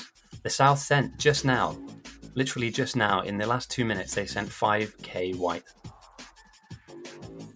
And again, look, now they're putting the blueprint down. Look, oh boys, we need some defense over here. Well, it's too late. You know, will the bugs get here first? You know, will the bugs get here first? We'll have to wait and see. And also, do you have the relevant research? Do we have a quick jump in here? Getting there? They've got shooting speed, but the damage isn't there. Maybe you could argue you kind of want damage in first. And like you said before, somebody made a very good point about there's no steam buffer on this. The moment you start taxing the power network, with all the lasers shooting all at once, you might actually run out of power. I think that's a good shot. That's the best shot you could have taken now. Do you know what I mean? Like, again, it's more about taking your opportunities, and that's a big one. That's a huge one. Right, I'm going to grab some water because there's going to be non-stop talking. Oh, blues music! Let me get some blues playlists on as well. We did say we'd swap over once we hit a certain level. Oh, this will just be radar pings. So that'll just be a random radar. Okay, here we go. Here are all the bosses. Have a look at this. Behemoth Biter, Behemoth Spitter, Boss. So now we have some boss waves coming in. Oh, it started, boys. It started. That's fine. Yeah, it's cool. Scouting's a huge part of the game. It's a massive part of the game. So, you know, scouting is why you end up with sends like this and plays like this. Is that a team has seen a weakness and, you know, where there's not much defense. And they've gone, do you know what? That's the point of weakness that we want to attack. And yeah, I'm looking forward to this. What's happening at the moment is I've slowed the game speed down because the map will spawn hundreds of thousands. 261,000 things have spawned on North. And that's going to kick a lot of people out of the game if we keep the game speed high. Over time, I'm going to up... Oh, there we go. These green bad boys are bosses. They're green, so they're behemoths. And the health bar, like an old school video game. And as you can see, one spit damages a large AoE of lasers. Now again, like I said, this area, not a problem. I think they'll be able to be well defended here. Yeah, biting machines. I mean, look at that. One wave. And again, they're going to keep getting waves like this. Let's take a look. Power. It's dipping. Look at that. It's dipping. That's one wave. Here's wave number 2 and wave number 3, right? So, and there's 260,000 of these things to kill. So this is going to happen across their entire network, extending them or overextending them, really. Their power's going to dip and things aren't going to shoot like they should. Again, this isn't the area which I'm worried about. This isn't the area that I'm worried about, even though they are actually losing a decent amount of lasers. The place I'm worried about, here we go. Oh, look at that, boys. It's like I've played this game before. I highlighted this literally 2 minutes ago and have done over the course of the game. This is a very expensive amount of stuff to lose. But also, who's out here to fix this? You know, who's out here? I need to change the music. I said I would, so I'm going to stick on... I forget who did mention it, but it's a great shout. And it's something new as well that we haven't had on here before.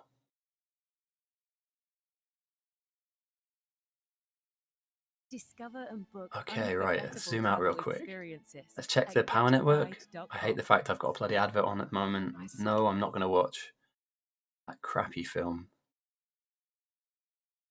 They're just rampaging. Again, the lasers will kill them off, but this is wave 1 of many.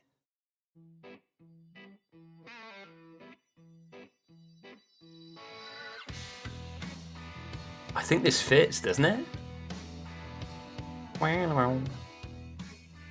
Tell me if it's a bit quiet as well. Oh, we've got a breach. They've made it all the way through.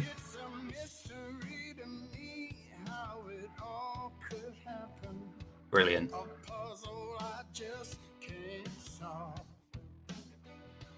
They've made it through, and they're absolutely terrorizing. And a small defensive block, very close to the mix build, very close here. Look, the silo's over here, right? As another rocket goes up.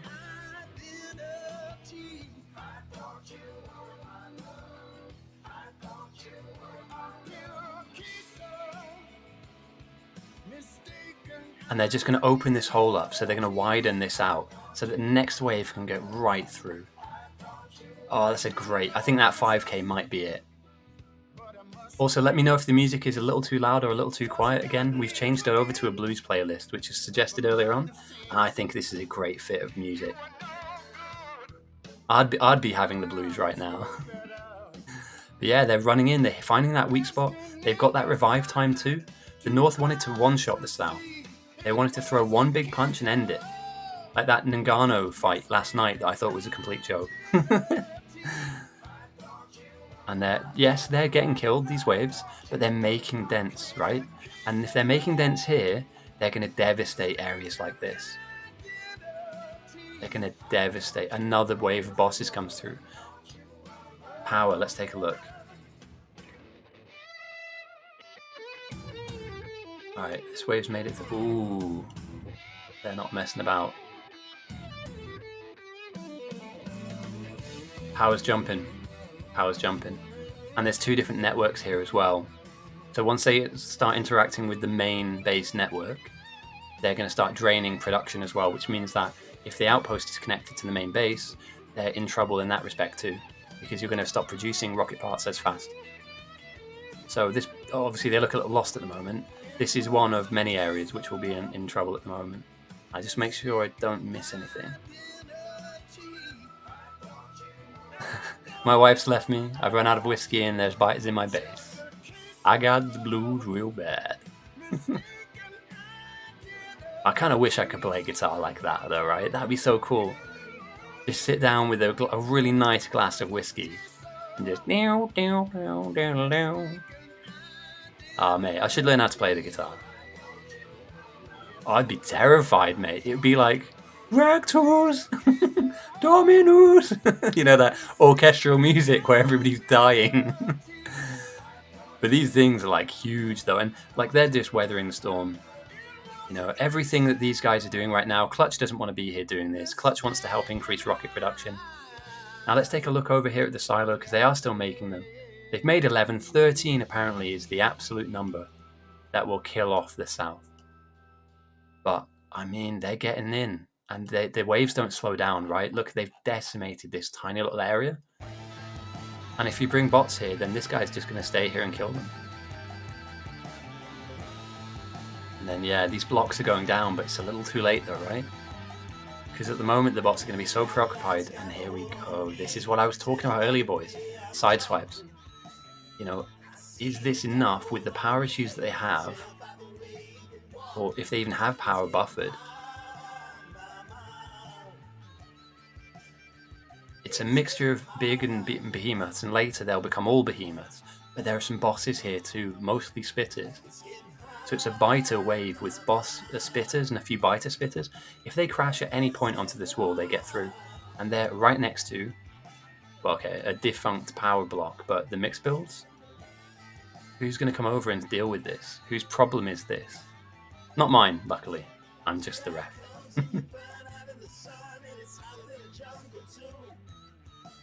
What a great game. Again, if the North send to the South are in deep trouble too. Don't get me wrong. This isn't a one and done.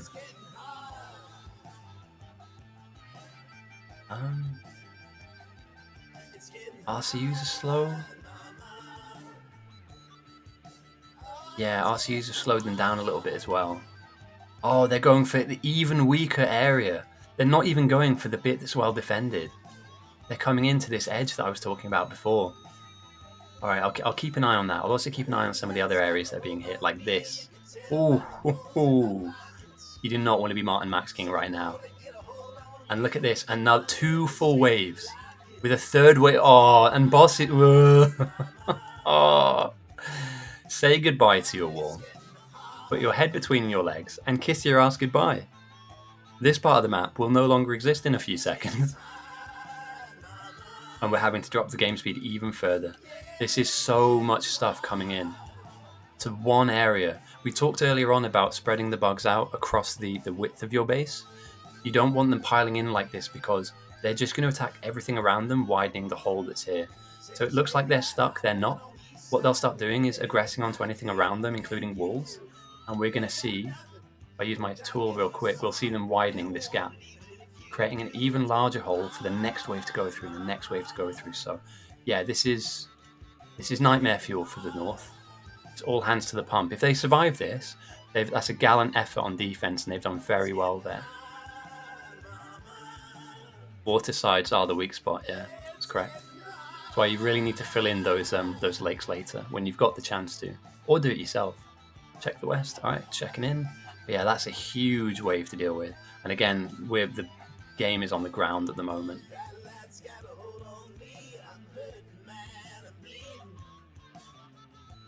Are we at like 0.1 game speed? This is so slow. What do we speed? What? Why are we on 0.2?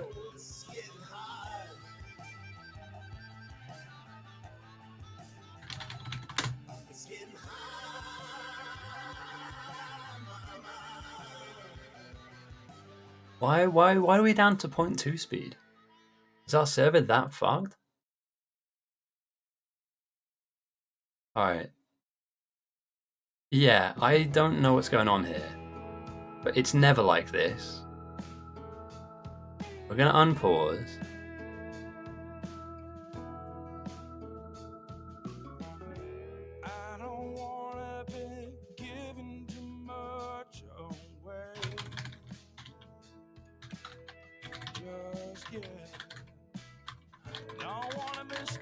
We shouldn't go below 0.5.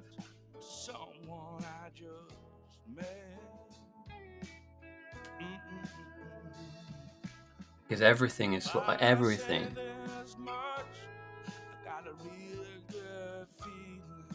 I'm sorry about this, guys. If I'm trying to spectate the game, but everything is just on the floor.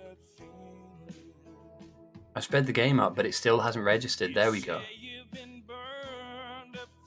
There we go. It should not be a PowerPoint presentation. There's no noticeable difference. This normally operates completely fine. Can I shut anything down in the background here? Can I shut any of these processes down? System 32, yeah, I can delete them.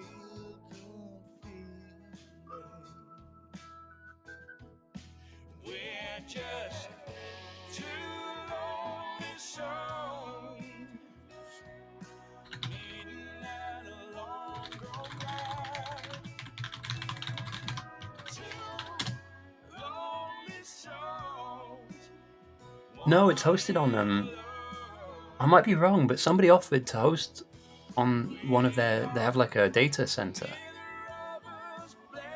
But maybe hosting is something we need to be looking at, because we are getting bigger numbers. But I kid you not, guys, this is not a big send. Like, being at 160% is nothing.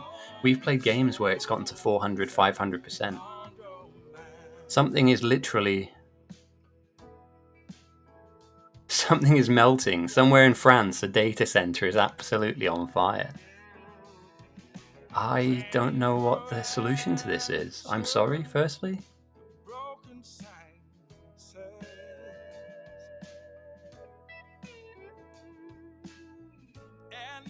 But this shouldn't be slow for me. This shouldn't be slow for me at all. Like, we do these games every week. There could be something else. But this is not good. I mean, like, I can't do anything about this. I'm sorry, guys. You'll have noticed through other VODs, and again, I guess since we're here and I can't really do a huge amount of commentating because something's on fire at the moment, I need to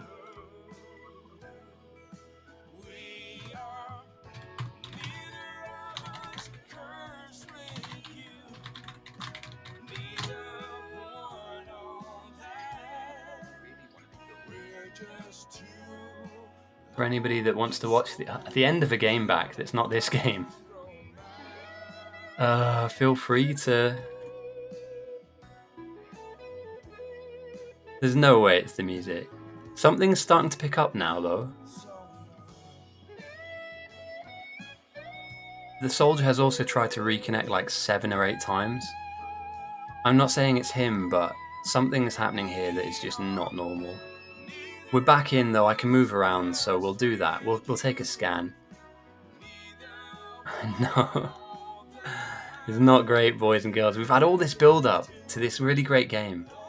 And again, like I said, the bugs get through this defense 10 times out of 10. Maybe 0.2 is where it needs to be right now. Something is not gone. This isn't normal for us. We've seen hundreds. Do you know what? I might need to do that. I might need to make up some make up some stories. Unrelated VM.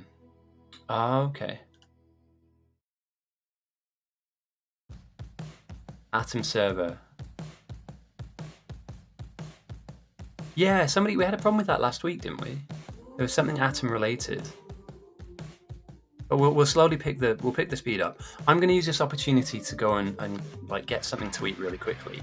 What I will do is, with the area that's being hammered at the moment, I know it's slow. I'm really sorry about this. But I'll just keep us here for now. And I'm hoping that by the time I get back in about a minute's time, hopefully maybe something will have fixed itself. Fingers crossed. But yeah, I'm going to go make a sandwich real quick.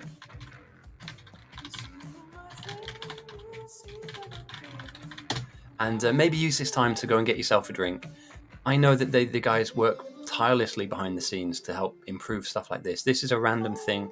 It's not often this happens. In fact, I've seen this maybe happen twice. Of doing this for over 2 years. So we have had some server changes and swaps, and something's maybe been misconfigured. I don't know. But I will be back very, very, very soon. I'm going to make a quick sandwich and then I will answer all of your questions. See you in a sec.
Okay, did it fix itself? Are we okay? They sent 2 more? What? They sent 2 more? Has everybody just sent that? What? Oh, I got a Prime sub, thank you! Holy crap, Bufford! I really appreciate that. I say this every week. Thank you for all the support. Holy crap. The South have nailed this. I think they've absolutely nailed this. They sent 5, and now they've sent another 2 on top. We've just stabilized the server, and it's about to go wrong again. Let's take a look all over. I don't want to miss anything. This area got smashed up when I was here in a second. I play. I don't run it though. So I say this every week. I take the piss a little bit. I'm not technically minded. I'm not like an IT person or a programmer or an engineer or computer scientist. I am a chef. I'm a sports coach and I work in events. I'm not much of a chef anymore because of how well events are going and coaching. But when I need to pick up a bit of extra money, I'll cook for a wedding, a venue that's around the corner for me. And that comes back down to the whole subbing stuff. Don't feel like you have to. If you do have your Twitch Prime, I think it's called, or whatever, and you'd like to sub, I'd really appreciate if you did, but you don't have to. This is completely free. I'll do this for free because I enjoy it. And there's always a bit of drama near the end of the game, like this. Amazon Prime, that's what it's called. Yeah. So I gave mine to Antipatience this month. I didn't realise I had one, so I subbed to Antipatience. Is there a griefer? Is in-game chat accusing a griefer? Oh wait, hang on. Who?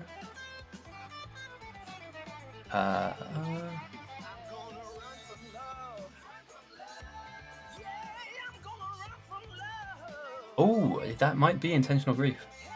Why have you unplugged? Wait, has he unplugged the entire thing?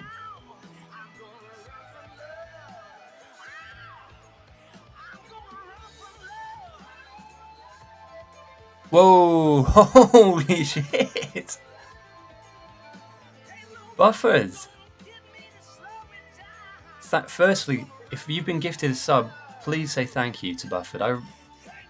Mate, thank you. I said earlier on, eventually I'm looking to get sponsored by Pot Noodle, but the money that I get I use to buy dog food for my puppy. So 20 gifted is massive, mate. I really appreciate that. Thank you, my friend. Thank you. And again, I like to pay it forward as well. So when we're finished here, I'm going to hopefully find somebody else to. I'm going to find somebody that we can all raid that we agree with, And maybe that's something we can do now, actually, whilst we've got some time. I need to hydrate. If you heard my voice, it's going already. So one thing I'd say, is that if you guys have a Factorio streamer that you like, I think it might be considered grief. I don't know if he's trying to reconnect it or not. So I'm going to catch a little bit of this, and if I go back there in a minute and he's still not connected it, I think we need to talk to the North about that. In fact, I'll tell him now.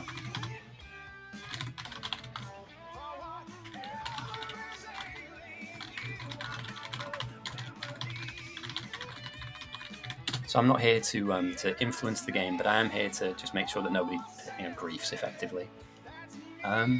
Still running quite slow, so I do apologise if it's a bit of a picture show at the moment. A landfilled an island to main. God, this is terrible.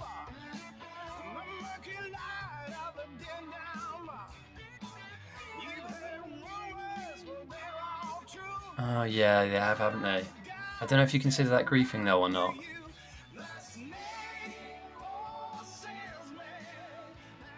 I'll watch this back and I'll clip this for the admins. Oh, Buffett, mate, you don't have to. I do appreciate it though. Holy crap. Thank you. I do appreciate it, mate. Yeah, things are growing. I like I said, there were people from my Dota community that managed to find me again. Not that I was hiding. So people have asked me to get back into coaching and stuff. And the outpost is getting a little bit of problems here. I'm bored waiting for my items to craft. Damn. Wait, are you in game or are you in your own setup? What are you running? You're not here, are you? Either way, mate. Single player, got you. I appreciate it, mate. I appreciate you. I hope you're having a good weekend. Not just because you subbed to me, but just generally speaking. What do you want, little cat? What's up? Sorry, my very old cat seems to be upset. Oh. You want to say hello to Twitch? So I'll get a picture of these two up.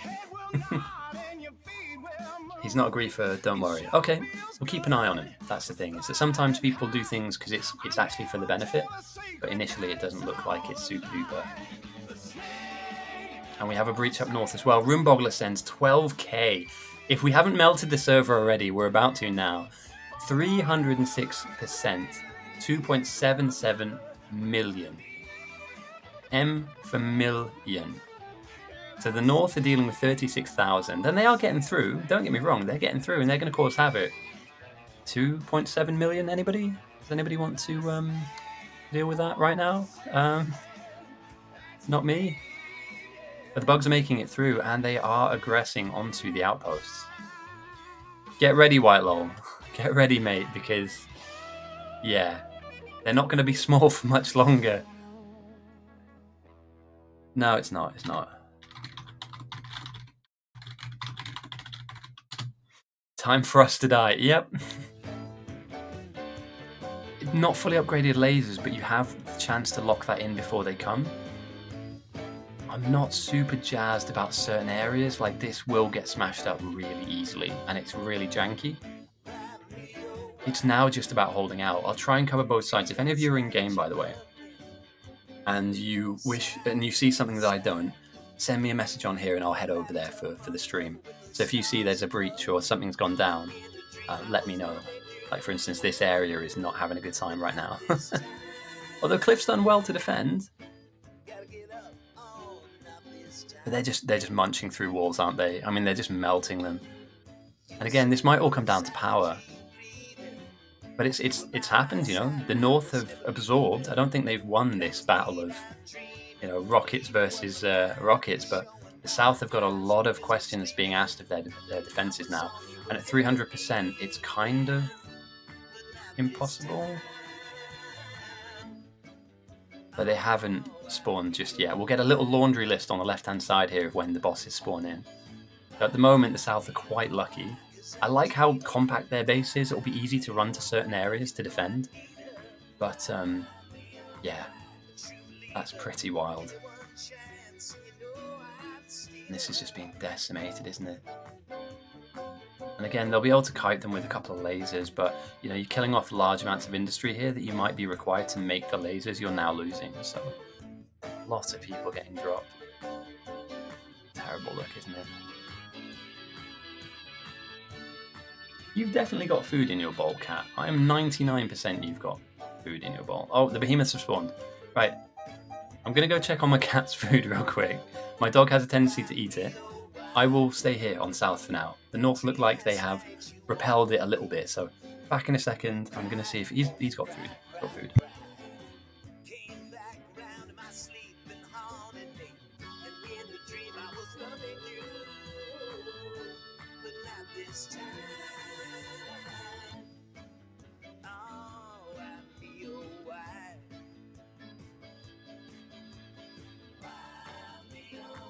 Okay, right. No, he's not. He's got food. I don't want anybody. I don't want anybody accusing me of not feeding my cat. He's upset because my dog is sleeping where he likes to sleep. He's giving me the evil. He's just staring at me and then staring at the dog like, move him. Oh, right. So White Lol at the moment is basically going to kite the bugs. Ooh. And again, you've got the lasers. Let's check the power.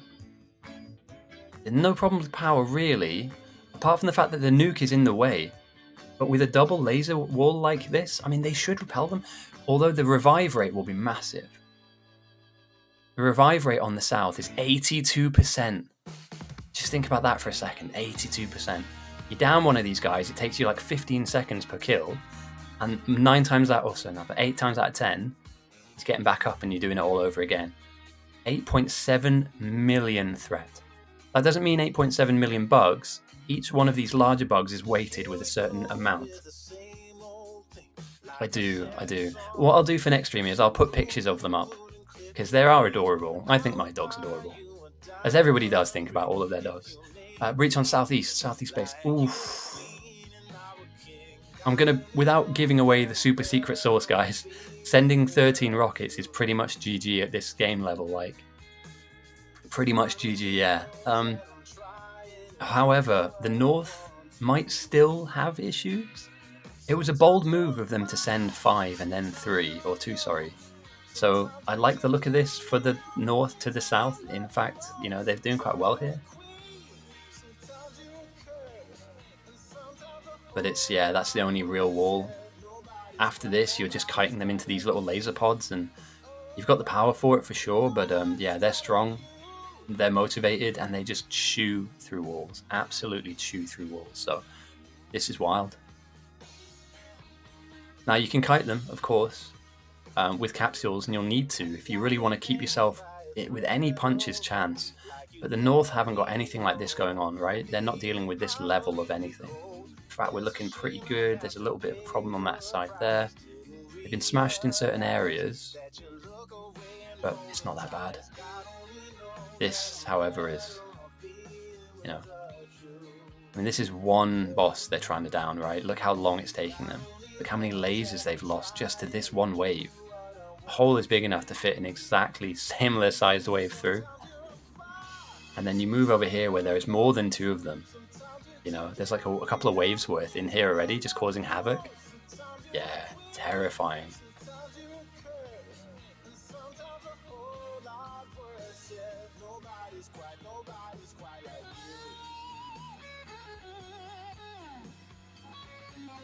Oh, 1 second, I have...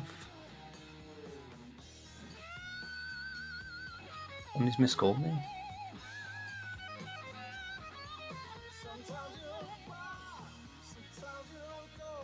Who's miscalled me? I don't recognise that number. Oh, it'll be my neighbour. Sorry guys, I took a package earlier on for my neighbour from Amazon. I'll drop that off to them later. Alright, 1,000 from Clutch from the south to the north. That pushes them... No, sorry, from the north to the south. So 322, that's just game, guys. We'll watch it happen, and as we said at the beginning, we might see some nuclear explosions as well, oh dear. Yeah, they just maybe they just missed their timings just a little bit. First and foremost, well played to everybody involved. This has been a great game. So there's nothing that no team misplayed this. It's just a difference in strategy. The South realized they weren't going to get to 13 rockets as fast. And yeah, if this nuke goes down, which, I mean, they're kind of moving that way at the moment, then that's it. They'll have no power for their lasers, and they'll have nothing left. And by having lasers here, you're bringing them in, which means this 3x3 block of nuclear goodness is about to feel the pain. And what we may see is all of these reactors explode. Here we go. They're aggressing on. They'll kill the lasers first, I think. But these reactors are spicy balls of goodness. And they don't even take damage. Imagine being next to 9 nuclear explosions. 9 concurrent nuclear explosions. Are you like, yeah, that was cool, what's next? That's huge. There's nothing left. I'll check the power. They won't be able to fund. Or their economy won't be able to handle the lack of power now. There might be a slight steam buffer, but I think Tech Priest, I think you've got this in the bag, mate. I think you voted for North, didn't you? They only explode if they're fully powered. And we had 9 there that were absolutely massive. So, yeah, huge. Summer Showers 661, thank you for the raid. How was your stream, mate? You've missed, in the last 5 seconds, we just saw 9 nuclear explosions all in one go. Thank you for the raid. There's not much steam in the storage left, and most of this must be disconnected.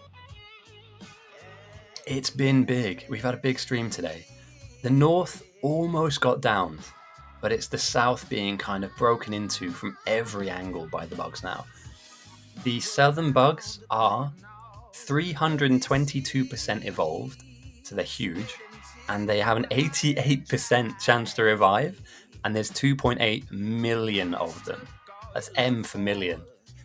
The South tried to throw a punch and get the North up to 200%, but there's just not a huge amount going on for them right now.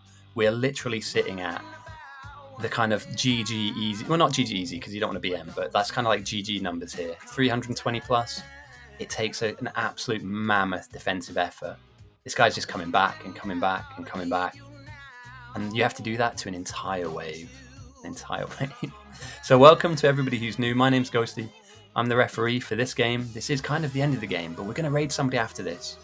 So if you have a favorite streamer, or if you have somebody that you want to show some love to, it doesn't have to be somebody with hundreds of viewers. Even if it's somebody with 2 or 3, we'll go and raid them and say hello and make their weekend. So yeah, if anybody springs to mind, type into chat who you think we should raid. We can take a vote on it, and then we'll send the love. We'll spread the love. It's been a good day today.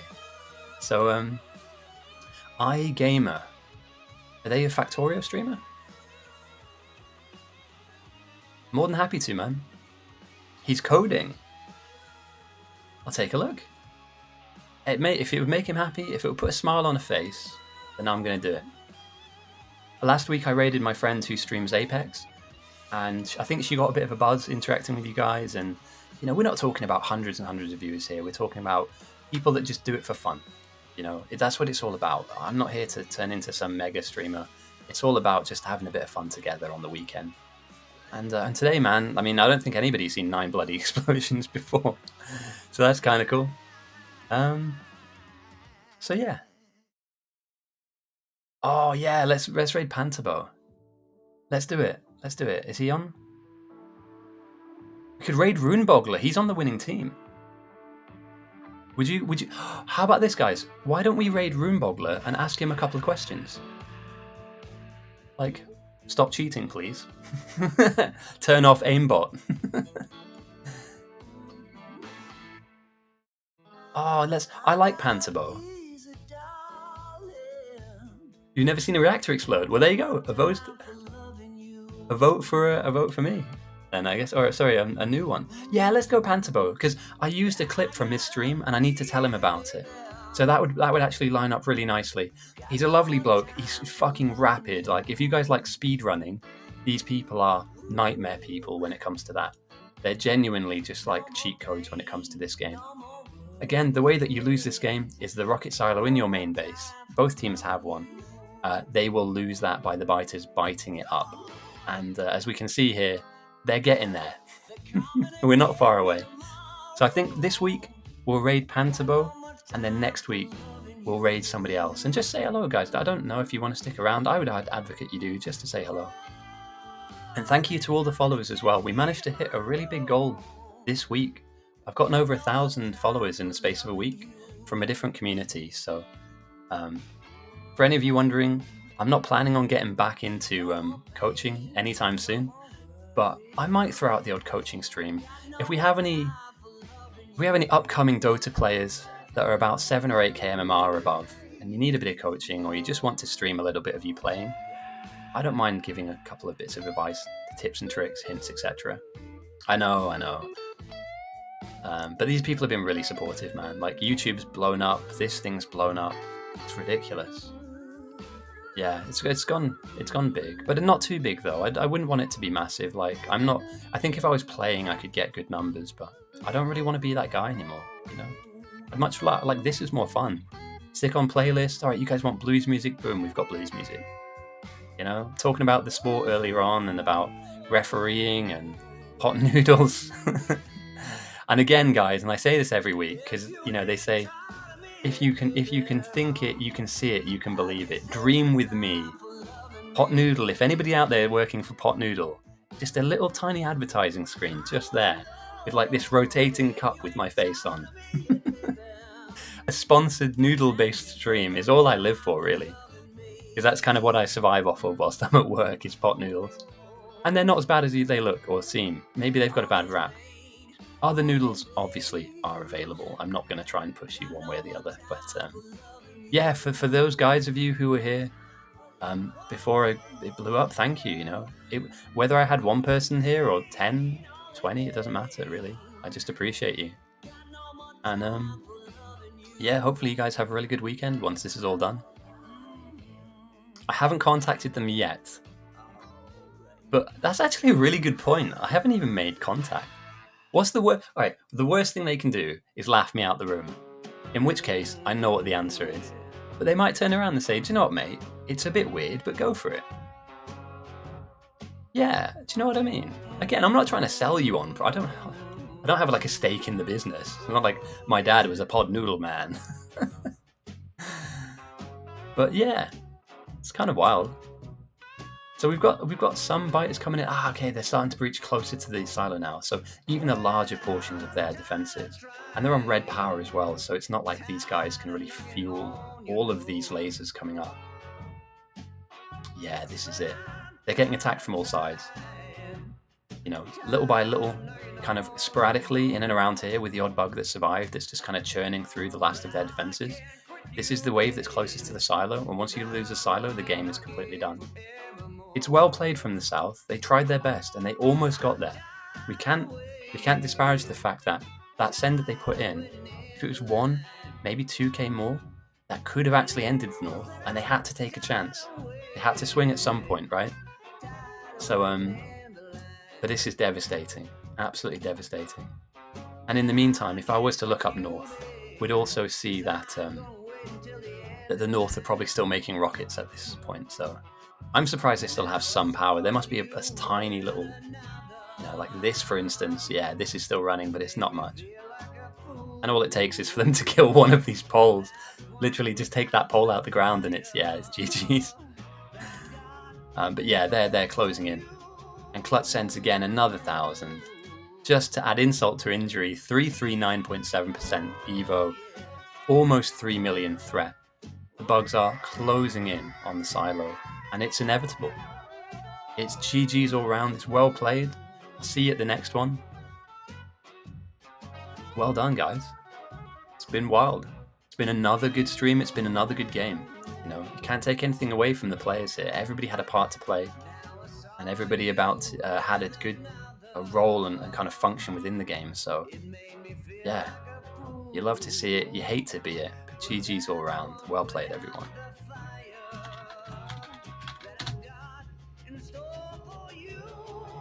Okay, right.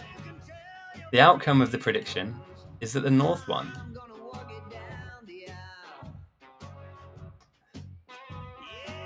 Does it give me a breakdown? Do I get to see who voted and how many points people won?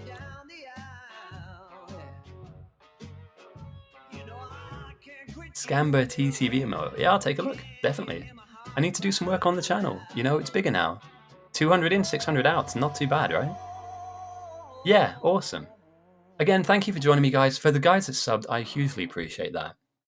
From the bottom of my heart, and don't just say that to say it. I genuinely mean it. Thank you for all the support. I'm just a guy who likes to stream some video games, and it's been genuinely refreshing to see people support somebody who is not much. I know I kind of joke that I'm a big deal. I'm not a big deal at all. Right, let's raid Pantabo. Let's do it. And remember to say hello. Ask him how fast he is. Yeah, he's got one viewer, so let's pop in and say hello. Make his day. Right, do I click this? Not just a guy, a good guy. Well, until the next one, guys, I'll put the video up on YouTube. And yeah, in the meantime, I hope you guys have a great weekend, and I'll see you around. Bye.